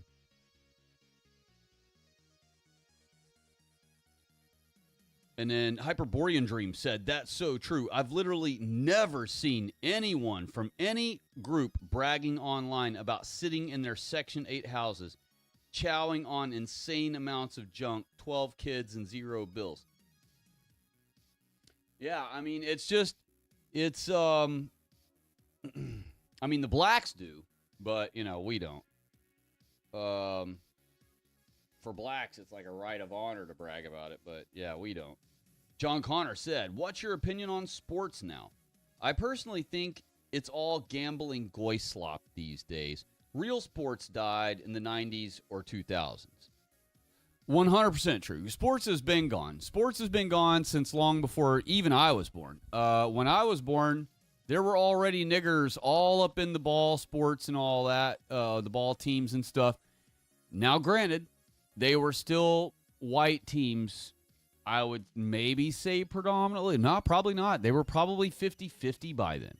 And then once the mid-'80s, late 80s hit, our cuckery was in full steam ahead mode. And about, I would say by 1990, we were pretty much already at 85% blacks on every team. No, 90, I would say. 90 to 95% blacks on every team of basketball or football by 1990. And so,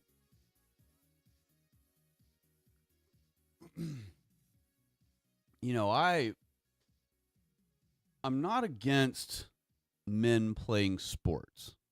What I'm against is, well, two things. What I'm against are two things primarily. The main one being, when men play a sport, it ought to just be for fun. After work activities, weekend good times with another family or two that have kids also. It should be kind of like a family thing, or it could be a couple of guys, and they're just buddies, and they just like to, after work, meet and play racquetball or football with some other guys, or some basketball. Maybe they like to one-on-one against each other. Maybe they know a group of guys at a park they meet up with. Playing sports is fine, I enjoy playing a game of basketball with people I like.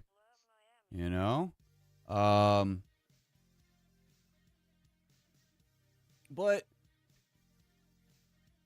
since we know it's all niggers now, because the Jews purposely use sports to, and I'm quoting the Kalergi plan here, artificially elevate the Negro in every facet of white society, end quote. It's the easiest place to put them where they fit in the best, You can't put niggers just anywhere and them appear to blend in or look as though they perhaps could belong there, except basically in sports, and thug, yucky rap, That's pretty much it. And, yes, we've had some blacks over the years that were nice musicians that made nice music, and they weren't anti-white. And I don't think God has the same plan for non-whites who were never bad to white people. Now, I don't think non-whites who were never bad to white people exist here in our white countries, because if they're living in our white country, they're already acting bad against us. Like, let's pick a random nig. Let's say, oh gosh, I can't even name one. I'm trying to think of a good one. Is there one? I can't name one.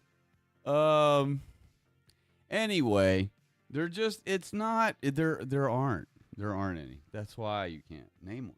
And even if there were, we have no way to discern between them all. Okay, so it does no good. And the problem is that white people, they see one black that is acting like normal, like white people, and they're like, oh, look, not all, not all, not all. And then so now we got to keep all the non-whites forever because one random non-white won't harm white people. For now. As far as we know. That we can prove so far. It's just frustrating, you know. It's so frustrating. And I know it is for all of you too. That's what these streams are for us to just, you know, vent about it and be pissed and at the world. You know, remember Jesus Christ said the only people going to heaven, the only whiteys who are going to heaven are the ones that hate this world. And I don't hate what God created. I don't hate his beautiful mountains he created. I don't hate his gorgeous sky, this mighty dome over us. I love it. I think it's beautiful.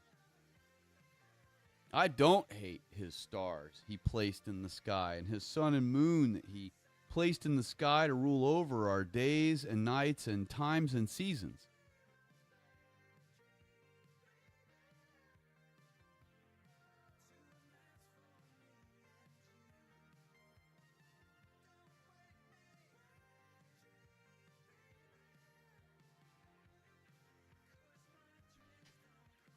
What did John? Oh, Hyperborean Dream said. I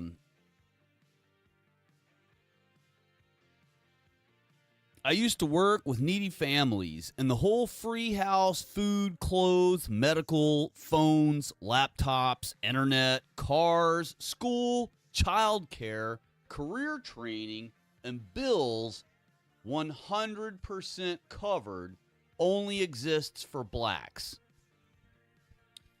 Okay, copy that. And Jews. Don't forget Jews. Because it covers all that for them too. But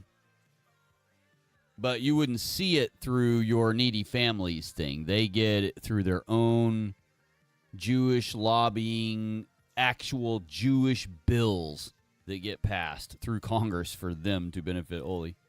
So they don't have to go through the needy family stuff. Hyperborean Dream also said the generation chart claims millennials are from 81 to 96. 81. Wow, that's really reaching back there, boy. I tell you what, that is really reaching back there because Generation X is not from the 60s. So that is just not true. Generation of the 60s is the hippie era. That is not Generation X. Generation X was born to the hippie era, who were parents in the 70s and 80s. So you could not be a parent, you could not be a parent of a Generation X child in 1981 and be Generation X, because you'd be born right then at the same time. You'd have to be a baby that had your own baby. So yeah, their chart is all screwed up. Alpha is from 2013 to present, it said in that chart. So I was pretty close on that one. I said 2017, so that was pretty close on that.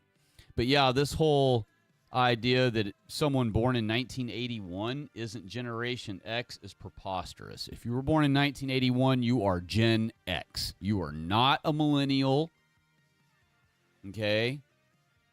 No person born to a hippie-era couple could have given birth to a child in 1981. We were born after our parents came back from Vietnam. And so Vietnam ended in 1969. So that means all of the 70s. So Generation X starts around 1965, 66. I wouldn't even say 65. I would say 66 or 67 farthest back. And then ends around 1997. That's about when it would end from 1967 to okay, so it would go to 87. So that would be 20 years. 67 to 87 would be 20 years. But that still, that still isn't right. So 69 is the beginning of Generation X, not 67. And that puts 20 years later at 89, which is dead nuts ready for the millennial era, because really we shouldn't have started using the millennial era. We shouldn't have started using that term until kids were born in the 2000s.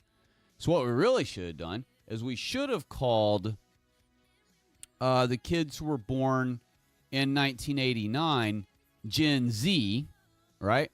Then we should have called millennials after 20 years after Gen Z. So Gen Z would be from 89 to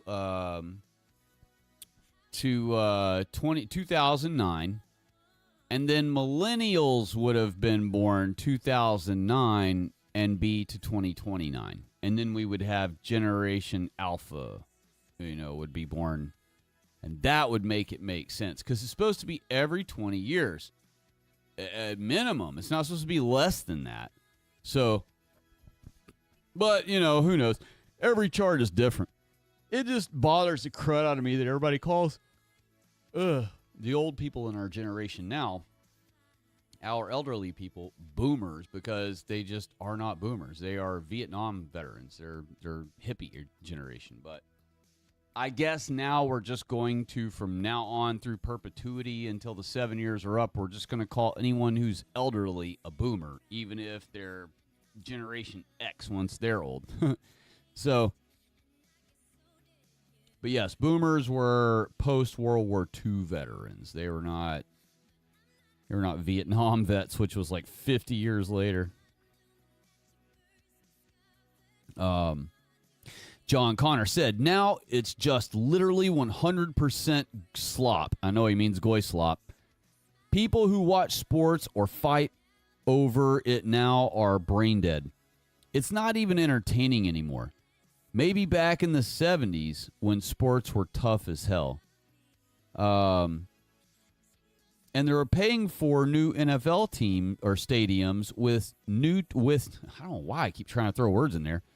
They are paying for new NFL stadiums with tax dollars now too. Ain't that something? Look into the new Bills stadium.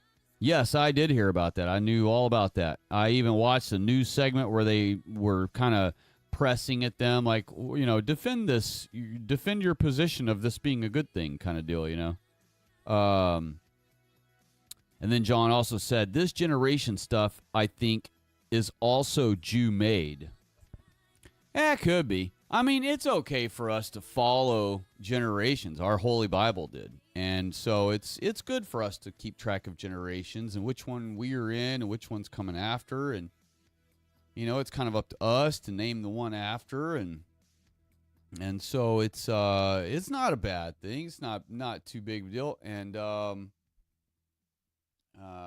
but could Jews try to use it somehow to their advantage? Sure, I absolutely believe they could.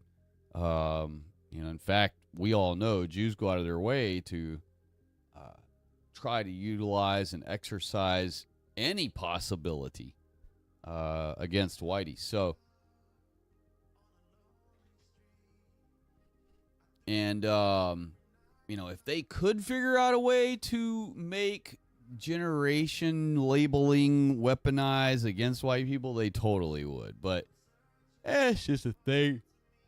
It doesn't really matter if I get mad that people call older people boomers, or if our dates are all ass wrong or anything. It was just a weird observation that I don't know. I've never really complained about it to anyone, so I figured it would be fun just to complain about it here tonight. All right.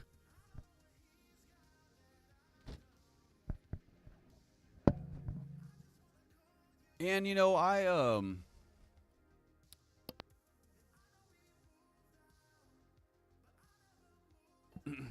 I'm pretty flexible when it comes to how we view our generations and right where they're placed specifically. I don't mind moving around,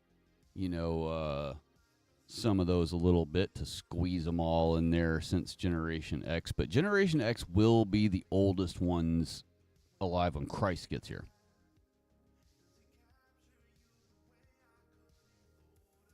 And Elon, I still don't know exactly what all is going on with him, but there is going to be more coming from him. Even though I just randomly mentioned him earlier tonight, but I only did because I was scrolling through the most recent headlines to see. I was trying to remind myself of some things that have been going on, and that's like a new headline was about something about Elon. Demand or calling for really high income, really high basic income for everyone. So everyone's rich, right? So stupid. But he knows. He knows about the generational thing. He knows that Gen X will be the elders on the earth when Christ gets here. And so that is what that is about. It's not really about anything else. And like his weird kid or whatever, named after his kid.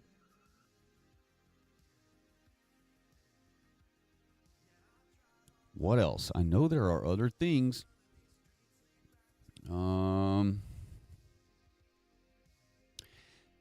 heard, and I haven't confirmed this 100%, but I actually did because I just said I didn't, but I did. I really did confirm this actually already. But my confirmation of my source could still be wrong, perhaps, but I don't think so.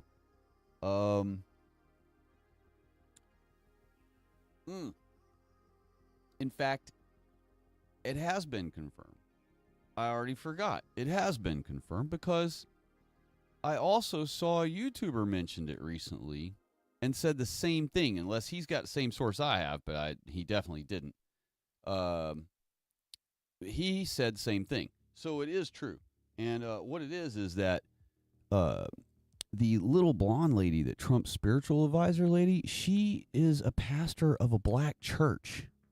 Like, her congregation is like 97% black. That little blonde lady. Isn't that weird? And she pastors some little church down in Florida somewhere.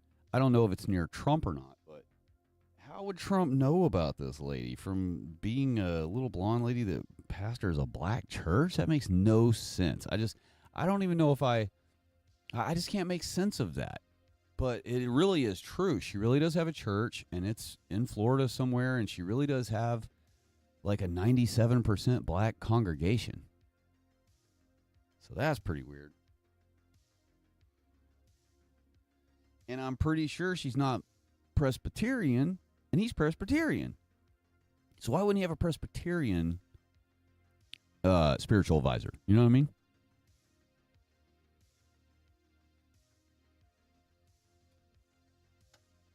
Just a weird thing I found out about the other day and thought it was odd. What else? Gosh, so many things, y'all, have been going on in the last few days since I spoke with y'all last.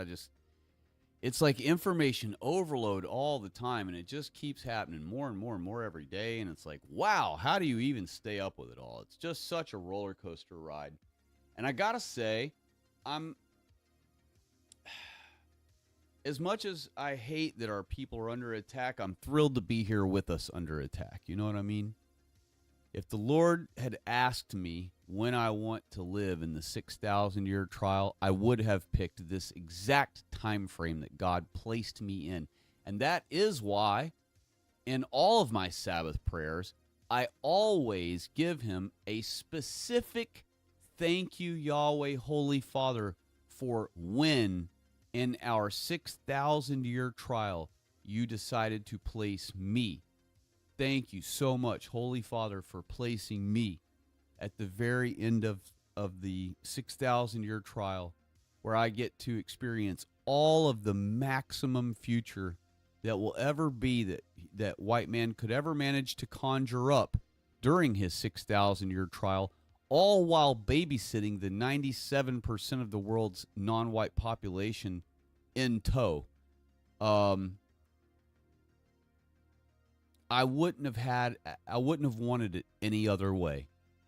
I wouldn't have wanted to be born 1 year sooner or 1 year later. I'm right here with all of you, ready to rock, ready to roll, able-bodied, grown, defendable, offensible, ready to go. And all I'm doing is sitting here twiddling my thumbs, tapping my foot, counting down the seconds until we can finally all rise together. And I can't say when that day is going to come. I sure wish I could, because I'd be counting it down for you. I'd be telling you, just hang in there, y'all. Just 79 more days to go, y'all. Just 79 more days. And this will all be over with. We'll finally do it, y'all.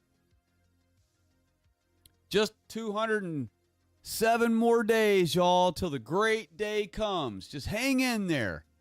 I wish I could tell you. I'd be counting it down. I'd have a timer, a countdown timer, running on the bottom of all my streams.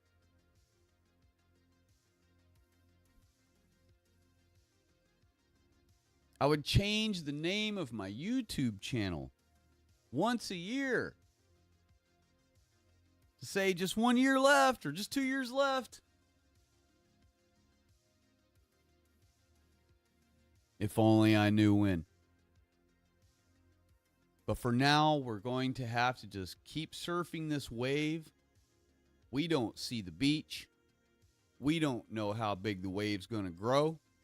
We don't know how far we got to ride it. All we know is the beach is 7 years away. And we're already on the board. And we're already in the curl. We're already in the wave, surfing it.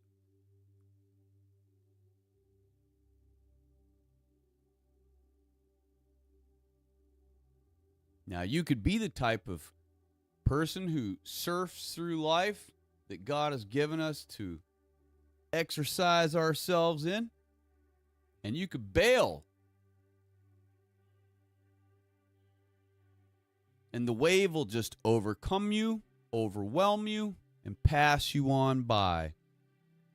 And you'll be left stuck there, not surfing anymore, having to doggy paddle again, knocked off your high horse, if you will, you're bored. But then here comes another opportunity.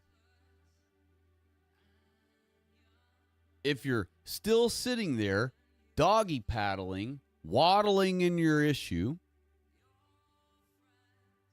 complaining online, being upset, trying to get someone else to solve our problem,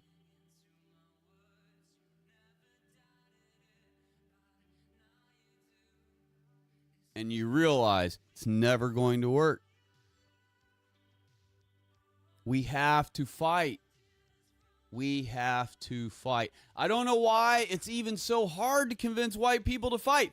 White people love fighting. What's so hard about getting our people to snap out of their bullshit and fight for ourselves? We've built more guns and ammunition and rocket launchers and bazookas and missile launchers and tanks and submarines and aircraft carriers, rotary guns, bombs out the wazoo. And we bow to Jews and niggers over the scary R word. All of our $200 trillion of firepower of world dominion capability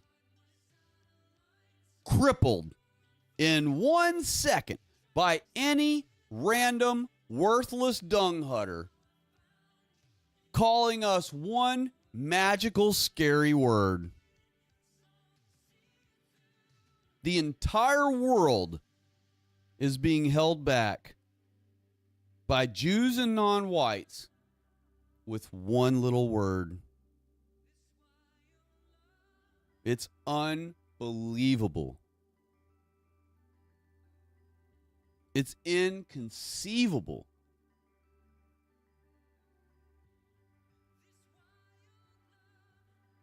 How?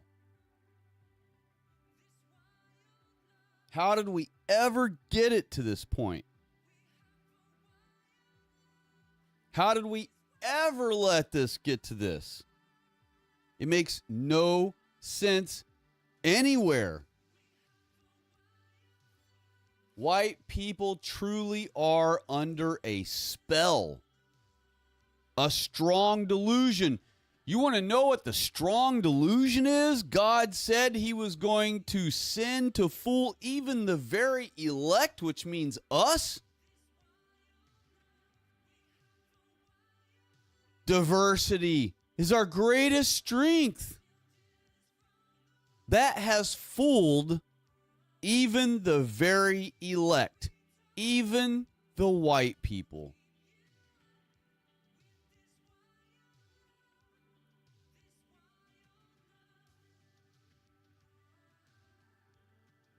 And why we're told that diversity is our greatest strength, we're also told that we're the baddies.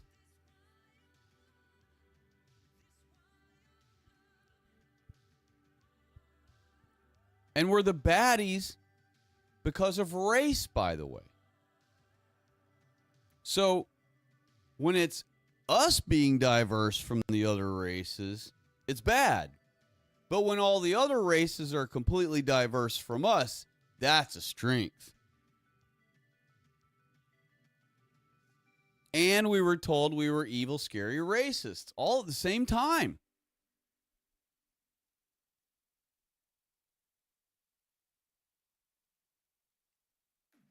And while being told both of those things,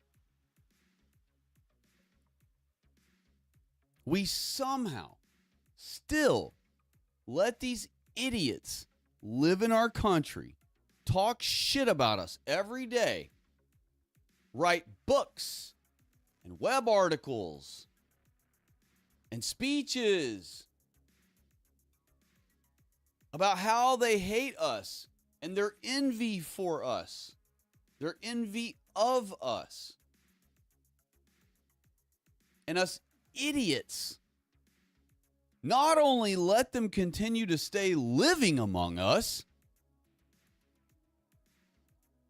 we allow them to rule over all of us white people by allowing even one of them into our government, allowing even one of them to be a judge or a sheriff or a mayor or a city commissioner or a comptroller or a supervisor or any particular thing. Even making non-white cops, even making non-whites cops is a humiliation ritual on white people. It's still, in a way, allowing non-whites to rule over whites because a cop, when he pulls over a white person, has control over that white person. He has control over their actions, what they say, what they're doing. You could say, a based white guy he couldn't control. Okay, but we're talking about the 99% of our white people here.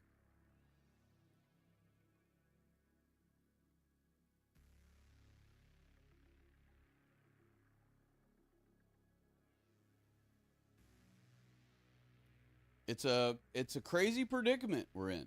It's a crazy predicament. We just, we just keep, we just keep sitting here and not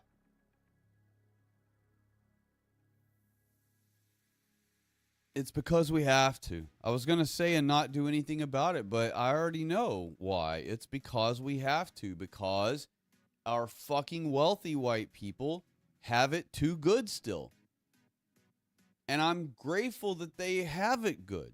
I don't want any white people to do bad. That's the whole reason I have this channel. I want all white people to do well, but I want all white people to do well, nobody else. I don't want all white people to do well and all of our invaders do just as well as us, or perhaps even better than us, as it's always been since they've been here. No, I want it to be only for us, as God intended.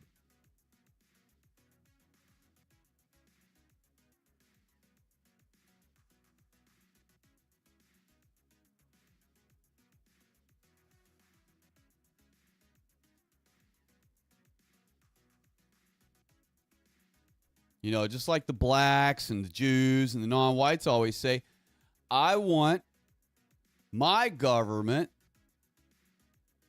to reflect what I look like. I want them to look like what I look like. That's what the non-whites say when they're crying about having one of their own race in our government, ruling over all of us white people. At minimum, ruling over tens of millions in one particular area.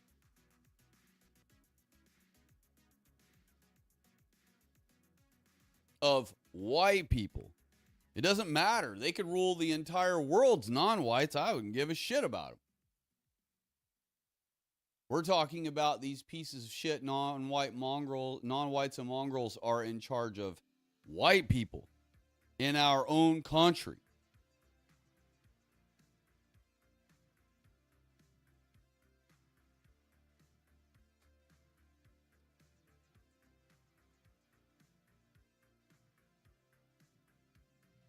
And it's unbelievable that we could sit here and just allow all this to continue on and on and on.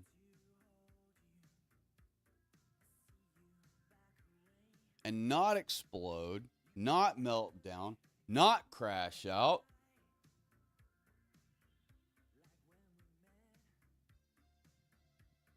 But I would suggest channeling your frustration and your anger into exercise. If you don't exercise and you're frustrated because of our invasion, because of all the things going on, start exercising. It will smooth your frustrations. It won't make them go away. It'll even be annoying at first while you first get started exercising, because you'll still be thinking about your issues, and you'll be trying to start exercising when you don't want to have to start doing that again either.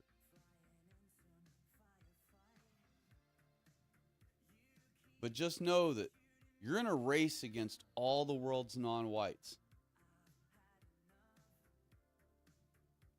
After being wasted all night, they get up the next day, still wasted, completely hungover, sick as a dog.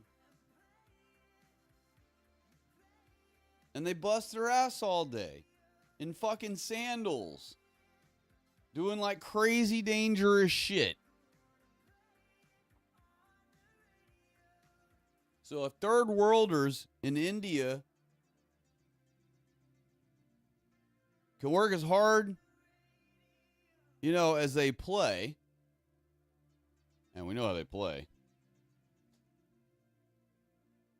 then we, the white people, should be able to far exceed their biggest flex. And yet we can't. We don't. And it's all 100% because we have non-whites. We have to babysit. We can't be pioneers or innovators. We're too busy burying white people that have been slaughtered this week.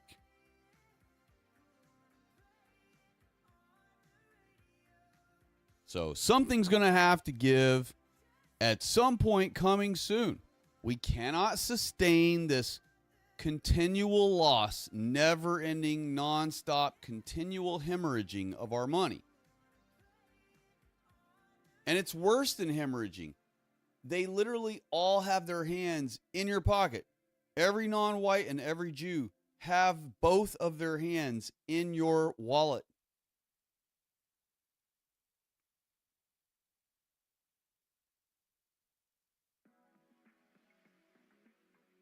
And hopefully, even though I don't want bad things to happen to any white people ever, hopefully white people will start seeing it our way soon. You know, the problem is the encounters are so atomized. You know, one woman on a train stabbed to death. No other white person in there to make it impactful for the future. So no lessons learned by anyone.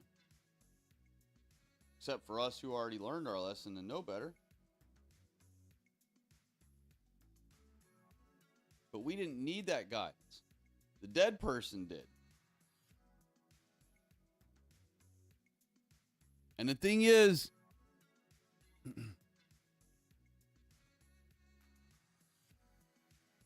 in this 3.5 years, we really could rise up, you know?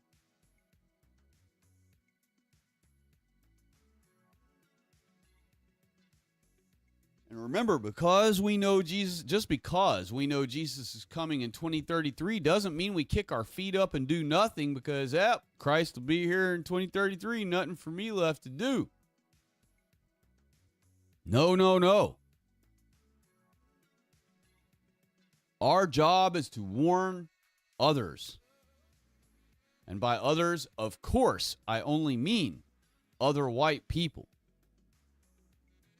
And it's not just a warning. It's the good news. In fact, that's how Christ portrayed it to be sent to all the world by his disciples. And to all the world in every nation, kindred, and tongue means white people.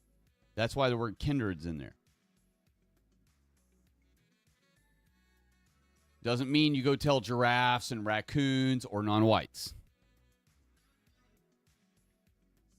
All right. Well, let me look in the chat again. Hyperborean said, it seems it's ultimately because our own leaders are against us.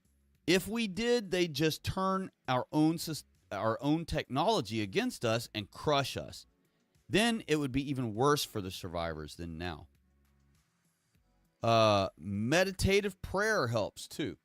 Yeah, absolutely. And I actually, I've told people in the streams before that, your Sabbath prayer ought to be so thought out and so substantive that would be in there also.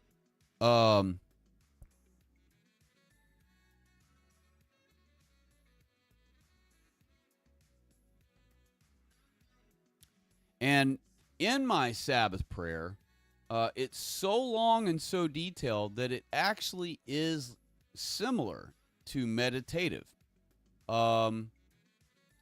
Because I have to really sit there quietly in certain moments between my thank yous of things I already know to give gratefulness to him for, to remember all the things, I actually have to think about it for a while so I don't miss any.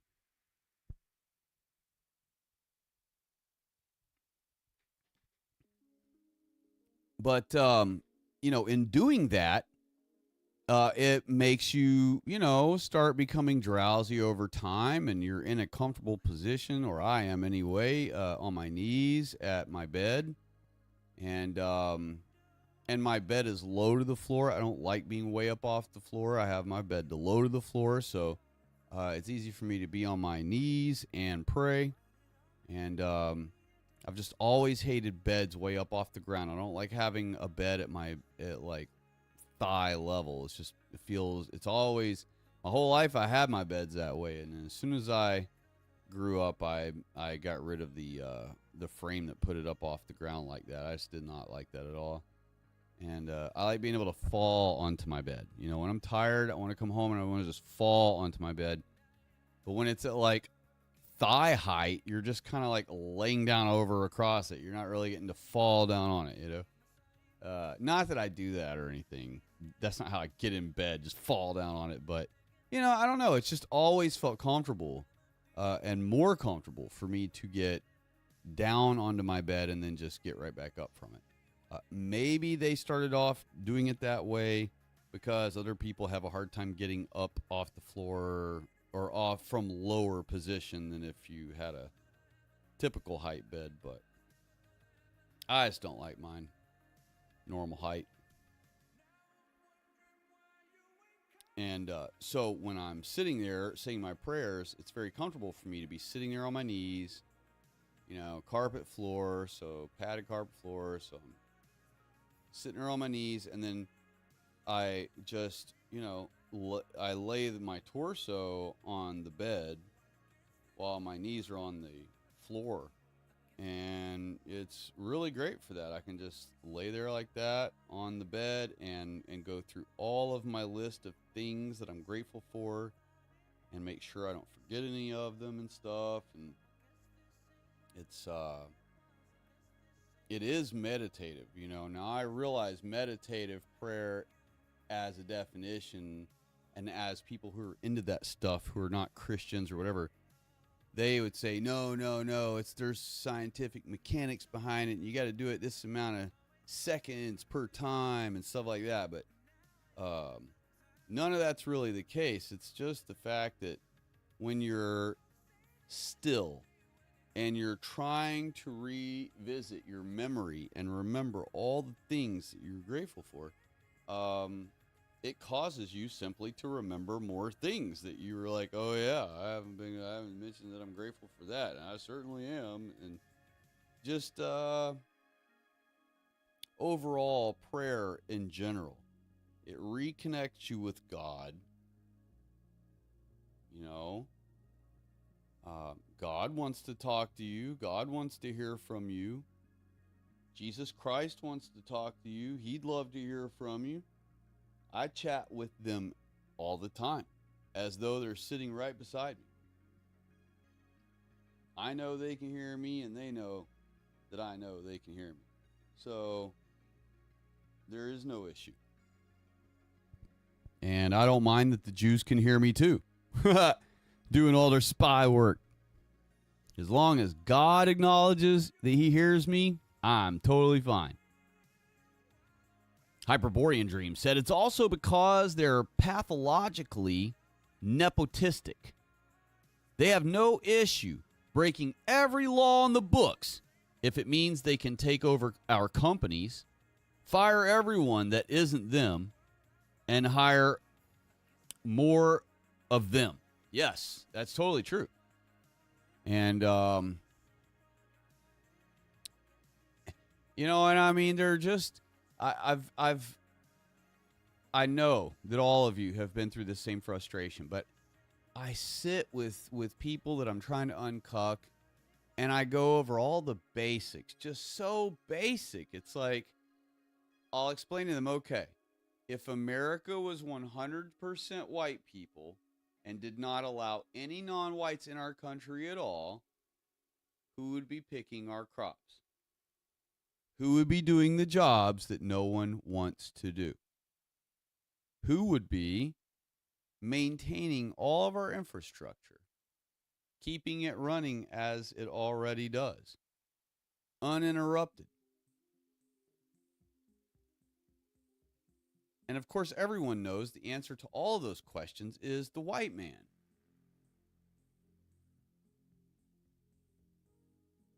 And it's just sickening that we have to bow and kowtow and pander and prostrate ourselves which we don't, but the rest of the white people prostrate themselves to some worthless non-white.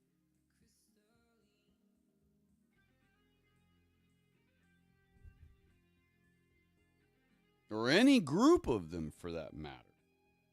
The Muslims actually had to invade us and conquer us one at a time. Jews aren't down with fighting. They're only down with being bullies after someone's already fought and they're down and out of energy. Jews are only interested in fighting people that are defenseless, who cannot fight back.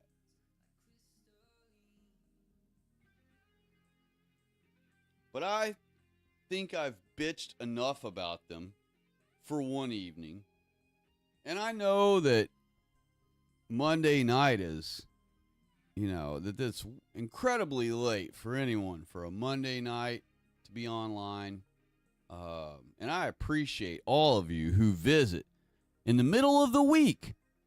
Well, granted, this isn't the middle, but, not a weekend, super late, and yet you folks are here. That's just incredible. Thank y'all so much. And I really appreciate every single one of you who visit all the time and have your kind comments, and all those things are just awesome. And I've learned a lot from you all. I learned a lot of things to look up. The chat isn't available right away after the stream's over, so I usually have to wait a couple of days, and then I'll go back through and I'll run the playback speed really fast so I can see all the chat blow through real quick, and I'll find those spots of interest that I had read from you all during the stream. And so thank you all for your information. And we're just, we're trying to make America white again. That is the goal. There is no other most important goal. And just got to keep chipping away at it. You got to be careful enough to not get yourself booted from your job, but also good enough to prove the point and get your point across and win.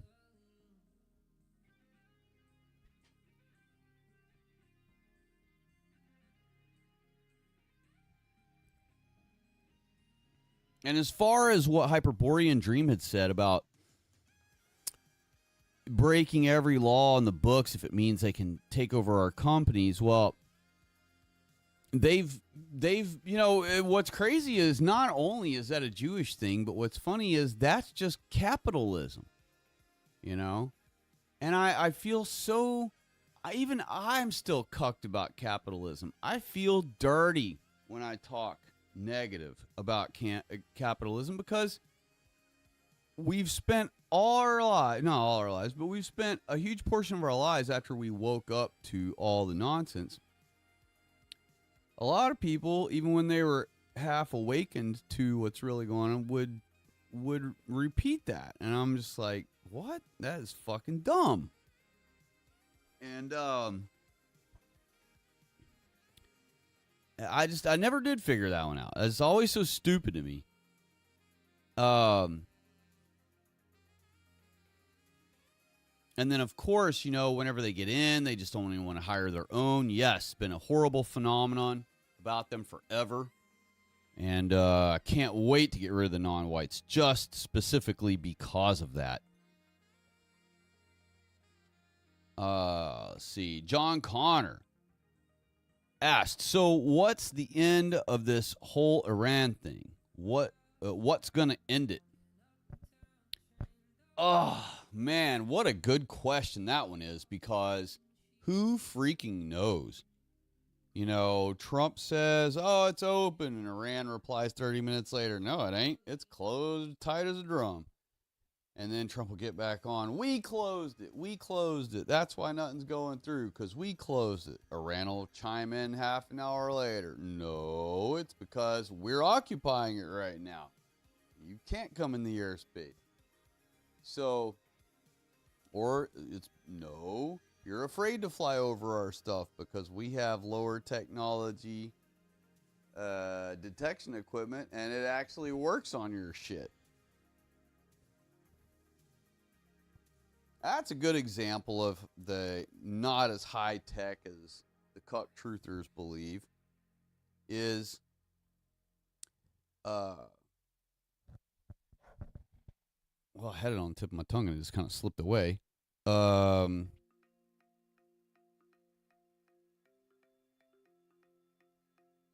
then I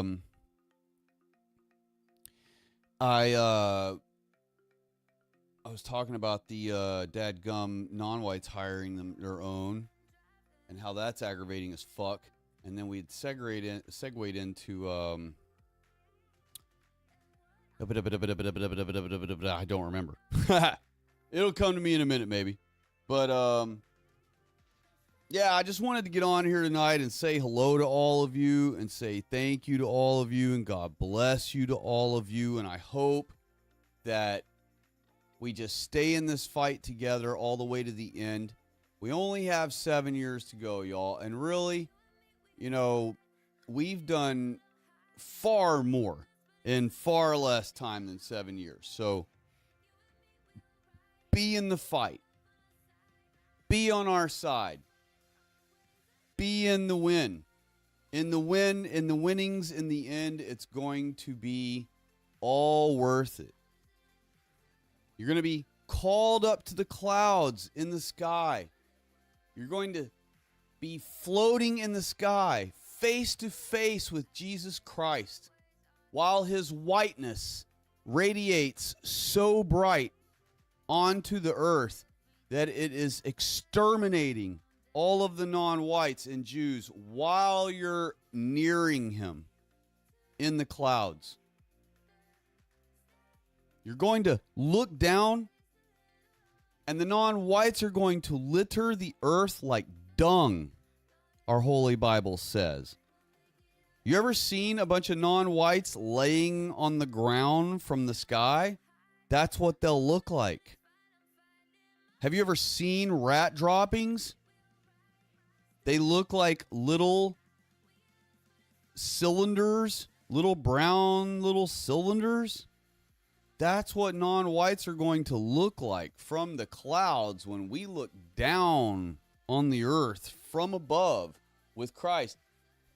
Their bodies are going to litter the earth like dung. What color is dung? Why did God use that specific detail? Why didn't Jesus say they're going to litter the earth and look like snow all over the ground? They're going to litter the earth like daffodils. They're going to litter the earth and look like sunflowers. Bright yellow all over the place. There's going to be a sea of yellow. No, they're going to litter the earth like dung because they are dung colored. Have you not ever realized that they're dung colored? Every upright biped's dung is their color. Our dung, their dung, an animal's dung is all brown and black. It ain't supposed to be black, but it can get all the way black. So that is the color of waste. That is the color of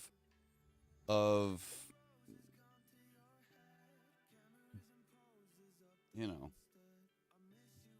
only useless, biohazardous, nasty material.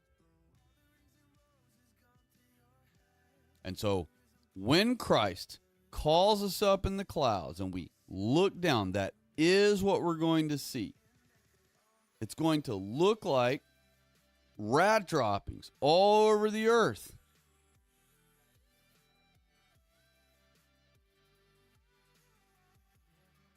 And you will sit there and watch as they all fall over, topple like Legos. Legos. Topple like dominoes. Right before your eyes. And you will be so overwhelmed with greatness and joy that it will almost escape your very soul standing in the clouds with Christ. You'll barely be able to contain your joy and your gratefulness and your relief. Think of all the times that a hostage is rescued. They got tied up in someone's dungeon in their house. Some sicko kidnapped them and chained them into a room of their house and abuses them and tortures them for years. Think of the relief when cops finally walk in and free that person. Think about the gratefulness, the relief you would feel when you're finally no longer a prisoner in your own country. Total kike death, y'all. God bless America. And God bless every one of you. And God bless all of our white people, both dead and living, and who are yet to come.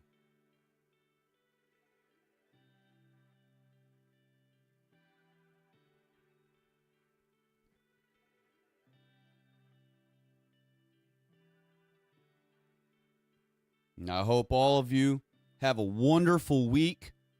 I don't know if I'll be able to talk to you all on Sabbath.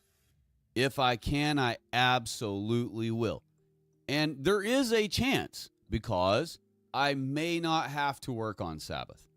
I'm guessing that I will, but I may not have to. Like I said, the Lord blesses me to miraculously somehow get Sabbath off regularly, even though that's such an anomaly and such a rarity in my industry. I actually get it off all the time. So I very well may still get to speak to you all on Sabbath this week. But if not, y'all have fun. Make sure you do your Sabbath prayer. Just a friendly reminder, nothing else. Not telling you what to do. But go visit our Lord. Go visit our Father on his day that he asks you to come visit him. On the day that he commands that you come visit him and report to him your gratitude and your worries, if you like. But you make sure you cover all of the things that you're grateful for. Every single thing. Do not skip a thing. Sit there and think and pray and think and meditate and think and clear your mind and go over everything that has ever made you feel happy, safe, content, warm and cozy, protected, confident. And you thank him for every one of those things individually. Say, Holy Father, Yahweh God, thank you for blessing me to be a part of your covenant people of God. That's thanking him for making you a white person, first and foremost. and all your other gratitude, go down the list with it. And make sure that the second one, after you thank him for making you a part of his covenant people, is to thank him for the sacrifice that Jesus Christ gave on the cross for our sins. And the third thing you should thank him for is his Holy Ghost and for his Holy Ghost's protection. And the fourth thing, ironically enough, that you should thank him for before you continue on is Sabbath. The fifth thing should be thank you, Yahweh, Holy Father God, for blessing my parents. Number 6, thank you, Yahweh, Holy Father God, for blessing my children, if you have children. Number 7, thank you, Yahweh, Holy Father God, for blessing my family members. Thank you, Yahweh, Holy Father God. Number 8, for your holy Sabbath every seventh day. Number 9, thank you, Yahweh, Holy Father God, for blessing me with good health.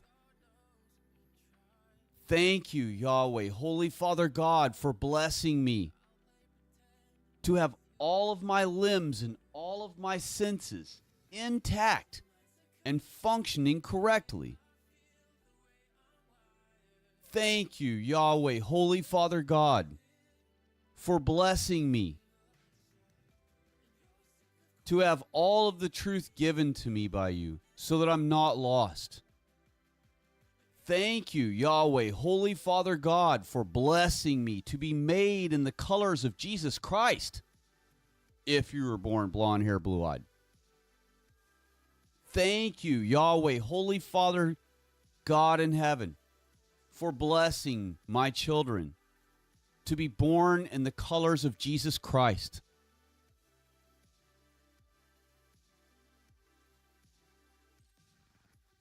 Thank you, Yahweh, Holy Father God,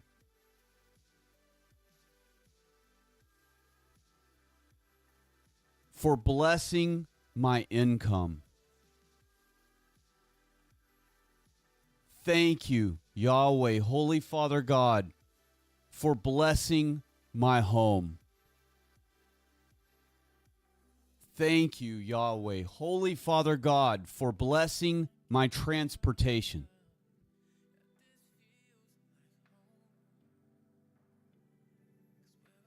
Thank you, Yahweh, Holy Father God,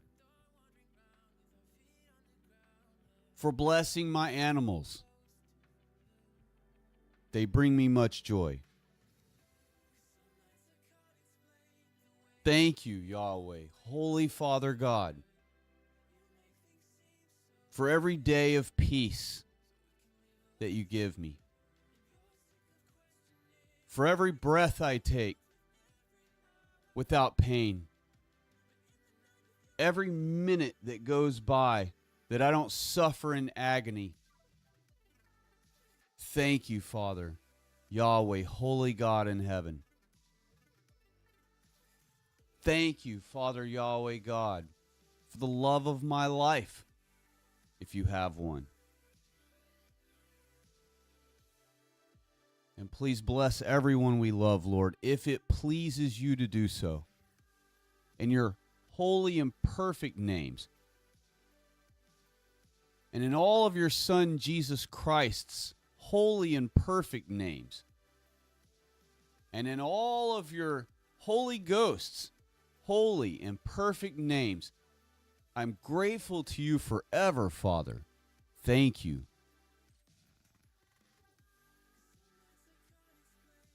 And it's that easy. It's that straightforward.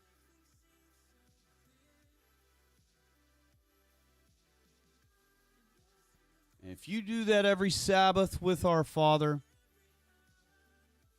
and you keep Sabbath in your heart all Sabbath day,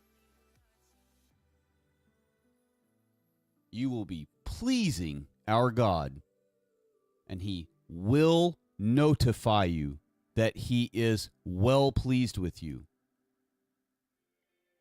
You may think I'm exaggerating. You may think I'm joking. You may think I'm full of crap. You may think it's all hopium.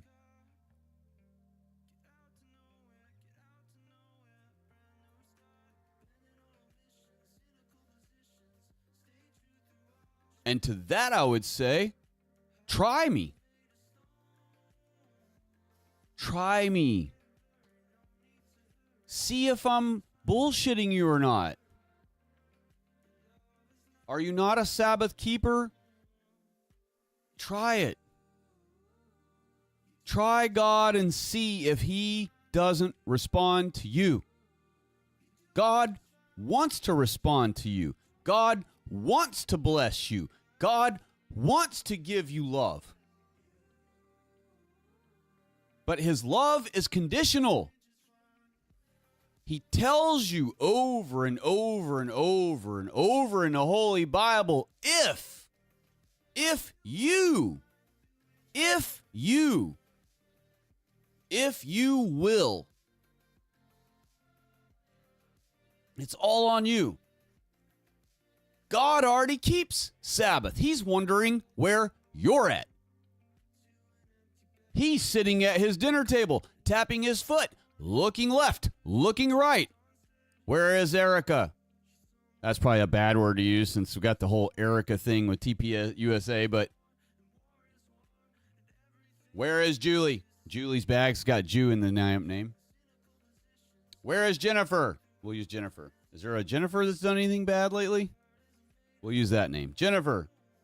Where is Jennifer at? I don't see Jennifer. It's Sabbath. We're about to feast.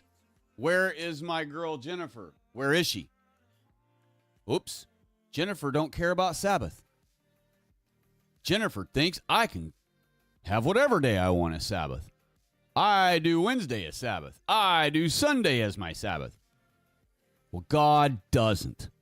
And God sets when Sabbath exists, not you. You can't make a moon. He reminded Moses of that. You can't make a moon.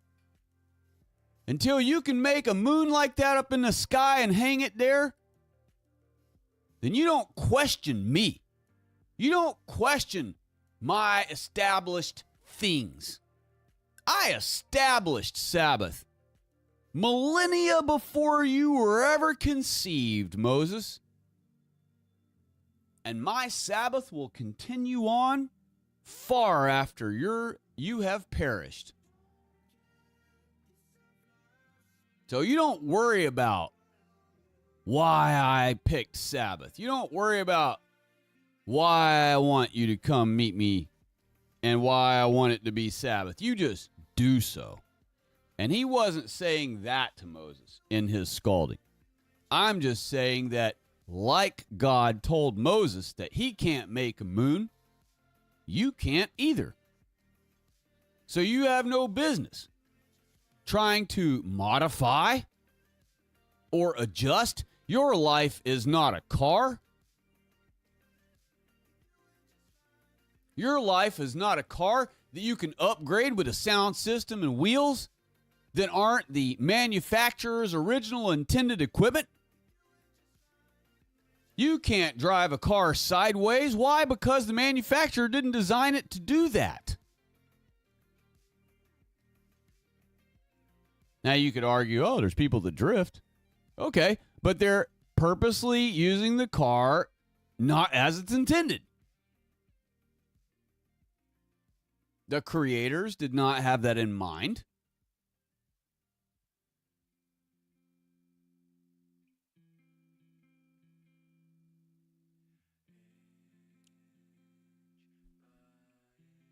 And so by not keeping Sabbath, you are doing life wrong. You are doing life incorrectly.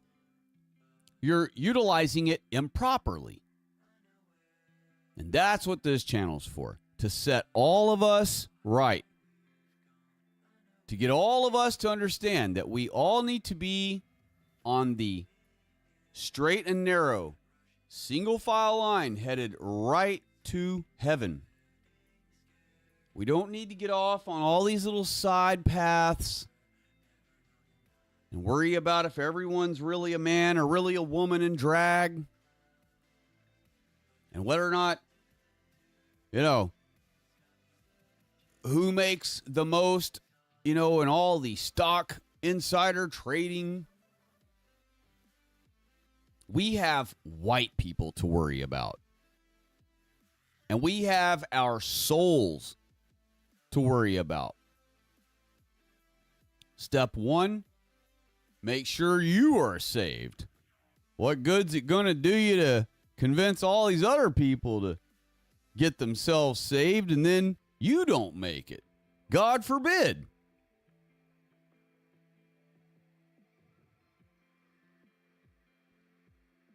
And after you get yourself saved, then you're expected by God to spread the good news of not only your salvation, but all white people's salvation for eternal life. Eternal life. People have heard that and said that so much now that it's no different than saying the word ketchup to them. It has no bite. It has no wow factor. It's just like ketchup. The word. It's just a word to people. And it flows right off the tongue. And it does not affect the brain at all. When you ask, some 35-year-old nigger at McDonald's who's stolen a job from a white high school kid so that they can have a job, when you ask them for ketchup, they don't have to think. They don't have to ponder. They don't have to contemplate. The word ketchup is not inspiring. It's not motivating. It's not really any positive thing that would cause you to have drive. However,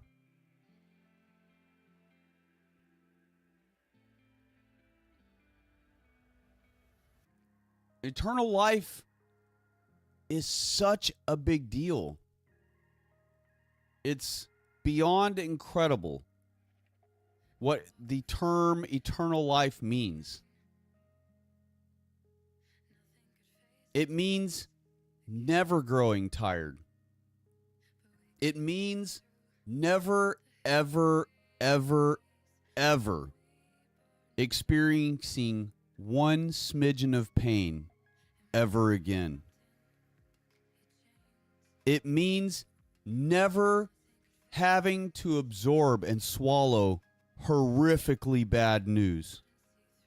Death of a loved one or dear friend. Cheating by your loved one on you.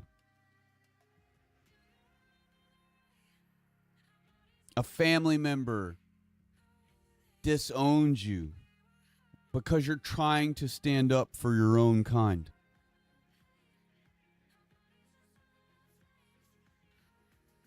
Whatever your disappointments,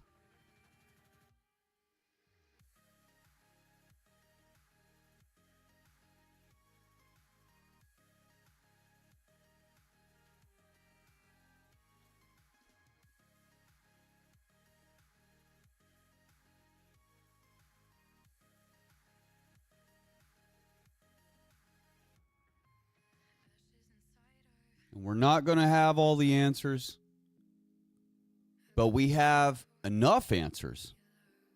We have the most important answers. They're all in our Holy Bible. And when we don't have an answer for the outside world circumstance, we make an answer from our Holy Bible. We don't need external sources.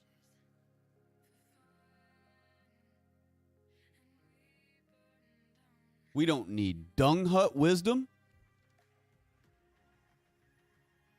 We simply need to use our Holy Bible, stand on its word, accept nothing less, unapologetically, openly be pro-white.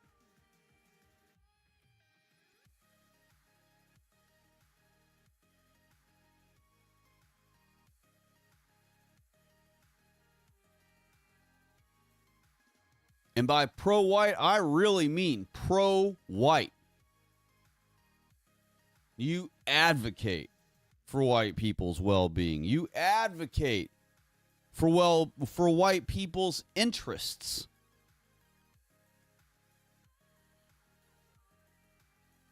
And you do so unapologetically, unabashed, unmoved by any naysayers. Do not blink.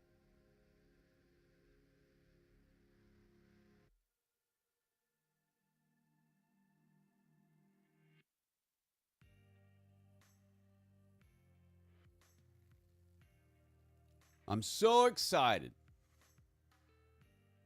for all of us to be together in 7 years. Can you believe it, y'all?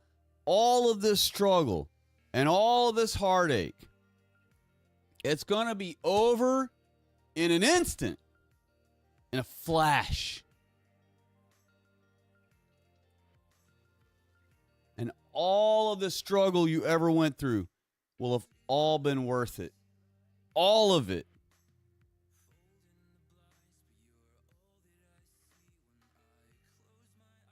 You'll be sitting in heaven going, man, I could have even took a little more. I could have even took a little more, I bet. I bet I could have took an even worse time. It wasn't all that bad.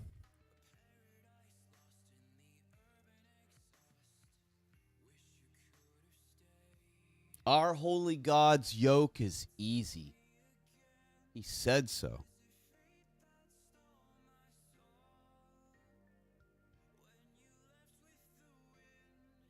And look at the yokes on these people who are not with our God. They are depraved. They are ruined. Completely trashed. And for what? For nothing. For absolutely nothing.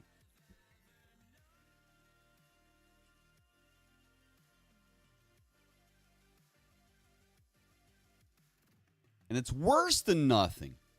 Because in the end, they're going to burn. And I don't want that for anyone. I love what God has made. I don't want anything God has made to have to be burned except what God wills and deems needs to be burned. Those things I, of course, will agree with. But if God doesn't say so, then I'm not against it burning. I'm not against something dying. I hate the thought of loss. I hate the thought of death. I hate the thought of misery. I hate it for the thought of me having to deal with any of it, and I hate it for the thought of anyone else having to deal with it. And I especially hate the thought of any of our white children and women having to deal with it.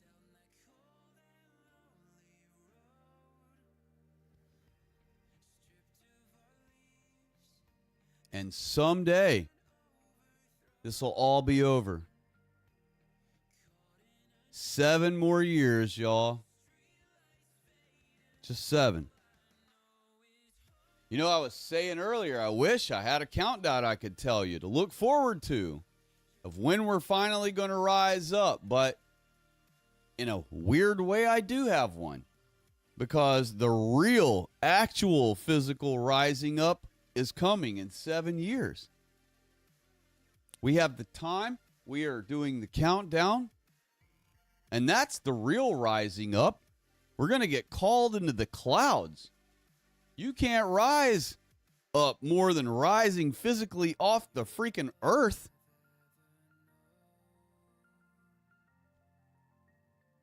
So,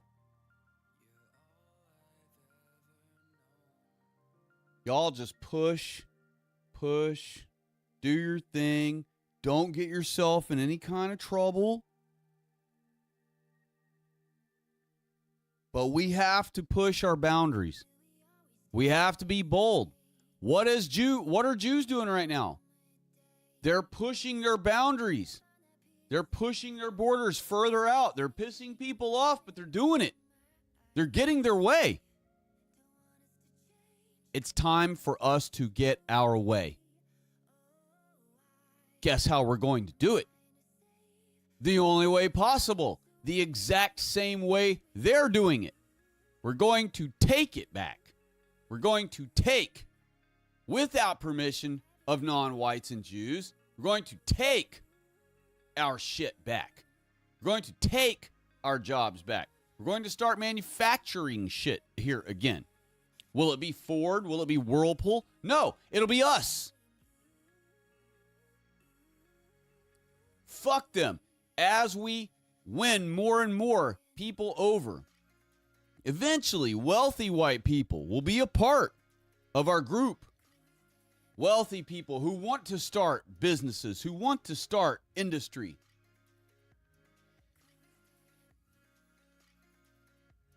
And we'll start building our own cars and our own washing machines again. And fuck Ford and fuck Chevrolet. They can stay in Mexico. And we'll ban all their sales in our country until they bring all of it back here.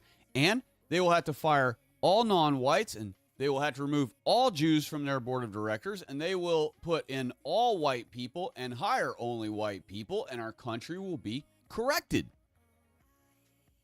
And we will force all corporations to operate on a specific stringent policy that they can never, ever fuck over white people in any way, shape, or form, be it employee or customer. We will still make sure that they make a fair profit on everyone. And by fair, I mean a good profit, not just a shitty profit that we call fair. We will make sure it's a good, fair profit. But white people will get their freaking money's worth.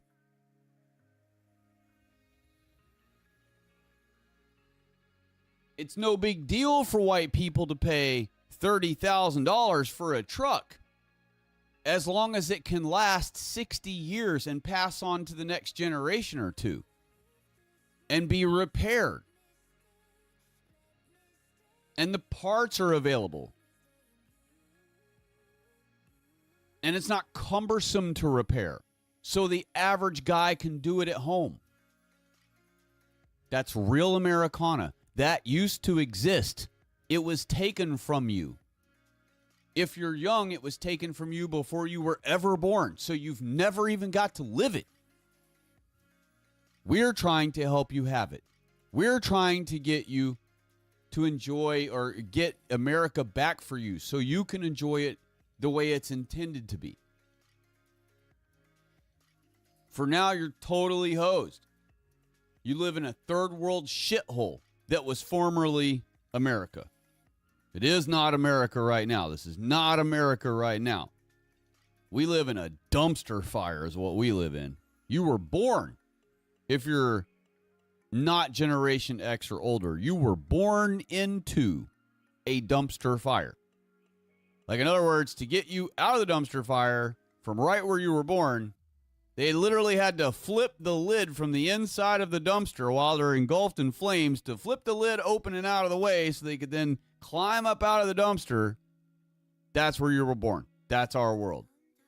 And even though you climbed out of the dumpster, the whole rest of the world is also the dumpster, and it's all on fire too. So you could have just stayed in the dumpster. You'd be in the same place as you are outside the dumpster.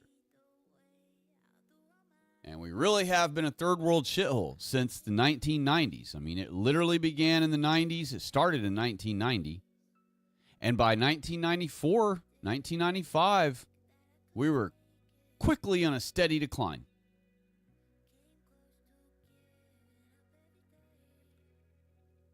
All of our white people were listening to rap. So was I. I was cucked in too.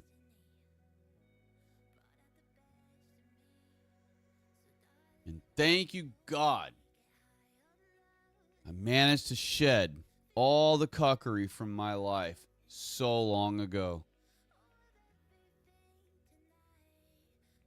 It took me till about 1995, probably 1994.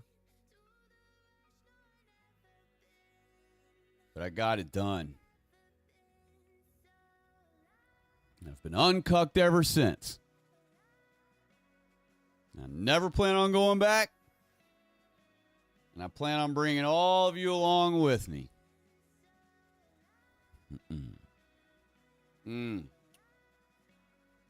Soon, y'all. Soon. 7 years.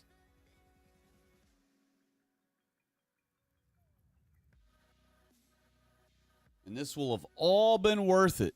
All of your tears. All of your heart fluttering.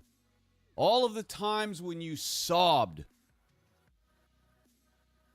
and weep so uncontrollably you could barely regain your breath. And every time that you cried in agony to God, it's all going to be worth it. It's all going to be worth it. It's going to be amazing in the end. And you'll be so glad that you experienced this life you're in.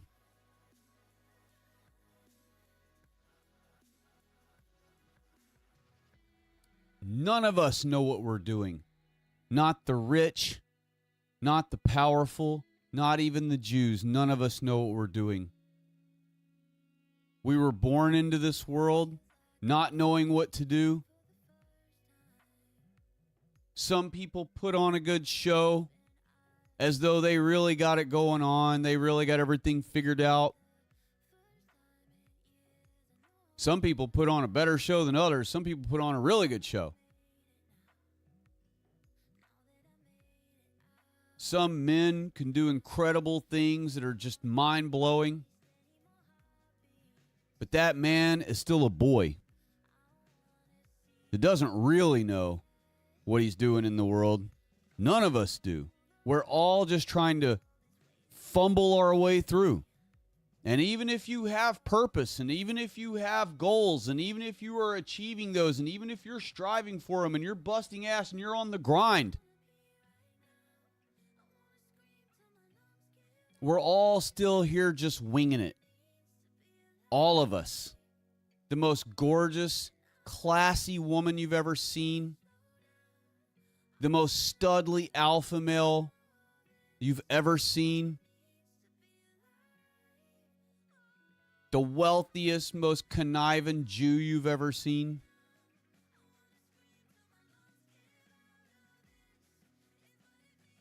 The most lowly, hurting, third world peasant you've ever seen.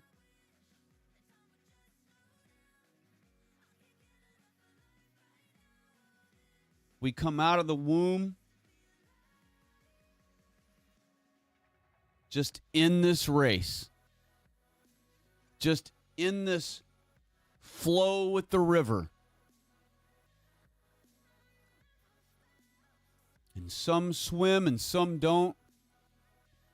Some are given an inner tube and can cruise along with little effort. Some even have a boat. And their whole family's in it. None of them got to swim. We're all in this water. We're all flowing along together.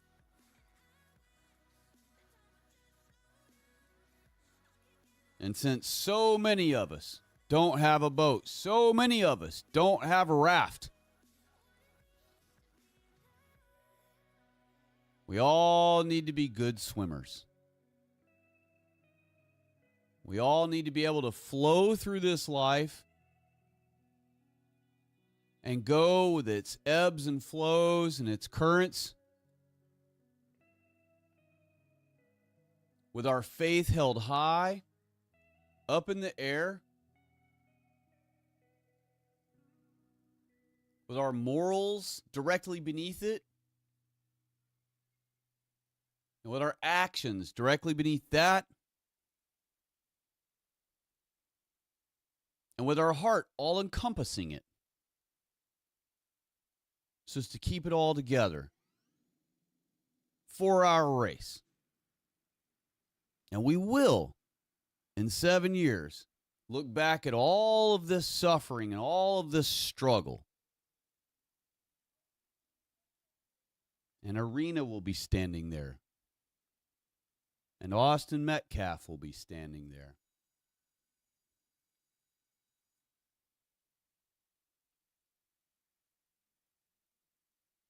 And we will all say to each other, it wasn't so bad. It could have been a lot worse. It's going to be worth it. It's going to be worth it. I so look forward to it. 7 years from now, y'all. All we have to do is just keep powering on. Power through. Suffer it. And before you know it, it'll all be over. This 7 years will pass by. And we will be on easy street from then on.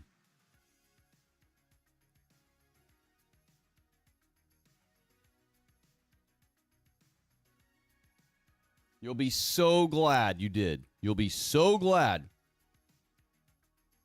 You'll be so glad you did. You're on the right side. You're on the winning team. And it might not look like it right now. But you totally are. You are not wrong. You are not evil. You are not a hateful bigot. You are not a stupid whatever. You are correct.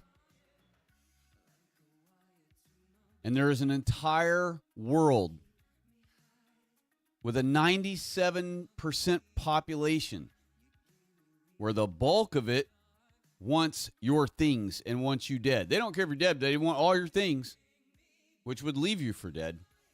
And a whole huge chunk of them would prefer to go ahead and make sure you're dead also. And this is why God gave us the Holy Ghost. And that way, if you are one of God's favored children, His Holy Ghost will be with you everywhere you go. And non-whites and Jews will not be able to overwhelm you or overcome you.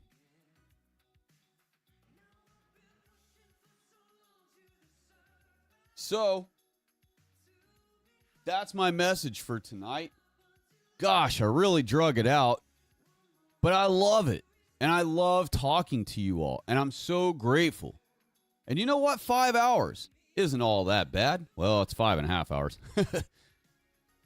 Oh, well. You know how it is. We always do fairly long ones. But these are for your encouragement. These are for uplifting you. This is to remind you that you are correct. You are on the right side. You are not wrong. You are not mistaken. You are not incorrect. You accurately have deduced with standard observation, absolute objective reality that's inarguable, it's undisputable. Granted, people still do. We still have people tell us right in our face that everything's more dandy than it's ever been. But you know better. And your family knows better. And your wallet knows better.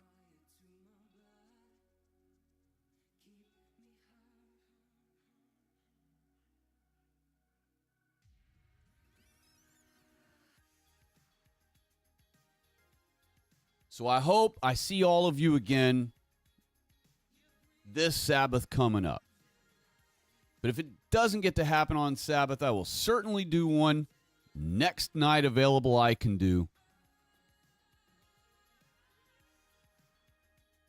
And technically, I could revisit with you all tomorrow night. But there's really no need in doing night back-to-back 2 nights in a row streams. So I will skip tomorrow night. Because it just so happens that the day after tomorrow, I don't actually have to start work until later in the day, like the afternoon. So I could technically stream tomorrow night as well. But I probably won't, just so we have, some fresh things to mention and talk about in the next one. And in the next one, hopefully, I will have some time before the stream to actually, pull up some things, build up some stuff, have some things ready to go for us to show and discuss. We will do an internet surfing night coming up soon. And just some other things, And I will have, obviously, a lot more topics to cover. But, we had these few criticals that we covered tonight that needed to be talked about. And so we did it. We got it did. And we'll do it on another one coming up soon. Hopefully it will be Sabbath. If it isn't, it will be as soon after Sabbath as possible. And in the meantime, I hope all of you do everything you can to stay white. For one, stay white. Keep your country white. Try to keep your job white. If your company's hurting for people, start asking some white friends that could use a job. You don't want to end up with a freaking black there or a Mexican, and now you got to train the freaking idiot. So, help your white friends, network. Make sure all your white friends are making money and doing well, okay? And make sure that you let them know that you want them to be doing well. Make sure that you let them know, hey, I want you to be working, making money for yourself. I want you to be building a life for yourself. I want you to be able to afford the things you want and the things you need. You work somewhere that's hiring, and a person who doesn't have a job and doesn't suck. You don't want to be sponsoring people. But just tell them, hey, why are you sitting here jobless? You're white. We need to get you a job, lickety-split. This is your country. You're supposed to be working. This is yours. This work here is for you. It's not for all these invaders. Let's go help you find some work. And you don't have to get all into it with them and try to help them get a job. It's not like you're their mom. What I'm saying is, if you have availability, if your company is hiring, at least just tell your white friends, and don't tell a person who's already making way more than they would make at your place. You don't want them to downgrade. But anybody that's, hurting for money, could really use better pay, whatever, always complaining about finances. If you think they make less than they would make where you work, tell them about it. Be like, hey, I don't know if you're interested, but, you might make a few more bucks an hour if you come try a workplace I work at, give them an application, get a meeting with them. Maybe you can squeeze a few more bucks out of them an hour right off the start. Just anything you can do to put white people first and only. And, keep your Sabbath prayers. Do your Sabbath prayers every week. Keep Sabbath every week.